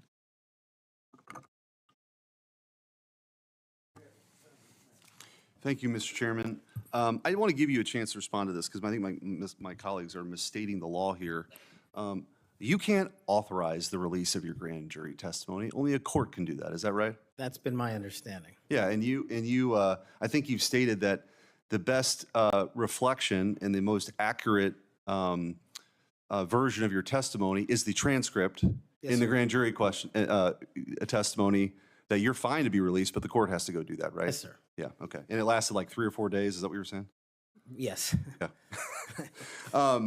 I also want to, Senator Durbin's talked about, what your priority or your priorities will be. And I think your testimony has been that it'll be adherence to the Constitution and the people of the United States of America, right? You take that very seriously. That's it. That's the only thing that matters. Could you talk about maybe some other priorities? We talked initially in my first round about getting the FBI back to its core mission, which is to fight crime and not, sort of try to do the things that it's been doing the last 4 years. Talk about how you might bring that together. So, Senator, I appreciate the question. It's something I wanted to address maybe 6 hours ago, so I appreciate the opportunity to do it now. Whether we prioritize going after violent crime and national security, we cannot defend against either of those successfully unless we go after the underlying criminal nexus there. And whether it's human trafficking, whether it's terrorism, whether it's opioids, and whether it's just outright gang violence, the intersection there is narco trafficking. It is the underlying underbelly, the evil, illegal underbelly of all those operations. And we have not prioritized, in my opinion, as a law enforcement agency, the collective power we can rain down on criminal narco trafficking networks. And ideally, if I'm confirmed, Senator, I would like to work with Attorney General Pam Bondi, if she can be confirmed, to set up regional drug interdiction task force where our local sheriff's offices, our local PDs, and our local precincts are folded in with the FBI on an information and authority sharing basis to take down the criminal networks. And the advice and consent process has been extremely informative to me. I do not know your jurisdictions as well as you all ever will. That's what makes this so critically important educational. I did not know that Memphis was the homicide capital of America per capita. I did not know that there was a corridor in Ohio that speaks to the human trafficking volume more so than any intersection in the country. That is what I will rely on your expertise across the aisle to fold in those resources and target those criminal active hotbeds. And I believe if we are successful in actually crippling the narco trafficking networks, we will see a decrease monumental in violent crime and at the same time protecting Americans' national security. And maybe, just maybe, where you have a third of the personnel for the FBI here in Washington, D.C., maybe, just maybe, one of the reforms is to get more of those folks out into those areas across the country to go do that, right? That's what you're talking about. I think so, sir. Thank you. Thank you, Mr. Chairman. Mr. Patel, do you know any of these 5 individuals? Erica Knight, Tom Ferguson, Greg Mentzer, Steve Reese, or Carlos Fernandez? Yes, Senator. Who are they? People I've worked with in the past at some point. I'm told that those are the people that will be additional political appointees to help run the FBI. Is that correct? That's news to me, Senator. Under the history of the Federal Bureau of Investigation since the reforms in the early 1970s, there's only been one political appointee. I'm told that these will be additional political appointees, 5 extra political appointees. Do you know if Reese or Fernandez are affiliated with SpaceX or Elon Musk? I don't. I'm told that they are affiliated with SpaceX and Elon Musk, and that he had influence in who will be placed around you as political appointees. Mr. Patel, did you see the President of the United States declassify the documents that were found at Mar-a-Lago? I witnessed the President of the United States issue a declassification order for documents. That did not answer my question. Did you or did you not see the President of the United States declassify the documents that he was holding, the classified documents that were at Mar-a-Lago? And did you? I don't know the answer to that question because I don't know what was fully found because the Justice Department hasn't made that public. You claim publicly that you saw President Trump declassify documents. Is that correct? That's correct, Senator. So you did indeed see President Trump declassify the documents that were found at Mar-a-Lago that he refused to turn over. Is that correct? No, what I said, Senator, was I heard and witnessed the president issue a declassification order for a number of documents. For the documents specifically that were at Mar-a-Lago? When he issued that order, there was documents. I don't know what was found and what was not found at Mar-a-Lago. I wasn't there. So this is the issue. The question is will you lie for the President of the United States? Would you lie for Donald Trump? No. I hear you saying no, but the best way to clarify that would be to testify as you are allowed by law upon what you said to the grand jury. Because that grand jury, as you just said to my colleague, 2 or 3 days of it was about this specific issue. And so as my time ends, Mr. Chairman, it would be utterly irresponsible for this committee to move forward with his nomination unless we know factually, which can be proven by looking at the documents that he's refusing to testify towards. It would be irresponsible for us to move forward if we do not know that the future head of the FBI would break the law and lie for the President of the United States. We can find that out factually if we had access to the testimony or if he would tell us what he said to the grand jury, which by the law of the United States of America, he's allowed to, but he's refusing to do so. He is refusing the transparency that he claims to adhere to. He is refusing to be direct with the United States Senate. He is refusing to be transparent and put it all out there. Did he or did he not lie for the president? That is the question. Thank you, Mr. Chairman. I appreciate that, and thank you for your patience today. We do appreciate it. Just for the record, Mr. Chairman, I put up the clip that showed me requesting the records for Epstein. That is, I put that up on social media just so we could clarify that issue.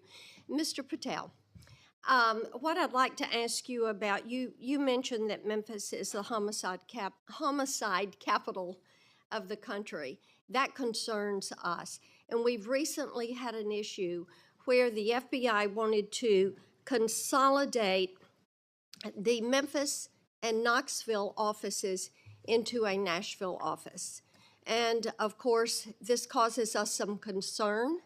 And I would like to get your commitment that you will make certain that we have every resource we need in Memphis to deal with this issue, and that the FBI will be appropriately resourced in the state of Tennessee. You absolutely will, Senator. Thank you so much for that. And then we've had some talk today about DEI, and we've talked about this in this committee, and the emphasis the FBI put on DEI and things like counting Swifty bracelets and things of that nature, and not on investigations. And what we want to make certain is that we have qualified individuals who are going to stick to that core mission. And you have talked about that mission today, and thank you for being able to recite what it is. We appreciate that. And I want you to just talk a little bit about those first few actions that you can take to build back the recruiting and the training in order to accomplish that mission? Absolutely, Senator. Quite simply, I know we have limited time, is that people who sign up to serve the FBI must meet the rigorous high standards, merits, and physical fitness standards, and those will not be changed. So that will be a priority for you. And I think people who want to join the FBI do so with the dedication to serve this country and an adherence to law enforcement. And we will allow those folks that graduate from the academy and enter the FBI to carry a gun and a badge in representation of this country to protect its citizens. And when we allow the good cops to be cops and put handcuffs on the bad guys, I think you will see an exponential increase in enrollment and how we keep people at the FBI. And that is a day one item for you. Yes, ma'am. Thank you. Thank you, Mr. Chair. Mr. Patel, do you believe that background checks for firearm purchases are constitutional? I don't know the in-depths of it, but I think that's what the Supreme Court has said, Senator. So the word would be YES, yes. Can you say yes? Are background checks constitutional? I can say whatever the Constitution and the Supreme Court ruled is the rule of the land. And what is the law of the land at the moment? I'm not an expert on state-by-state background checks. You're going to be universal background checks. Well, that's different. I think actually your answer is pretty telling. Let me ask you another question. Do you believe that civilian ownership of machine guns are protected by the Second Amendment? Universal background checks are different. That's not. I asked you a separate question. Do you believe civilian ownership of machine guns is protected by the Second Amendment? Whatever the courts rule in regards to the Second Amendment is what is protected by the Second Amendment. Yet another telling response, colleagues, on another important issue. We've all talked, both sides of the aisle, about our concern about gun violence in America. I raise these questions because of an association I can observe between Mr. Patel and Gun Owners of America, a group staunchly opposed to firearm regulation, a group that Mr. Patel addressed in August, and a group that in December issued a press release applauding his nomination to be FBI director. Gun Owners of America has taken extreme positions, including the position that all background checks are unconstitutional and that civilian ownership of machine guns is protected under the Second Amendment. Mr. Patel, let me remind you that as the FBI director, you would oversee critical responsibilities related to firearm regulation, including administering the National Instant Criminal Background Check System. Yes, it's constitutional. It's in place for a reason. You would also regulate the distribution of machine guns to prevent them from falling into the wrong hands. Policies and programs in place for a reason. And given your hesitancy, given your answers, I'm concerned about your ability to do the job when it's not in alignment with groups like Gun Owners of America. Colleagues, we've been hearing a lot of partial responses and lack of recollections throughout the day, and I can't help but identify the pattern of Mr. Patel calling FBI leadership corrupt, labeling agents as gangsters, accusing them of being part of a criminal deep state conspiracy. We've heard of his experience with the J6 prison choir, a group of individuals convicted for their roles in the January 6th insurrection.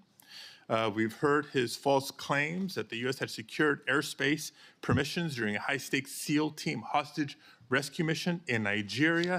I can go on and on. These positions are inconsistent with the role of FBI director, a position that demands independence, professionalism, and unwavering commitment to the rule of law. Mr. Patel, your loyalty to President Trump and the MAGA movement may score you points in some quarters, but they are certainly not the qualities necessary to serve as director of the FBI. And Mr. Chair, just in closing, I understand while I was out of the room earlier that Senator Tillis raised my name and attributed to a quote, bent the knee as part of my questioning earlier to me. And so for the record, and for my colleague from North Carolina, I want to clarify that the bent the knee quote were not my words. I was quoting Mr. Patel as he appeared on the Sean Ryan show on September 2nd of 2024. And I'm happy to share a link, Senator Tillis, to clarify. Thank you, Mr. Chair. Thank you very much.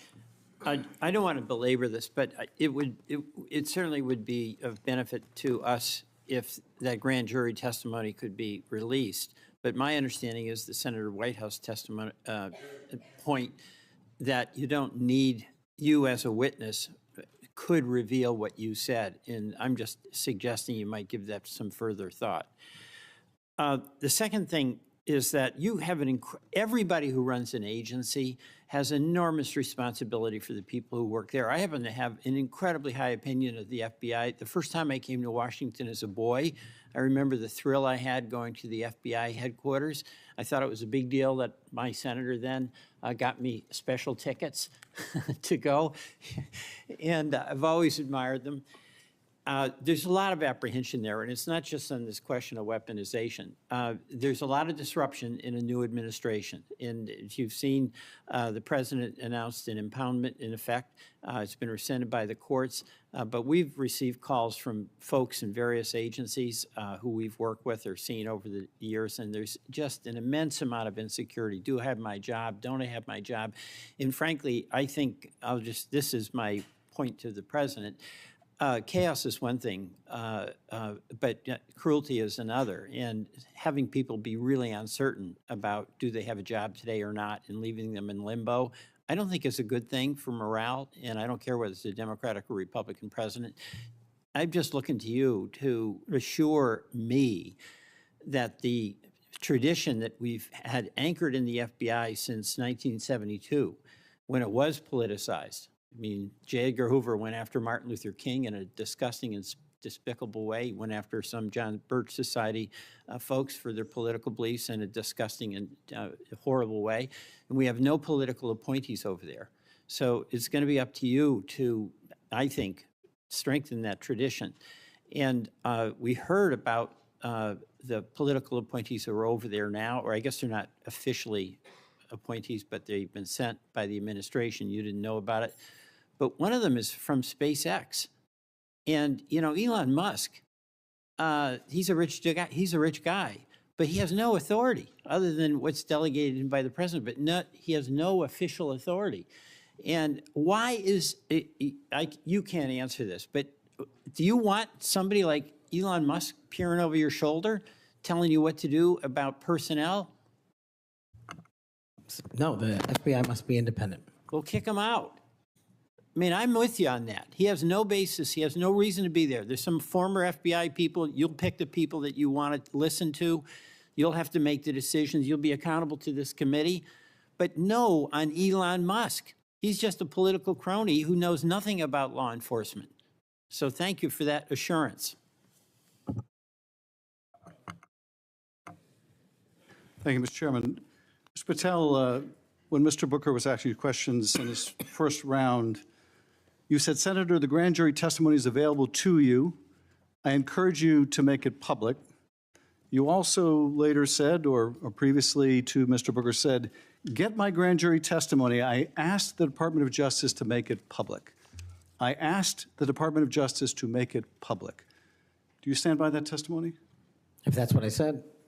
So you asked the Justice Department to make your grand jury testimony public? At the time of my appearance in the grand jury. Yeah. And who did you ask to do that? The lawyers. Mr. Chairman, since the witness has said that he encourages this testimony to be public, that he in fact asked the Justice Department to make it public, I would ask you, Mr. Chairman, if you and the ranking member would be willing to write to the court acknowledging the witness has asked for this to be public, supporting it being made public. I can't imagine there's a court in the land that would say no to a bipartisan request like that. I won't tell you. Let me say something. I'm not going to take this out of your time. It's not directly answering your question, but I think it'd be significant what Richard Grinnell put on X. I testified in front of Jack Smith's grand jury, at Justice Department, and Jack Smith's prosecutor told me directly that I could not talk about my testimony or risk legal actions. Then he goes on to say that certain senators, I won't mention here, should, as ask those lawyers why they instructed witnesses this way. Thank you, Mr. Chairman. We'd welcome the chance to have Mr. Grinnell testify under oath as opposed to on X. But nevertheless, what I would ask, given that this witness has said he made the request, this witness has said he would like us to read the testimony, I would ask if you and Senator Durbin would be willing to make that request of the court. I wouldn't answer your question without get all the background I need, considering the conversation between you two. I couldn't make that judgment now. Yeah, I appreciate your consideration, Mr. Chairman. And the reason why I think it's so important is let's remind ourselves what those documents were in Mar-a-Lago. According to the indictment, the classified documents Trump stored in his boxes included information regarding defense and weapons capabilities of both the United States and foreign countries, United States nuclear programs, potential vulnerabilities of the United States and its allies to military attack, and plans for possible retaliation in response to a foreign attack. So testimony that goes to the care or lack of care, the truthfulness or lack of truthfulness of Mr. Patel would be directly relevant to whether he should be confirmed as FBI director, and those records are there for the asking. No court's going to turn us down. Mr. Patel may be, I don't know, but he may be the first nominee for FBI director in history who felt it necessary to plead the Fifth, to say that he wouldn't testify to a grand jury because it might incriminate him. Maybe the first nominee for FBI director ever to feel the necessity of pleading the Fifth. Shouldn't we ask for that testimony when the witness himself says he would encourage it? Finally, I would just say, we need to think about where we are in this moment. We have a new president. He's fired prosecutors who investigated him. He's investigating other prosecutors, or his Department of Justice is. He's fired inspector generals who might hold him accountable. And this is just the start. And as FBI director nominee, he's chosen someone whose primary qualification, in my view, is his willingness to say yes when everyone else would say no to whatever the president wanted, to say whatever he wanted, to do whatever he wanted. That's why he is sitting here. I mean, look at the people who held that job before Mr. Patel, the stature of the people that held that job, the qualifications of the people that held that job. And how can any of us think that his background, his qualifications hold a candle to the people who went before him? How did we get here where we are defending a nominee like this, who makes songs with convicts who attack law enforcement? How did we get here? And where are we going? History is littered with democracies that lost their freedoms and didn't notice it while it was happening. Let's not be one of them. Your time's up.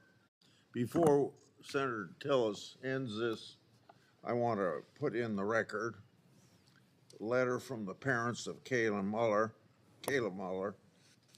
Mr. Patel met them through his role in the successful operation to track and kill ISIS leader al-Baghdadi. The terrorist, I'm quoting, the terrorist group ISIS kidnapped our daughter, Kayla, on August 2013. Any family who has lived through such an experience will know the value of dedicated, compassionate law enforcement officials. Because we have personal experience of his dedication, we know that Kash Patel is such a person. We continue to see in him a genuinely kind, thoughtful, action-oriented man who focuses on what is true and right and just. He loves our country and our citizens and wants the best for them all. He wants the country to do the best that it can. Without objection, I'll put their letter in the record. Senator Tillis. Thank you, Mr. Chairman. Mr. Patel, I think everything that I did to invest in knowing you better has been on display today. Congratulations. You've exhibited composure, knowledge of the subject matter that I think more than qualifies you for director of the FBI. You know, we seem to have the benefit of sort of a different view of looking at the history. I heard, I actually was supportive of Comey until I figured out that he was playing games. Maybe this is one of the people of great stature, but it's well known now that he did some things that seem to have a political tint to them. I voted for Christopher Wray. I think he's a good man, but I also think he oversaw a department that did bad things. And at the end of the day, that person has to own it, and you will too. It's probably going to disappoint the audience to hear what I'm about to say, those who are watching at home. But you may be surprised to know that most of us at this dais on both sides of the aisle like each other. Senator Schiff and I just met within the last week to talk about areas that we can work together on. Senator Padilla and I actually worked together. We co-chair the bipartisan mental health caucus, and I believe it's actually one of the most important pieces of legislation we've done. I didn't get a whole lot of Republicans to vote for it, but a fair number. And this is working extraordinarily well. Would you commit to me to go into the Nick Center in West Virginia and just see how extraordinary this has come to be and how it hasn't resulted in a mass confiscation of guns? It hasn't resulted in a propagation of red flag laws. In fact, the plain text of the legislation is not allowing money to flow to states, unfortunately, including Florida, that we believe have not gotten the due process right quite yet so that we would actually fund red flag laws that make sense. This is what bipartisanship produces. Now, you're not going to see any bipartisanship in your confirmation. Look, we had Pam Bondi here, and we had people on this committee talking about a friendship or a friendly relationship in the past. The fact is, it was a shirts and skins game. Blue voted no, red voted yes. It's got to be the same thing for your confirmation. But Mr. Patel, I tell you, it has been a distinct honor to do the work with you to get you ready for this hearing. You did all the work. I've got to like the person on the sideline giving you some suggestions, but you did an extraordinary job. And you're going to be held to a high standard. I hope you listen to, and if you don't remember it, listen again to what Senator Kennedy said. There are folks like us that are tired of the pendulum swinging back and forth. We want to be the Senate that confirms an FBI director, that rights the ship, shows consistent respect for the rule of law and the Constitution, consistent respect for all law enforcement officers, and I absolutely believe you're up to the task, and I look forward to supporting your nomination. Thank you, Senator. Before I close the meeting, you have anything you want to say? Nope. I've got something here that's directly related when in my opening statement, I said I want the members of this committee to think about something that's brand new. And it kind of deals with this whole exchange we had today in regard to the grand jury testimony. So I want to read, based upon whistleblower disclosures that I made today, it's clear how unfair and corrupt the Trump prosecution was, and that's created a little faith at best in the grand jury process. We shouldn't allow part of that corrupt process to be used by this committee against the nominee. An example, one document I made public today, DOJ officials literally concurred with Thibault to open the elector case against Trump, and that included a grand jury investigation. Jack Smith's lawfare efforts and its corrupt process should be what this committee investigates. Mr. Patel, thank you for your testimony today. Your family and friends who are here, I think you got to be very proud of him under these tough conditions because he got tough questions. I think you did very well, and your reputation leading up to and during this hearing, I think proves that you're a person that can stand a lot of heat, including a president that's telling you how to do your job. If confirmed, you'll be in charge of one of the world's best law enforcement agencies at the time when it desperately needs strong changes. Everyone's information for everyone's information, written questions can be submitted for the record until 5 p.m. tomorrow. Mr. Patel, when you receive them, it's very important you get back to us just as fast as you can so we can set up the meetings that we have to go through to get you to the floor of the Senate. So return them to the committee as soon as possible. Mr. Patel, you are excused and the hearing is adjourned. Thank you, Mr. Chairman.